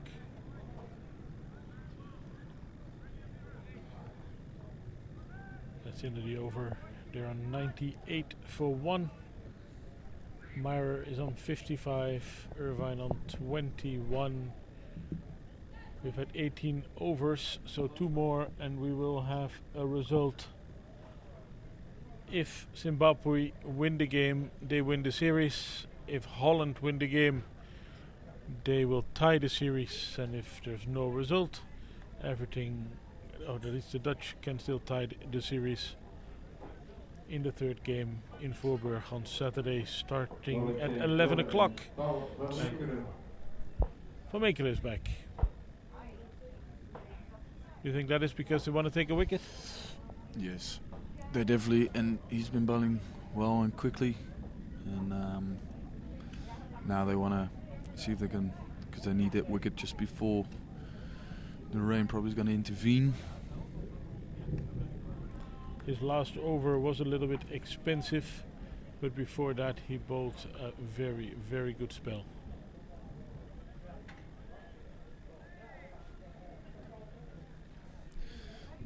As you can probably see on the images, it's getting a little bit darker here. But, still can still see well, but the clouds are just getting darker and darker. Oh. Inside edge for 1.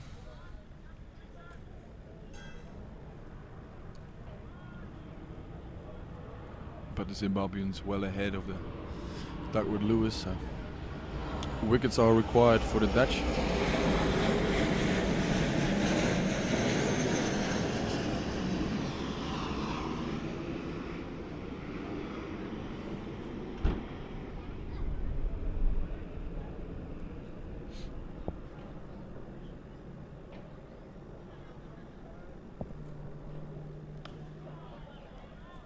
Playing your quicker bowlers might also get the umpires off the field a bit quicker if the weather is indeed, well, look at the sky.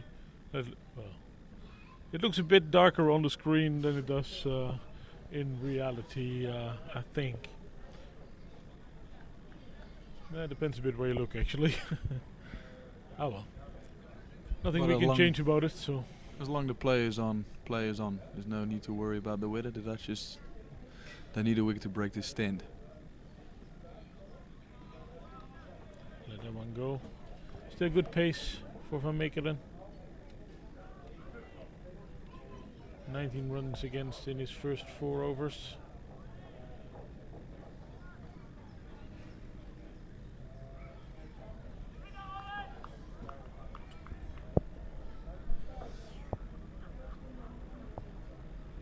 What are the other bowling options the Dutch coach has? Well, the coach, I'd say Peter. Or captain? Peter Boren, Logan van Beek. He is still. He actually got. Did he get 1 or 2 wickets on Tuesday?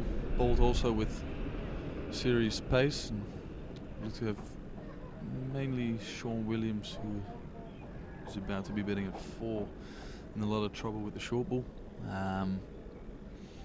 So he might be on next.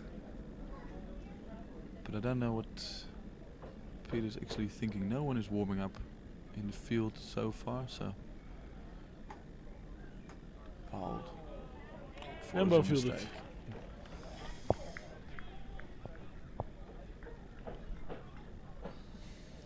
That brings to an end the 19th over. Zimbabwe on 99 for 1. Myron 56. Irvine on 21, and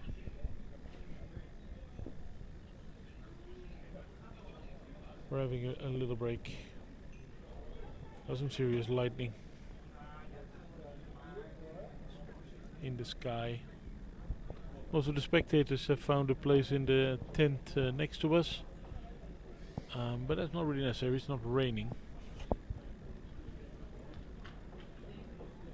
Yeah, this is. I think this is a welcome break for the Dutch. They can regroup now with the score on 99 for 1 after 19 overs. So they've gone through the overs quite quickly. But after the drinks, there's always a good possibility to get a new batter in, just to the batters now have a moment to rethink and regroup, and there's always a chance early on after the drinks or after an interval. So hopefully the Dutch can pounce on that one. And Irvine, who was dropped on 0, is betting on 21 not out. And Mira, who's been striking the ball very nicely, is betting on 56 at the moment. As we look at the scorecard, Meyer 56 not out of 48 balls at a strike rate of 116. A very, very good performance by him. Masakatsa bowled Van Meekeren for 15 of 23 balls, and Irvine, he's 21 not out of 43 balls, playing a careful innings.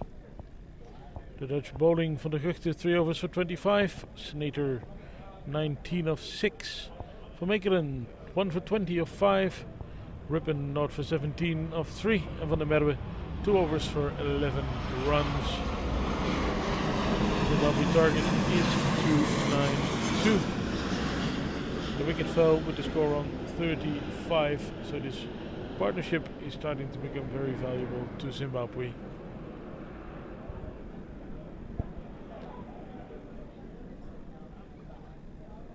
For a second I thought they were coming off, but it was just a drink break. And everybody's getting ready to resume the match.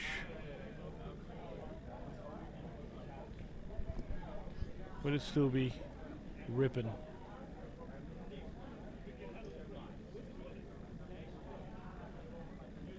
No, it's actually Van der Merwe. Yes, switching ends.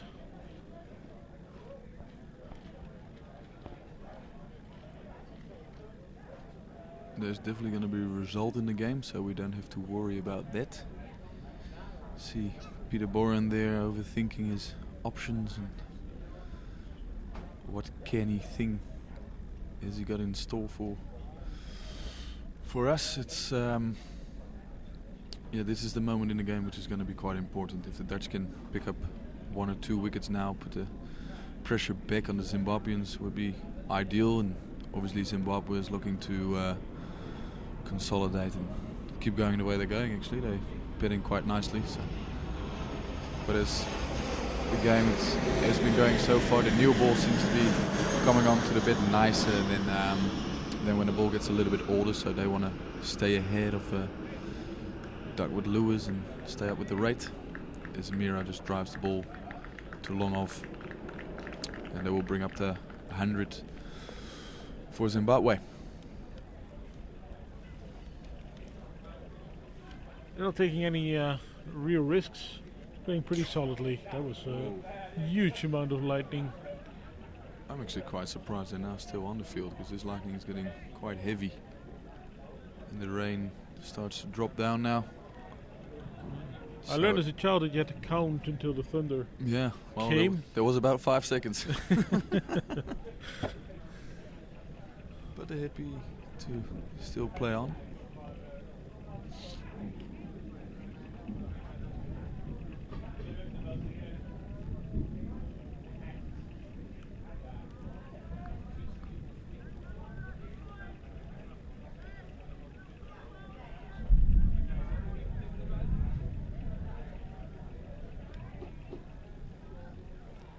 Well, all attention to what's happening on the ground. We tend to look at the sky a bit too much right now.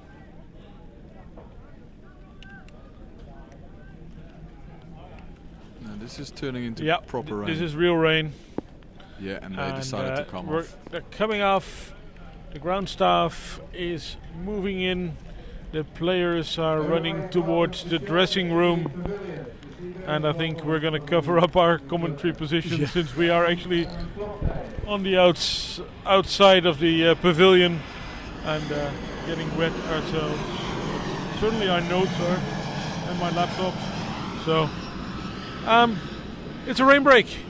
We will be back as soon as the weather improves, and we will possibly try to inform you of any updates. For now, talk to you later.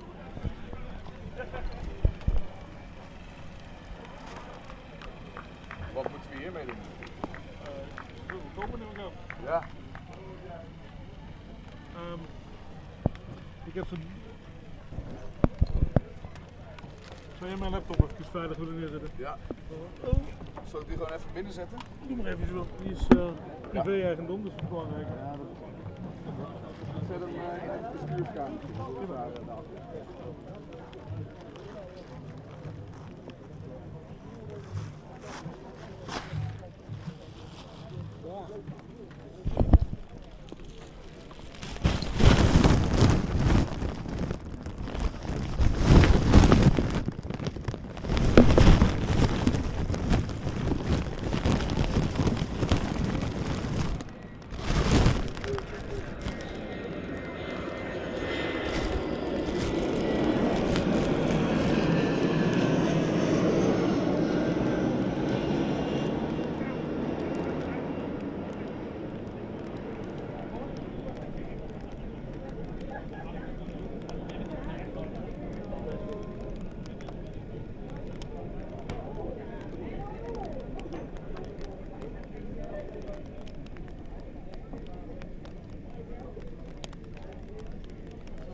Welcome back, everyone.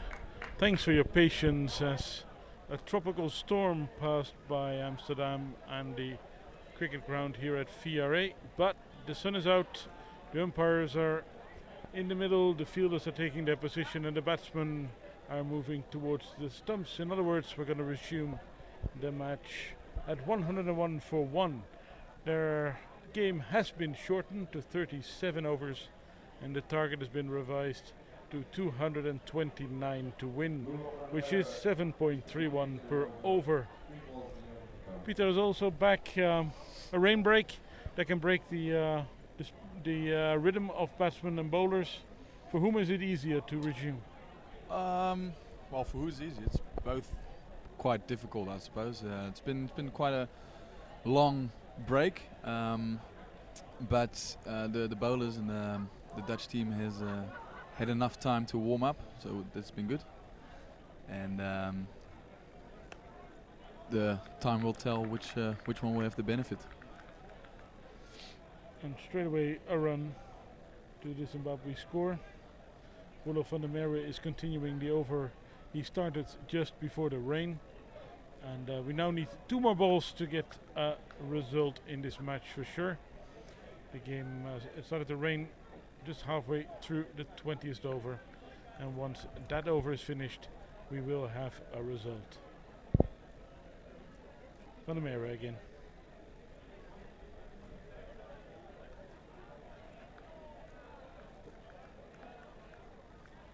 Compliments to the ground staff for first of all covering the square in a very rapid manner, and then clearing everything away safely and well.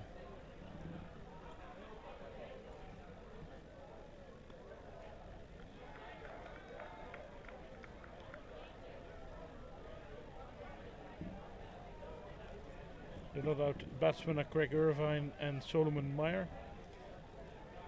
Meyer is on 58 and Irvine on 23 as we end the 20th over.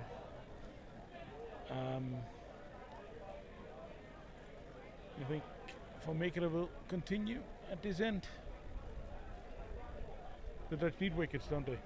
Yeah, they definitely need some wickets. The drop by Peterbourne earlier this afternoon is proving to be quite costly at the moment.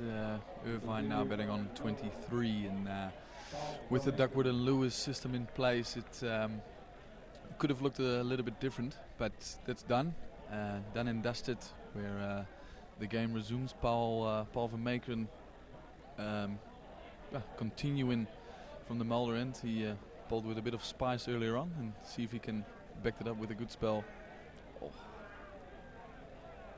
Just a little bit too high for the fielder. As Zimbabwe take 2 runs. Van Meekeren 1 for 20 in his first 5 overs, and especially the first 3 overs were very, very impressive. Yeah, the bowlers' numbers. The 2 bowlers can bowl 8 overs and 3 bowlers can bowl 7. So Van Meekeren is now in his 6th over, and he will possibly leave 2 for him towards for the back end of the innings. It's going to be quite interesting to see what plans Peterbourne has got. If he's going to bring himself on, or he's going to stick with Van der Merwe from one end and possibly having pace from the other end, bowling with the wind to generate some extra pace, and the spin options bowling against the wind, which is quite common in cricket. So see how he goes about that.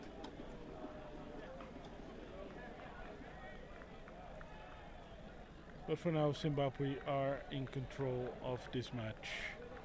They're way ahead of the Duckworth Lewis target, and well, the required run rate, as I just mentioned, is not that serious an issue in modern cricket. No, Zimbabwe can definitely keep on track. They just need only 7s, which is like you said, it's nothing major.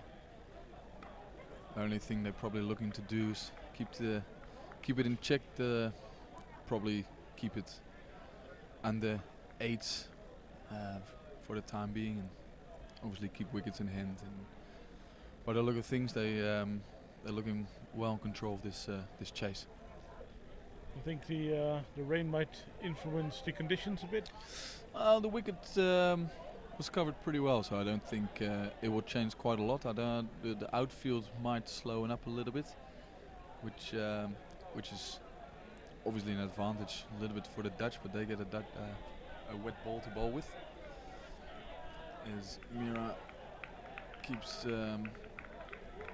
looking to play fluently throughout this innings. Yes, he's played some very impressive shots and hasn't really been in trouble so far in this innings. Opening the batting now for Zimbabwe. He lost his partner Hamilton Masakatsa, the only wicket that went down so far. That happened all the way with the score on 35. So a 75 run partnership already between these two.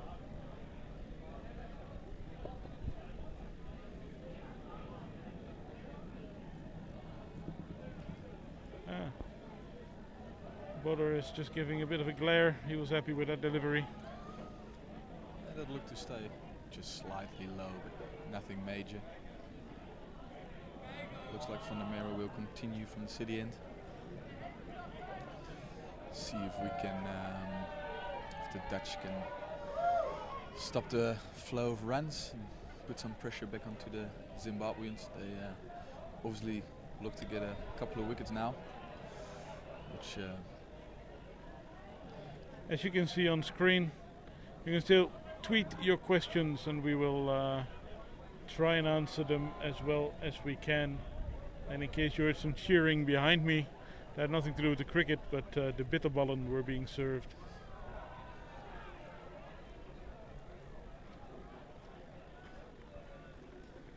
Rudolf van der Merwe, 3 overs, 15 runs against.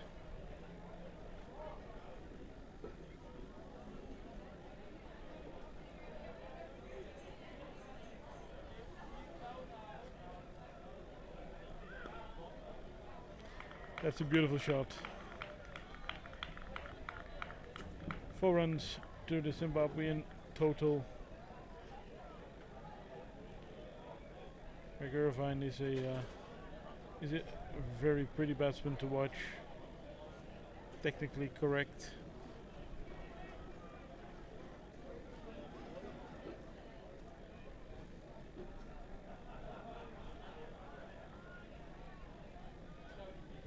He's batting a lot slower than his partner.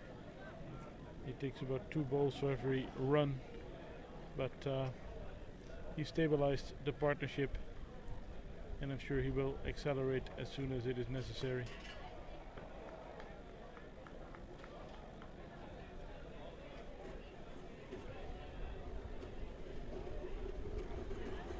yeah, by the look of things, the conditions haven't really changed. Outfield slowed up just a touch, but the wicket still looks to be in great shape. And Van der Merwe continuing.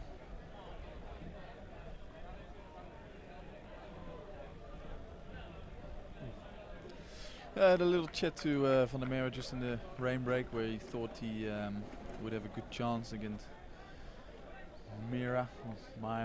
He it's just been a touch too full, I reckon. But to be fair, the Zimbabweans have played him very well. And, they continue in their good work after the rain break. That's the end of the 22nd over. 116 for 1. As mentioned, the game has been shortened to 37 overs, and the required total for Zimbabwe has been revised to 229 for the win. The required run rate has moved up a little bit to 7.45.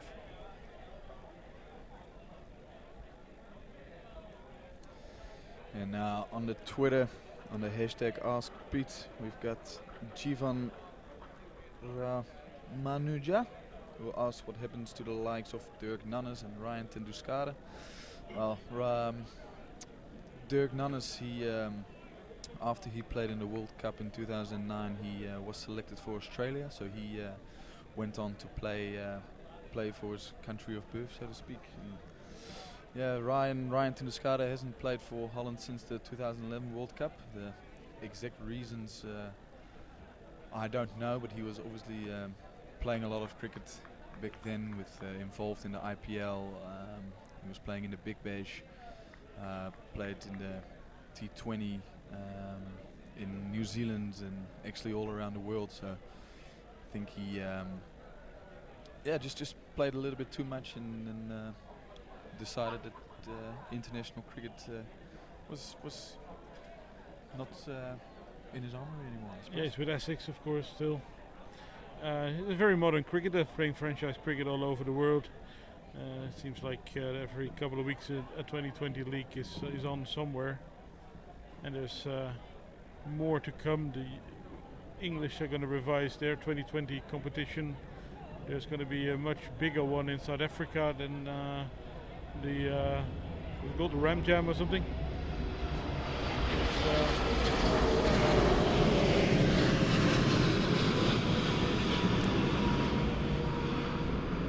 Big appeal by the keeper and a wide given. Yeah, it's Logan van Beek bowling his first over of the afternoon. Not really sure why this was called a wide. But it's only his first over in the 23rd over of the match. He bowled quite well on Tuesday, so hopefully he can. The Dutch seem to go with the shorter length deliveries here, looking to tuck Meyer up and see if they can get the ball up to his rib cage, hip rib cage sort of area. See if he wants to keep playing the pull shot, but so far he's been quite in control of the shot. So.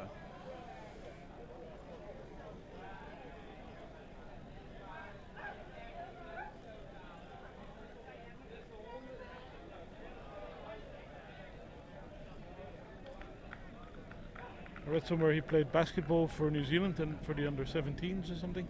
He actually did. Yeah, also one of those guys who's a very good athlete. Just pretty competitive in every sport he plays, but any sport he will play, he'll probably be quite good at it. So yeah, natural athlete and very good player. He's a good player. Yeah, good sporting genes. His grandfather played Test cricket for two countries, for New Zealand and for West Indies. Peter Boren also almost took out Wesley Baresi there. Yeah.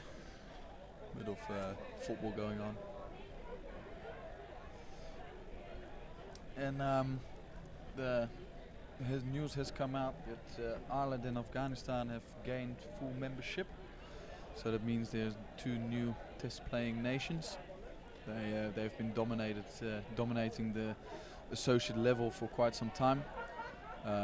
Ireland for a little bit longer than Afghanistan has, but Afghanistan has been on the rise for quite some time. I think they came all the way from Division 5 all the way up to Division 1, and haven't looked back since. They are an impressive outfit, got a lot of followers back home, and they look to continue their improvement, and all credits to them. They've been working hard, and it has paid off. There's a really nice documentary on the early days of Afghanistan cricket on Netflix. That is well worth a watch. Congratulations to both boards and all the players and fans for this promotion. It is of course the first time the number of full members has been extended since the early 90s, when it was Zimbabwe that gained a full test status. Played the first test match in '93, I think, against India. Score by now has moved on to 124 for 1. Meyer is on 63 and Irvine on 38. The required run rate is now about 7.5. So still perfectly under control for Zimbabwe. We were wondering where Afghanistan are going to play their home games. At the moment they're playing their home games in India, where they used to play their home games in Dubai or the UAE, but they have now moved to India, where they recently played a series against Ireland, which they won 3-2. Yeah, that's probably the conditions that suit them best with the spinners they've got and the batters they've got, with India producing flat tricks and scoring a lot of runs there. And Van der Merwe here continuing, looking to probably get about 2 dots and over, see if they can squeeze the run rate and get it up to over 8s and then building it up to 9s, but the Zimbabweans so far are right in control. And there you go. Oh, that's not. That's exactly what he was talking about earlier, dragging his length a little bit back and see if he can trap him LBW. So that's what he will be looking to do. Also, if you look at the field placements, they've got mid-wicket out on the boundary and mid-on, 2 men on the circle behind square, and that's a and that's a sweep shot, which A bit of risk there. But it pays off, it's 4 runs.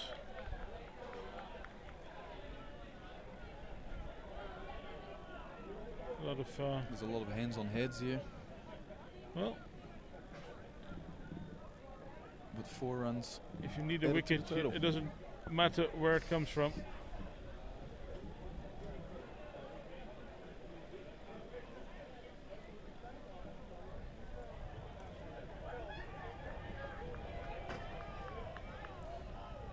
Oh, that would be a great stop, but just across the boundary is the ball. perfectly executed. Yeah. Beautiful shot. As the whole day, Sullivan Mirror has been looking in great touch. And he adds another boundary to his total. Now betting on 72.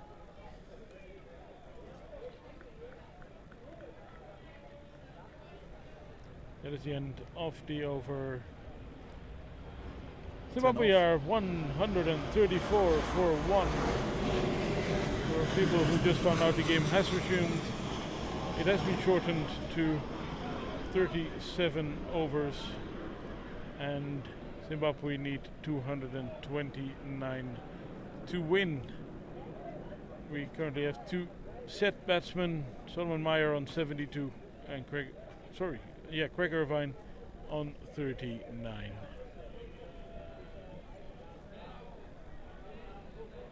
It is getting a little bit darker again. Yeah, and a little bit chilly too. Don't think a lot of people have accounted for that. If I still see people walking in shorts and t-shirts, there's a bounce. It's a good bouncer. So the Dutch staying with their tactics to trying to make the Zimbabweans feel uncomfortable at the crease. And also Logan is looking quite sharp from up here.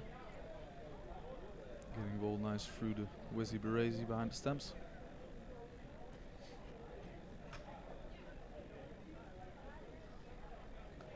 Swap ball again. It's going to be interesting to see how Zimbabwe will go about this. Obviously they don't need to do much as they find the boundary regularly. But yeah, the Dutch should maybe take a chance somewhere to get that wicket in early. Obviously they're going to try that with a short ball with mid off and mid on up. It is still quite an attacking field. There'll be another boundary. Yeah. Flicked away for 4 runs. Just slide a little bit too straight. Flicked away through fine leg. Irvine moves into the 40s, and since the rain break has upped his scoring rate considerably.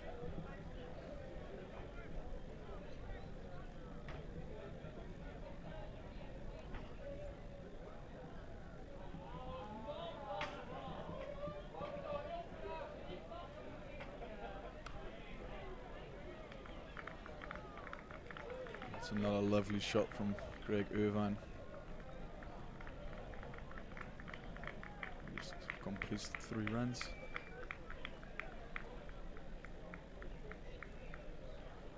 And Zimbabwe right on track with this chase. The only thing the Dutch need to do is get that wicket and get a new guy in. And put some pressure back onto the Zimbabwean batting lineup. But so far the Zimbabweans looking real control. And there's no panic whatsoever.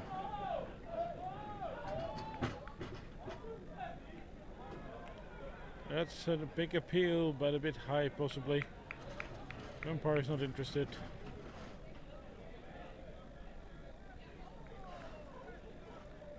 I'm actually quite surprised Peter Bourne hasn't bowled himself Hit him as yet. I think he will be quite handy, as we discussed earlier on. The slower paced deliveries were harder to hit, and he's a canny bowler, bowls a lot of slower balls. And I think he will be quite handy, especially to a guy like Mira who goes hard towards the ball.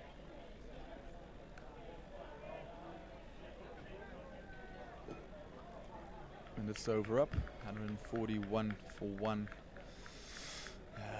with Mira on 72 and Craig Irvine on 46.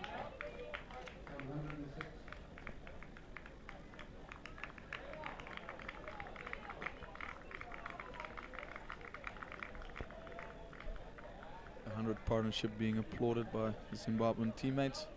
It's been a very good stand, except for that drop early on in Irvine's innings, but he's making the Dutch pay.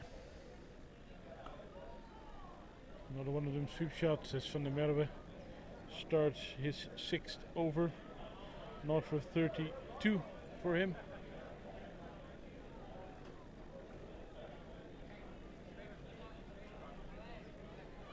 Yeah, it's interesting to see the Zimbabweans have used the sweep shot a lot more than the Dutch have. So the Dutch look to play straight.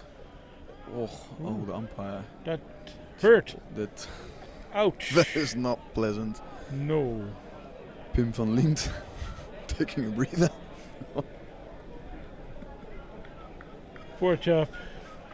Yeah, that's gonna be a big bruise. He seems to be okay though. Yeah. Walk it off a bit. Very good.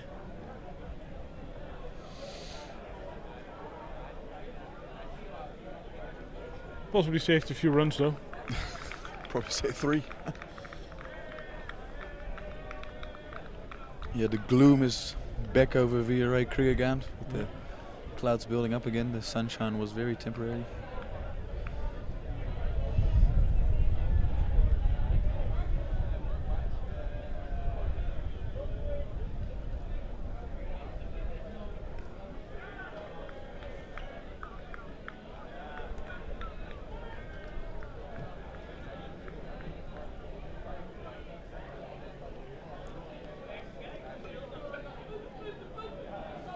But I still have a slip in.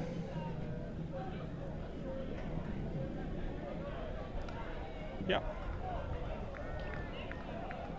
Yeah, the Dutch have to. They need a wicket, and then see if they can stop the flow of runs. Because after the rain break, they have been scoring quite freely. Ruler van der Merwe is looking the ball quicker and quicker. That's another 2 runs.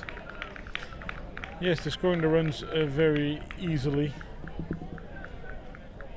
We've had a couple of shouts. One of them looked very good. But in general, Zimbabwe are in control, and the mood on the boundary amongst the other players and the officials is very good. A couple of questions have come in on the Twitter. How many overs a bowler can bowl? Amit Roy, 2 bowlers can bowl 8 and 3 bowlers can bowl 7 overs. But the Dutch have already used their 6th bowler, so someone will obviously not bowl their full quota. And it also is going to answer the question why Dutchy PDB on Twitter is not bowling. He is, I don't know, I'm actually quite surprised. I think he will be handy on this wicket. And yeah, when I spoke to him in the rain break, he said he would bring himself on somewhere. And I think the time is right, but it's obviously up to the skipper himself. Yes, often the change of bowling can help if you want to break an established partnership or bowling something different.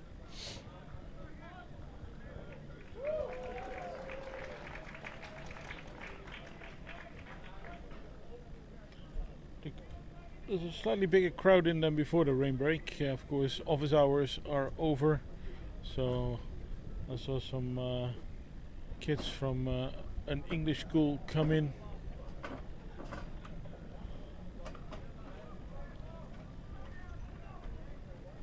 They're going to take on his arm. They are. They get two quite comfortably. Greg Irvine, his 50 is up. Another half century for him. Very valuable player for Zimbabwe. Very controlled. Not stressed too much.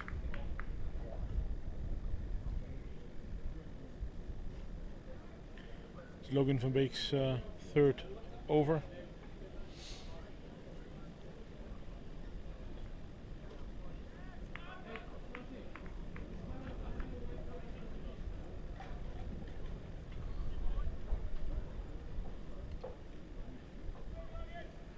Yeah, where are the Dutch gonna get their wicket from? It's the main question here. The game seems to drift on a little bit, and I'm really would like to see Peter Bourne have a bowl himself. He has the tendency to break partnerships, and is very capable of doing it. To get at 1 or 2 overs in, to change him field placements and long off and long on go back. And mid-wicket and third man up. So there must be a plan behind it. Well, mid-off actually comes up, and there's the old cow corner is out, which would mean probably a slower ball bumper.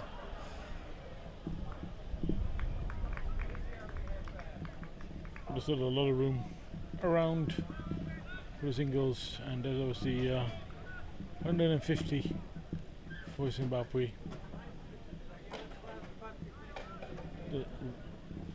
The total required is 229. So they're well on track for that.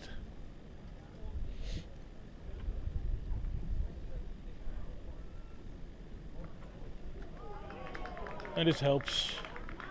Another 4 added to the score. I suppose it is logical for bowlers to experiment a bit when you're looking for a wicket.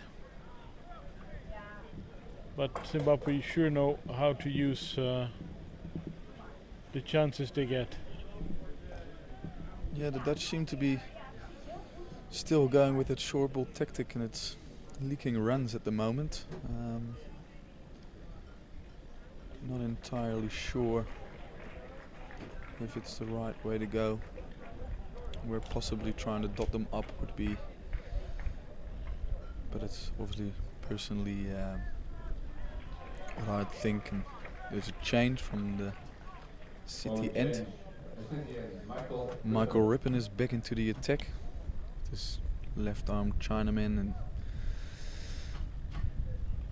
that's obviously leg spinners are always a wicket taking option. So hopefully he can get some purchase of the wicket now. He's a little bit older, but that rain might have cut those chances down. And yeah, it's interesting to see how Zimbabwe are going to go about that. How they're going to play him. If they're going to stick to the sweep shot of maybe Michael Rippon can enforce an error. It is getting gloomier and gloomier. The wind is also picking up. That is a dismissive shot. A massive 6. Well, they're not sticking to the sweep shots, that's for sure.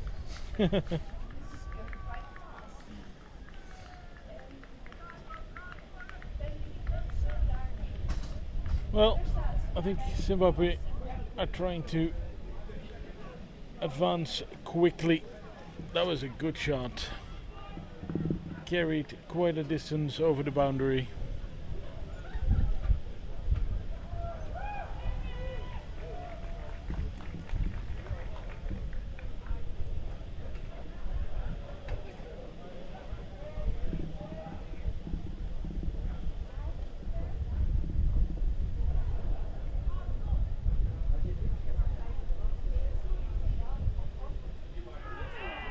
Yeah. And it's ball. And Rippon strikes. He bowls him. That's the end for Solomon Meyer. On 82 for him, the opening batsman. His innings comes to an end and the Dutch break the partnership. The bowling change did the work for Captain Peter Boren and his squad. And Michael Rippon is the guy who does it. You seem to have missed the ball a bit, huh? That's a weird shot. Yeah. He's locked in control all the way and pretty soft dismissal. But this is the opening, or this is the moment the Dutch have been waiting for, and Michael Rippon has created it. And it brings Sean Williams to the crease. This is exactly what they needed, and see if they can dot Sean Williams up, see if they can put some pressure back onto the Zimbabweans now. Obviously Craig Irvine still there, betting on 54. And the new guy, Sean Williams.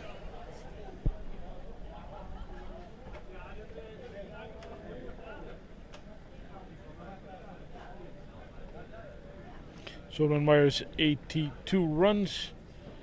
Game of just over 70 balls with 8 fours and 2 sixes at a strike rate of over 115. Sean Williams is no mean batsman. He might be the best one in Zimbabwe right now. Yeah, he'll be looking to sweep Michael Rippon as well.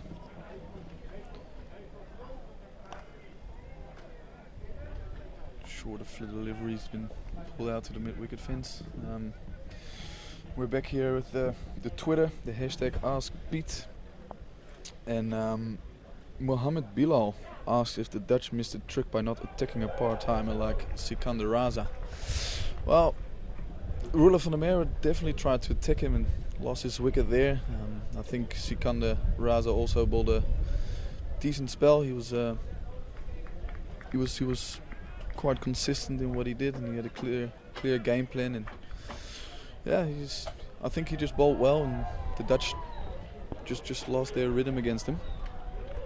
And a question from Craig White: what is the Dutch cricket's long-term plan? Well, the long-term plan is in way of looking for test status. That's obviously the dream or the ambition for everyone playing associate cricket at the moment. But I don't know what to actually say. Like it's all short-term planning at the moment, because it depends on how you go in the World Cricket League at the moment. And if we get that, if we get our ODI status back at that stage, it would be looking to build on from there. That's and then look to establish more cricketers in Holland. See if cricket can be a bigger part of the sporting environment over here. Test status is, I would say, a long way. Holland hasn't got that many cricketers, and for Test cricket there's also a criteria that there's a lot of people playing cricket in the nation itself. How many days of multi-day cricket would you play a year normally?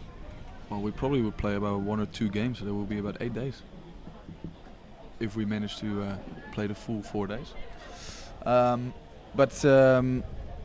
Yeah, it's mainly about getting more people to play cricket in Holland and get a little bit more exposure, so the game can grow and stabilize in the country. That's obviously the long-term plan, and to see if that can be done. In the meantime, there has been a bowling change, and Tim van der Guchten is back. 0 for 25 of his first overs, but that first delivery looked very good.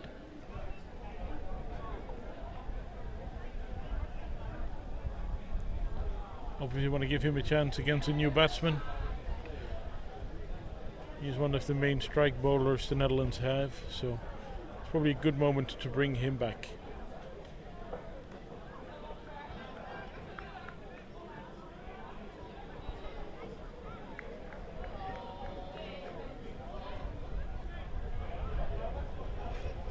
Yeah, Timmy van der Guchten was a bit wayward or a bit wide at the start. And, got carved through the point area quite a bit, and hopefully he can tighten up here and hopefully get the set batsman Craig Irvine out. It will be handy. 2 new batters at the crease. That's what the Dutch will be looking for. And there will be a wide.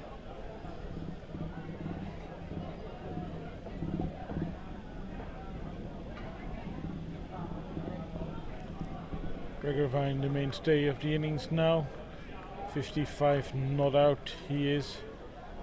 His partner Sean Williams is just on 2. Acquired rate has risen a little bit to 7.5, but needs to go up a lot further for the Dutch to apply real pressure, I suppose. Well, oi, oi, oi, that was a chance, and the batsman is down. That would have been very, very close. Well, sent back by Williams. Let's have a look how close this was. There's the batsman. It would have been gone. Yeah, that would have been out. So those are small opportunities you want to take.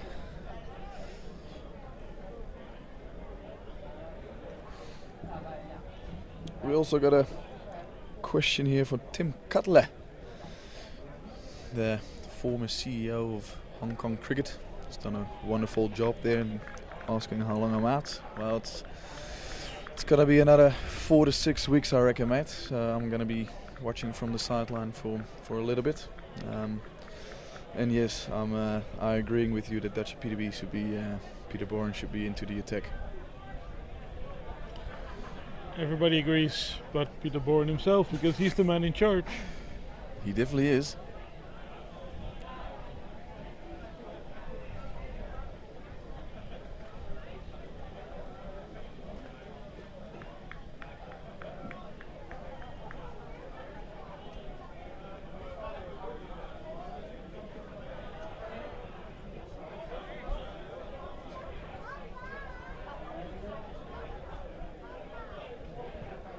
Sean Williams is an experienced cricketer. He's now 3 of 4 balls and knows exactly what's required. Needs to put bat on ball and run hard. He, like you said, he's got a lot of experience. He knows exactly what to do in this type of situation.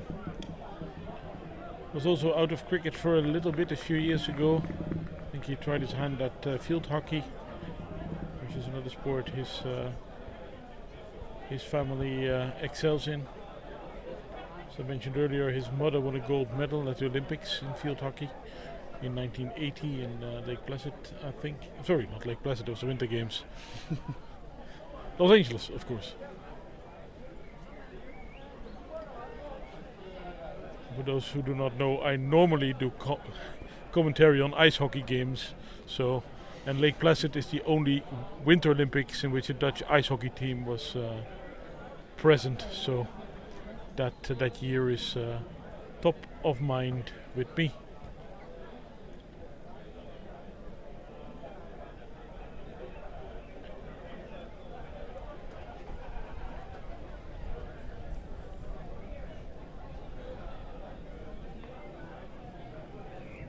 So Zimbabwe need another 60 runs of 8 overs.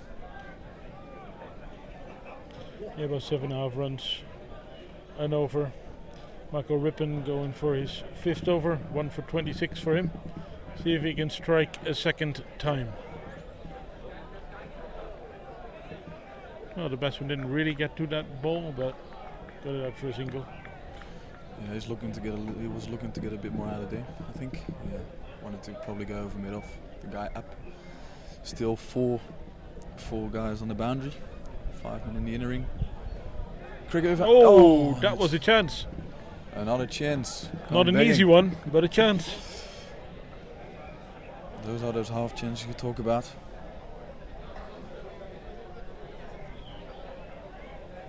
Oof, that's Let's have a look. just googly. Yeah. Oh, there's it. Ah, that's chipped. Another 2 runs added to the total. The Zimbabweans look to attack Ripon now.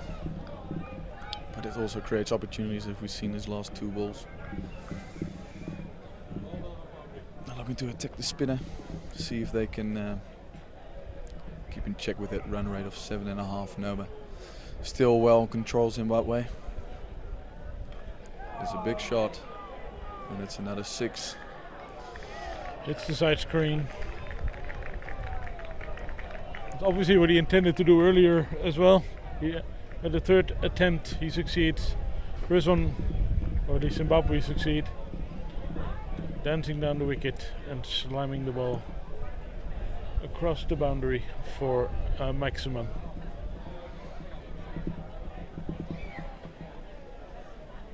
And again. And another one. And this one is even further. That is a much bigger one. It's massive. I say these boundaries are not short. That's a decent hit. It would have cleared most boundaries around the globe, I think. And Greg Irvine is looking to make short work of this chase.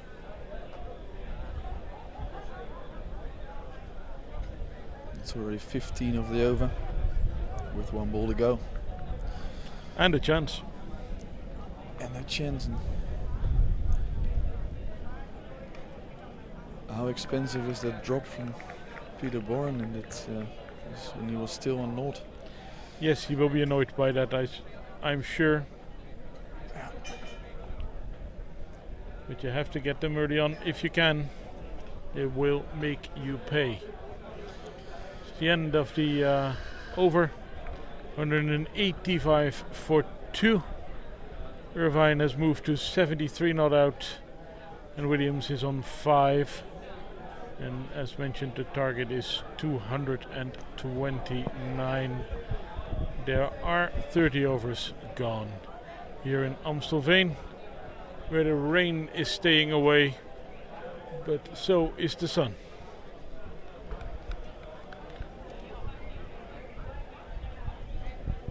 Yeah, that's the big over Zimbabwe was looking for, to cruise this crease even, this chase even more so. Required run rate's gone down to 6.3, and the Dutch are looking for quick wickets now, as they have been doing throughout the innings. 7 overs to go. Van der Guchte in his 5th over.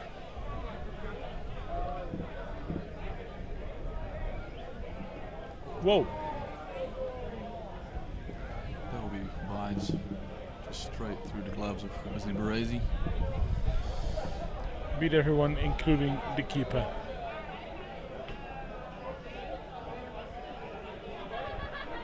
And looking around the field, I think the Dutch are the hope starting to slowly slip away as the boundaries keep coming, even with the new wicket.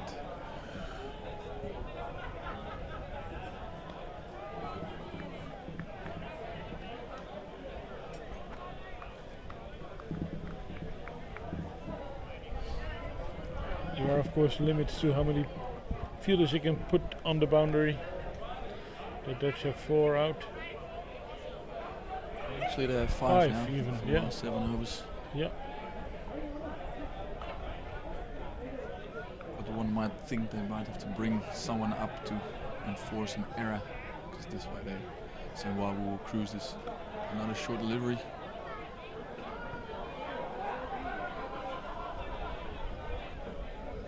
And adds 1 more to Sean Williams' totals. Now it's 6 not out. And Craig Irvine has picked up the pace. He really has. He was, in his strike rate, he was under 50 for quite a long time, and he's now closing in on a run a ball with 74 of 82.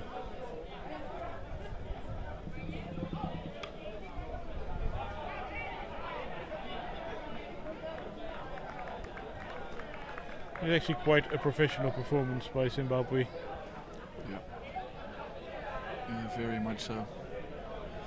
They've always been in control of this chase.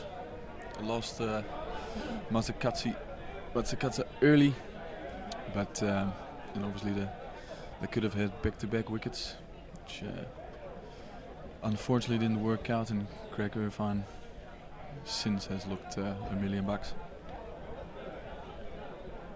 Was Rippon's one a drop catch? Would you rate it as that? Yes, of course. In that case, we have two It got drop hit quite catches hard with and a missed run out. And those are chances that you need to take. Yeah, it was hit quite hard, but still want him to take him. And especially in a situation like that when you looking for wickets and you need the wickets and those chances. But yeah, it happens. It's cricket.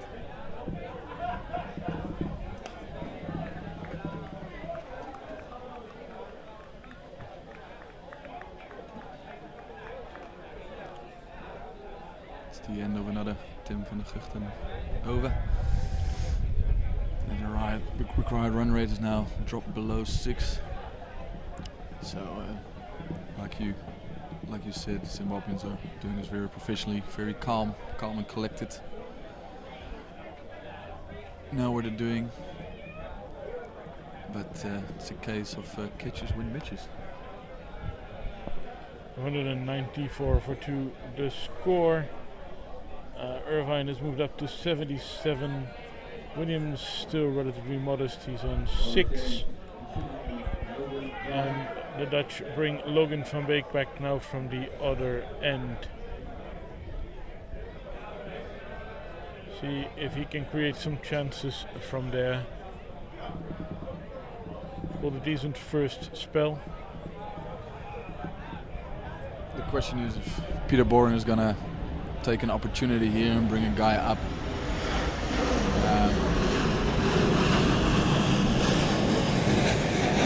There's no one saving one on the leg side, which means that the Zimbabweans can always easily get one there. If you only need a runner ball, it's a little bit too easy. There's now 6-3 field in place. Bring fine leg up, and there's 2 covers. Interesting field.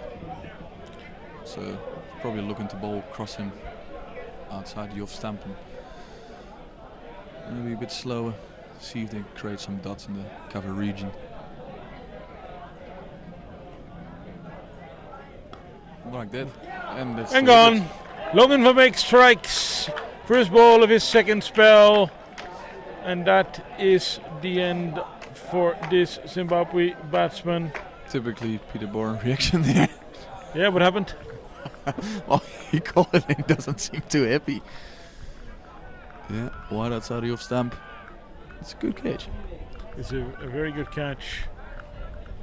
It's by the obviously come skipper. down to that. Craig Irvine is now 77 runs later. Yes, but he got him in the end.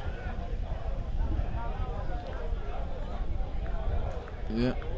After that early mistake, he made the Dutch pay, which brings Sikander Raza to the crease. Yes, big man with the ball during the Dutch innings, and now his batting is required. Well, Is this Williams the moment? is still only on 6, and the new batsman. Yes, the run rate is the required rate is below 6, but 2 or 3 good overs. I've seen funnier things in cricket. Exactly. I mean, Ryan Campbell talked about wanting to see this team fight and see a bit of passion, and this is the exact moment. But is it going to be too late for the Dutch? But this game can turn very quickly with only couple of overs to go. Van Beek to Raza. And straight away he hammers it starts for 4. rather convincingly.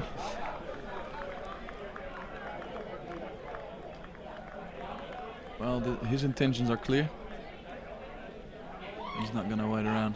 And backs away with a bit of room and smash it through cover.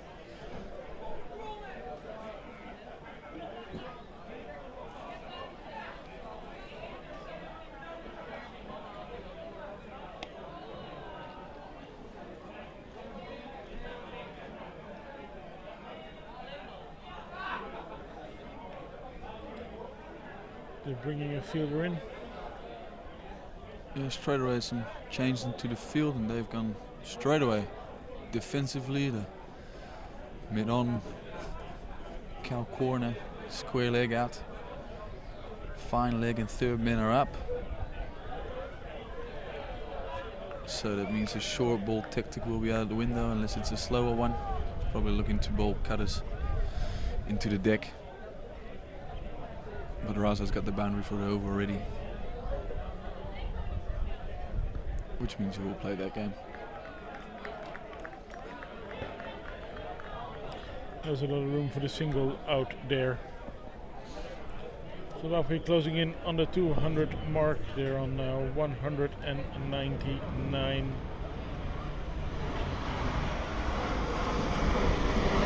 That means they require exactly 30 runs in the remainder of his innings.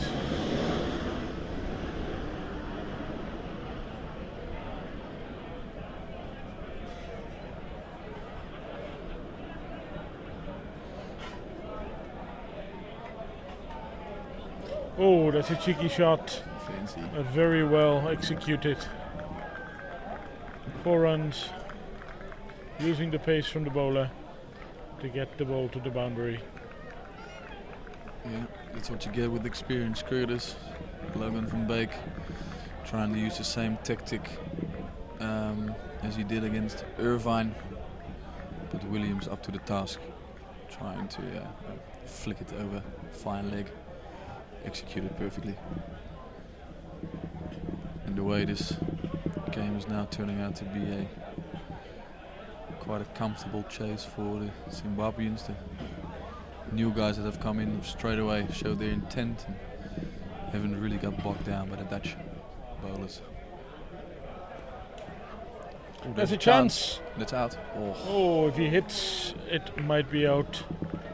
Difficult to judge from here. But it was certainly a half chance for the team in orange.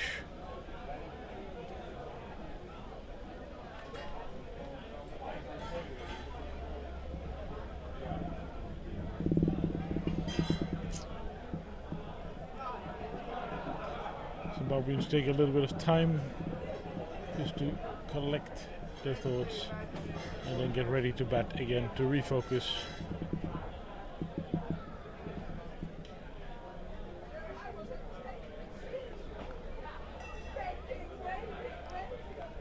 Van Beek does the fielding himself, finishes a successful over with a wicket, but also a lot of runs for Zimbabwe. So with Zimbabwe still having about 7 wickets in hand, the win in this over has to go to Zimbabwe despite the wicket. And Sikandar Raza, who came in and immediately smacked that 4 and another run. That was very important. And then that beautiful shot by Sean Williams that took him into double figures. He's on 11 right now. 204 for 3. 32 overs gone. We have 5 overs left. And we're getting a bowling change, I think. Paul van Meekeren back into the attack. The question is, can he turn it around? Is it too late for the Dutch? Well, they would require a hat-trick or some other miracle. But we have all learned when we started playing that in cricket everything is possible at any time. I have once lost a game where we required about 7 runs with 7 or 8 wickets standing, and we lost every single one of them, one after another. It's a funny old game. Exactly, but That usually doesn't happen when you have experienced international players at the crease. But there are some very, very good books on all the weird and wacky things that happen in recreational cricket around the world. There'll be 2 more.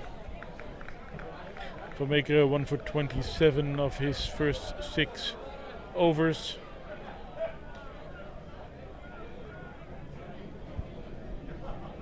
He is allowed 2 more overs, I suppose, if they take him to 8.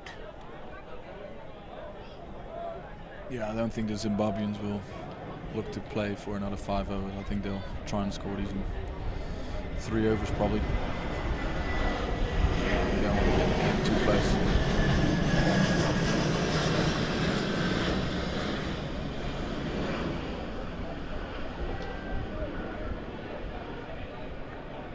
It's another run.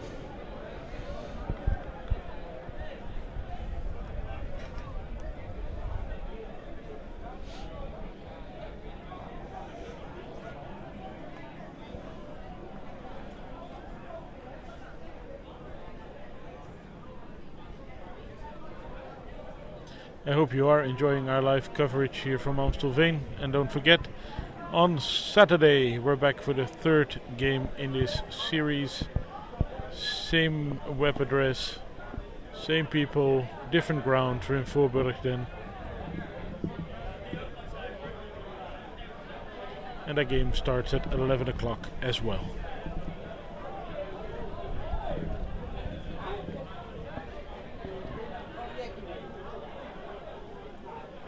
We will be on air from around 10:45.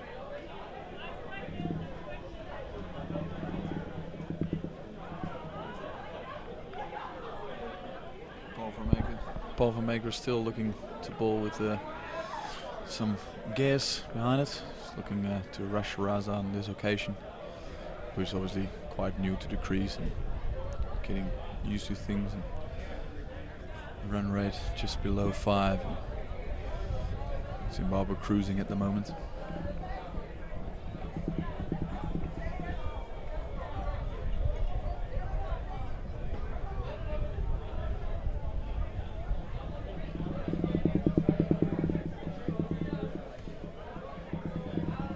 The most economical bowler for the Dutch has been Snater.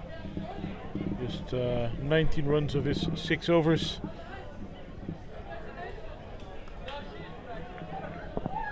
Yorker.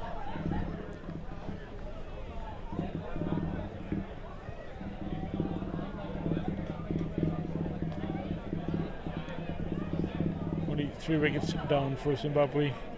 Azekatsa went first for 15, bowled from Meekeren. Then Irvine got Boren, bowled from Beek for 77, and Meyer earlier went bowled Rippon for 82. A very solid performance from the Zimbabwean top order. Dutch wicket takers Van Meekeren, Rippon and Van Beek.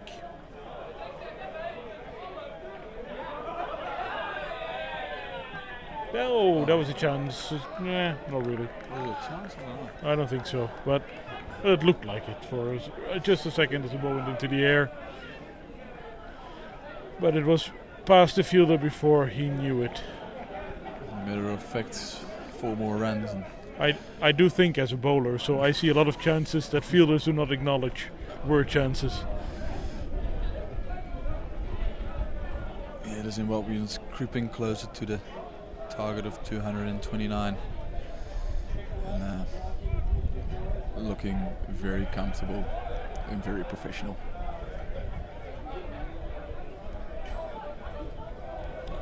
There's another chance. Deep out to 3rd man. And taken. The 2nd wicket for Van Meekeren. In the end for Raza. Who took the catch? Stefan Myburg was it down there, 3rd man. Stayed calm and collected. Waited for the ball and picked it up. But by the reaction of the Dutch players, it's quite obvious to tell that they don't believe they can win this game anymore. pretty. Zimbabwe only needs 18 runs of 3 overs, 4 overs. It probably brings Ryan Burrell to the wicket. That's exactly right. Your batsman is Ryan Burrow.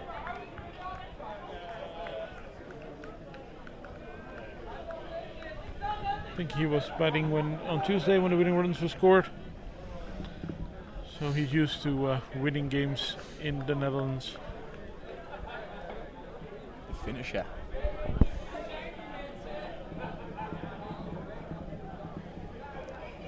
Used as a bowler early on in the day, and now his skills with the bat are required to see Zimbabwe home. 211 for 4. 2 wickets to Van Meekeren.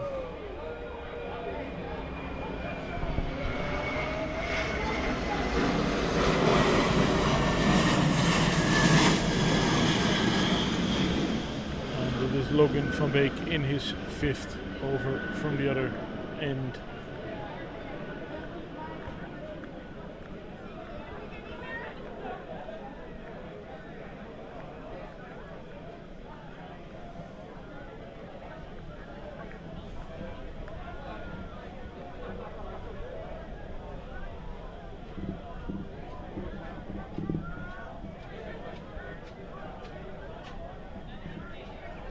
What is Peter Bourne looking to do here? Is he gonna go all out and bring people up? Now he stays with 4 men inside the ring. 5 men on the boundary, asking his guys in the circle to be tight on the 1.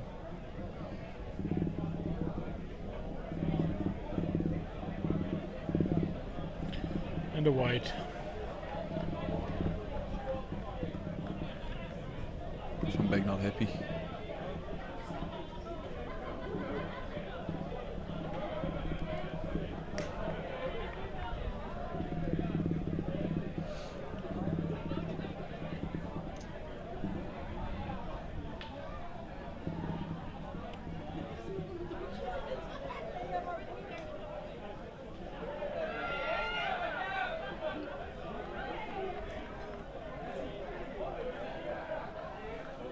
Gets a bit rowdy here next to the commentating box with the Yes. beers being drunk quite heavily there. Yeah, I see a large stack of plastic beer cups.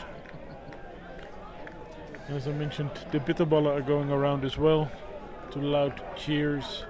If you're ever in the Netherlands, try them. They are a speciality here.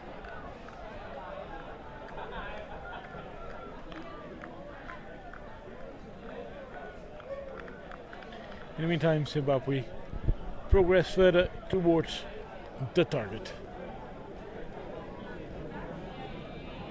15 runs required.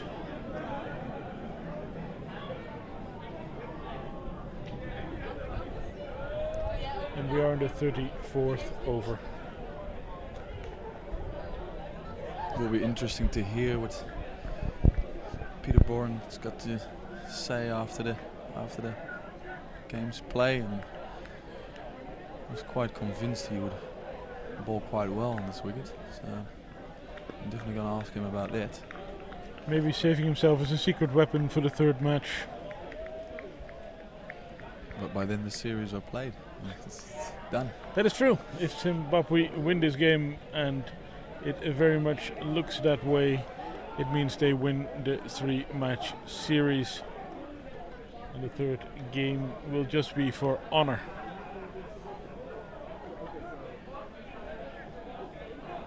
Yeah, that period where the Dutch just lost a little bit of too many wickets in a row. What was it?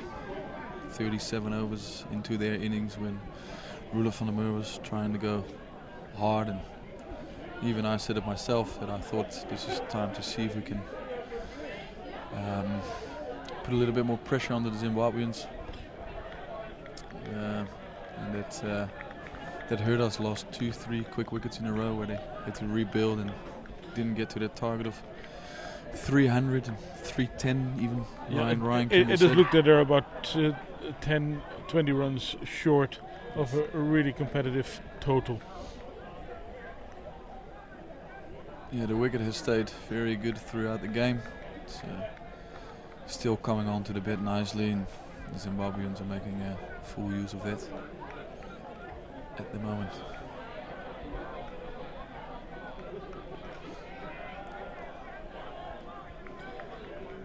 Quick single.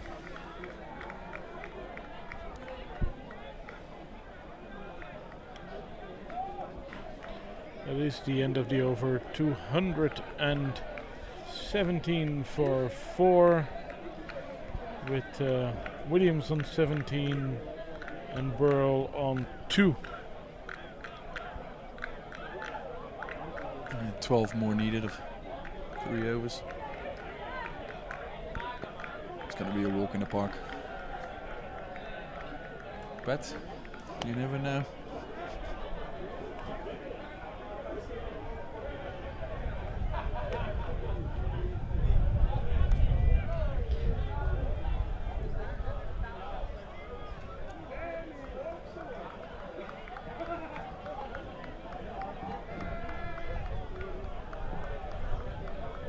Just imagine Paul van Meeken taking a hat trick or 2 wickets now. That would be nice.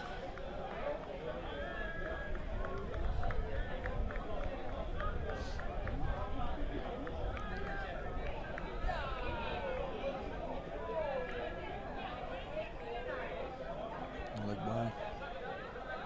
Oh, did get a touch on it. Yeah, the game is just dribbling along here. Zimbabwe only needing 11 for their victory and go 2-0 up in the series, and then have won the series. Dutch are just looking to see this game out, maybe get 1 or 2 more for the confidence. Ooh, that's a good quick bouncer. Yes, He sharp delivery. Didn't look comfortable at all. Mr. Burrell.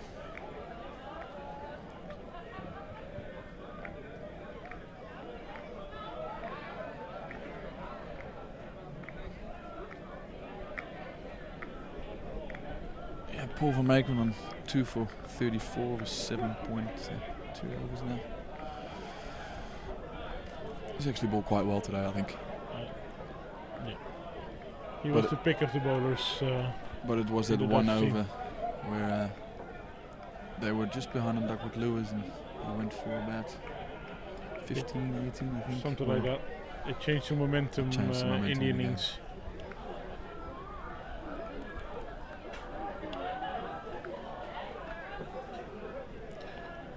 Don't go away. After the game, we will be featuring some interviews with players involved, including this young talented Dutch bowler Paul van Meekeren,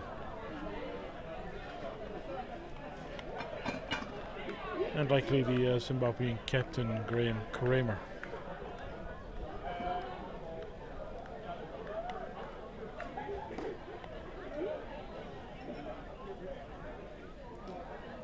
A performance like this, a quite commanding performance with the bat, will give Zimbabwe some confidence as well.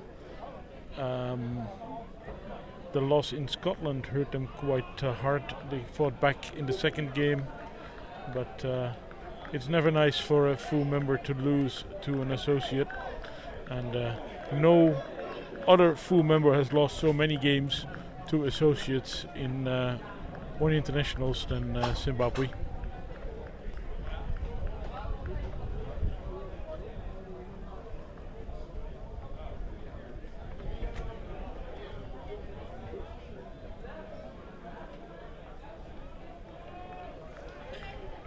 Maker still sharp in what is his 8th over.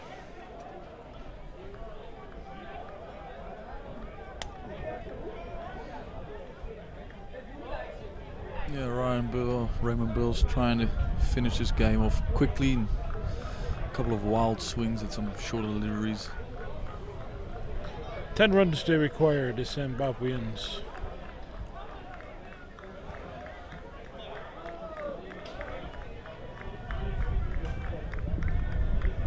And Van Meeker finishes with a strong and economical over. Good spell by him.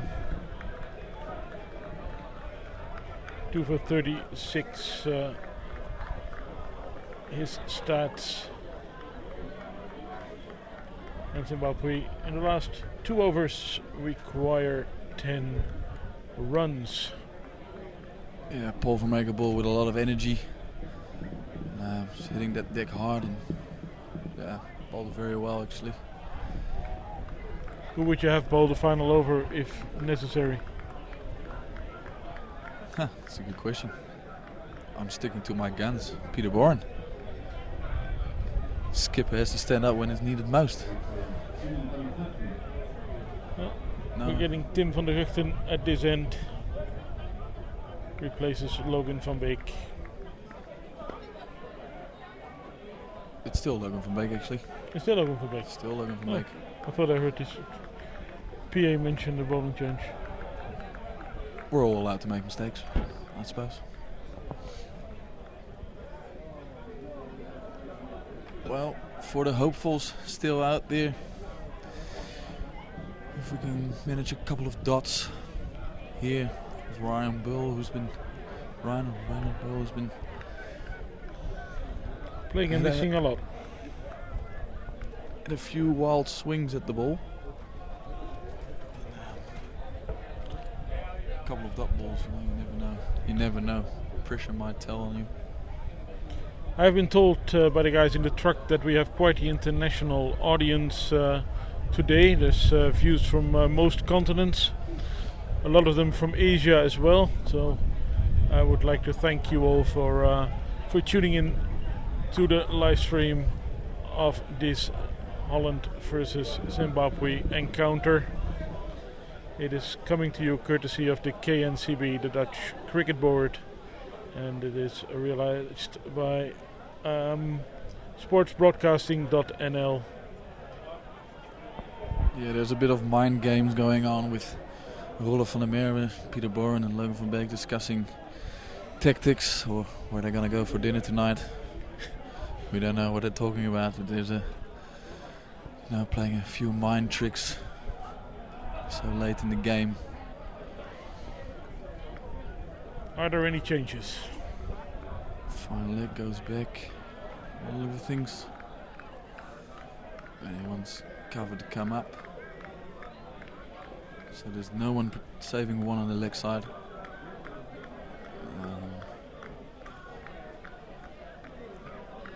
So he can't ball outside the off stump of Ryan Brill. Well, that's dot one. Every dot ball counts, and it builds a bit of pressure. Wow. Tiny bit. No, but you are right. He is swinging for the ball, and he is so far not connecting. But the way he swings, if he connects, I think it will disappear over the I Amsterdam sign. Yeah, in Dutch we say lange halen snel thuis.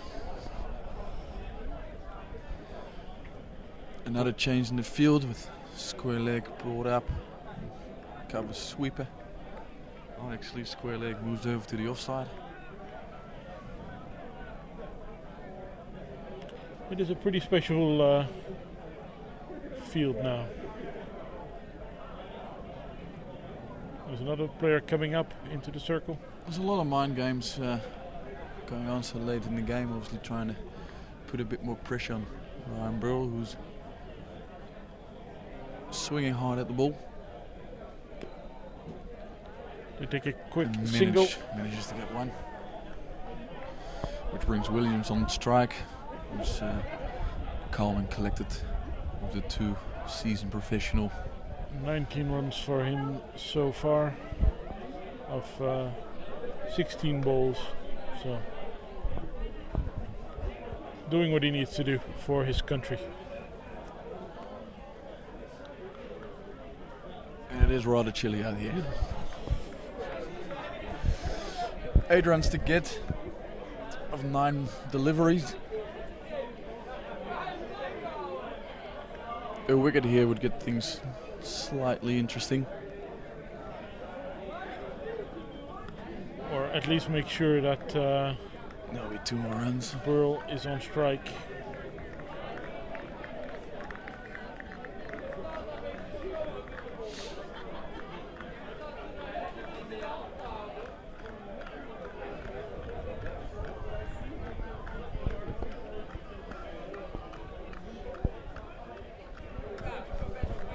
To go in this Van Beek over, and one might think that Williams will look to finish things off this over, because in the last over funny things can happen.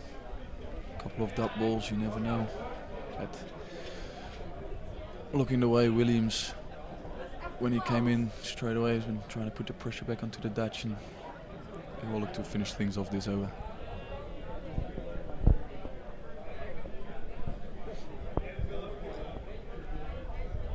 More changes in the field. Obviously they're not very cold out there.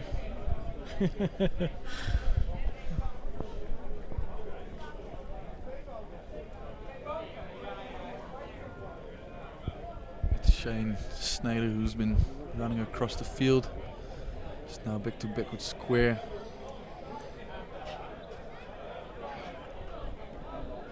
Now it's being balled back in.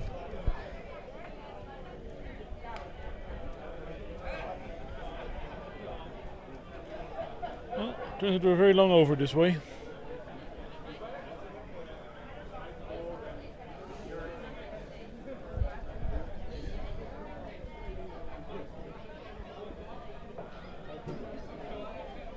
I know.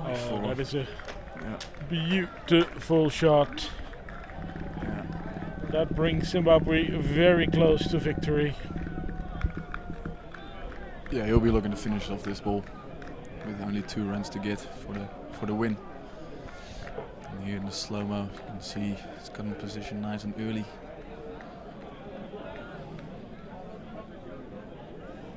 And it's 4 runs. A very safe and a very effective shot, and it looks spectacular always. Yeah, that's the moment where you bring all the fielder with 2 runs to get. Pretty much got nothing to lose.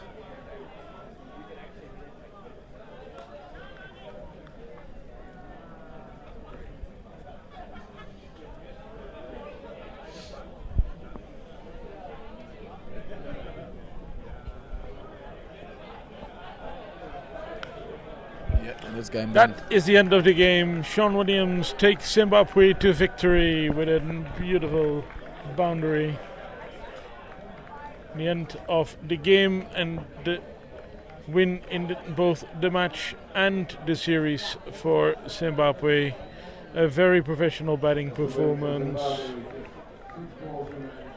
Yeah, very, very professional performance by Zimbabwe, who've been in control of this run chase the whole time and have adapted after their woeful start of 60 runs in 8 overs, I think. And they managed to pull it back quite nicely, where they gained control into the Dutch innings and took that momentum straight into their batting innings. And it's been a professional and quite clinical victory for the Zimbabweans, who go 2 up in the series and have won it. Williams finishes on 29 not out. Ryan Burrell 3 not out. Before that we had Solomon Meyer scoring 82 and top scoring in the innings. Craig Irvine contributed 77. Hamilton Mazakatsa 15 and Sikandar Raza 9. That is the batting card for Zimbabwe. For the Dutch, the standout bowler was Van Meekeren, 2 for 36 in his 8. Shane Snyder was very economical, bowling early on. Note for 19 of 6. And there were wickets for Michael Rippon and Logan Van Beek. But Zimbabwe win the game. And indeed the series. Handshakes after the match. As mentioned, there will be some interviews coming up soon, and if you're not patient enough to wait for that, I do hope you will find us again on Saturday, 11:15 Dutch time, for the third match in this series from Voorburg. I'd like to thank Peter Zeelaar for his help all day long. Can't be easy sitting an entire day with me, but he did really, really well. And we will talk again on Saturday. Do you think there was a moment in this game where the Dutch had a chance to change the momentum? Well, obviously in cricket there's a lot of moments where the game, that's probably what's going to happen now. There's going to be a lot of chat, and cricket is a beautiful sport like that, and that's where you learn the game, is when after the game you sit down and have a chat.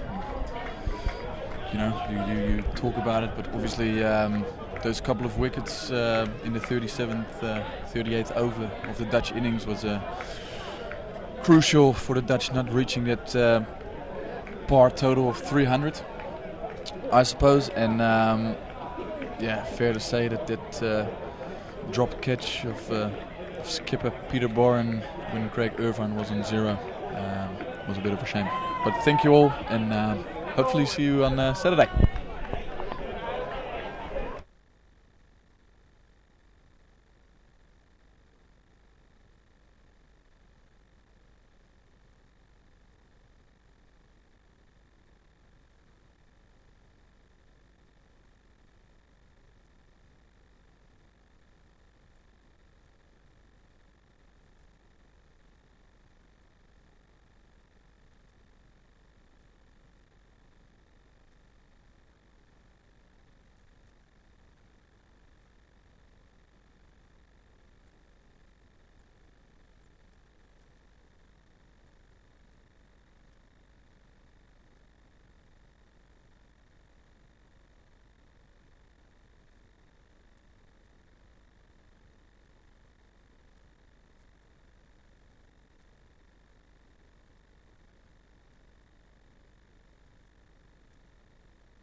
Paul Vermakeren, successful bowler today. How did you look at your own performance? It was good. Ball came out nicely. I think my pace was up compared to the other game. Personally, it was quite a good game for me, but obviously couldn't finish it off as a whole. So that's a bit of a shame. You guys nearly took the game into the final over, but were there moments in the game where you thought, here, this is the moment where you can take the initiative? Yeah, I think after the opening partnership, we lost wickets in regular intervals, which sort of holds back the attack. So we hopefully probably could have posted maybe 20 more runs, I think. And then I think we dropped the number 3 batsman Irvine on his second ball, which is quite a regular catch normally, and he scored 73. So I reckon those are the 2 key moments that we probably could have won the game. I think our bowling in the first 10 overs wasn't as good as it was in the first game. So yeah, a couple things to touch up on for the next game. The series is lost now, but you still have 1 game to go. What needs to change for the Dutch to win that one? I think if you look at our batting, especially our first wicket partnership, was unbelievable. If we can have another big partnership in the next game and the batters do well and the bowlers do their job as well, then I reckon we got a good chance of beating them. So far, the first game we didn't put enough runs on the board, and the bowlers did well, but it just wasn't enough runs to defend. And this game, the bowlers just didn't start as good as it was. So, if we get the bowlers starting good and the batsmen what they did today, I think we got a very good shot on beating them. All right. Thank you very much, and good luck Saturday. Thanks.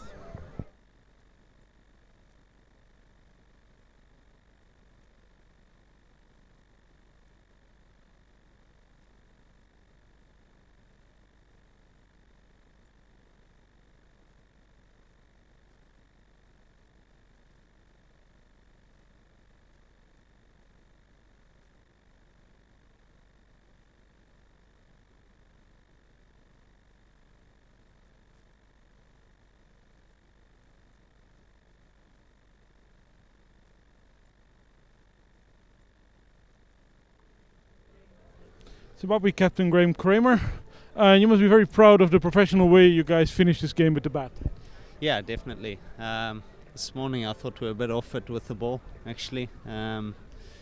Just our seamers didn't start well, and then we pulled it back, and then we didn't finish well. So we thought they got a few too many, but the start that we had with the bat and the way guys finished it off, even after the rain delay, was excellent. So yeah, top marks to them. That rain delay, was it in your advantage or the Dutch advantage? I think it was in ours because we hadn't lost any wickets early on, so DL favoured us a touch, but we still needed to go at 6.5, 7 for those 17 overs or whatever. So it can get tough in those situations if you lose a few wickets. But guys played really well, controlled the game, and then to win it, with an over to spare was excellent. You've also won the series now, 2-0 ahead with one game to play. Are you going to make some changes for the third game with the series decided, or how are you looking forward to that game? No, we still want to try and win 3-0. I can't see too many changes. We have a few guys with small injuries and stuff, nothing major I don't think, so we may need to rest one or two guys, because we've got a tough talk going to Sri Lanka. So, we'll see. We'll just see how the wicket is there and, how guys pull up day after tomorrow. You got two new test nations from today onwards. Afghanistan and Ireland gained test status. Are you happy with the fact that the number of countries is growing? Yeah, we especially happy because it'll probably mean we get to play more test cricket also. But yeah, happy for them. They deserve it. I mean, they've played well for a long time now, and cricket should be growing like all the other sports. And yeah, it's good to see more teams. So yeah, really happy about it. Thank you very much, and good luck Saturday.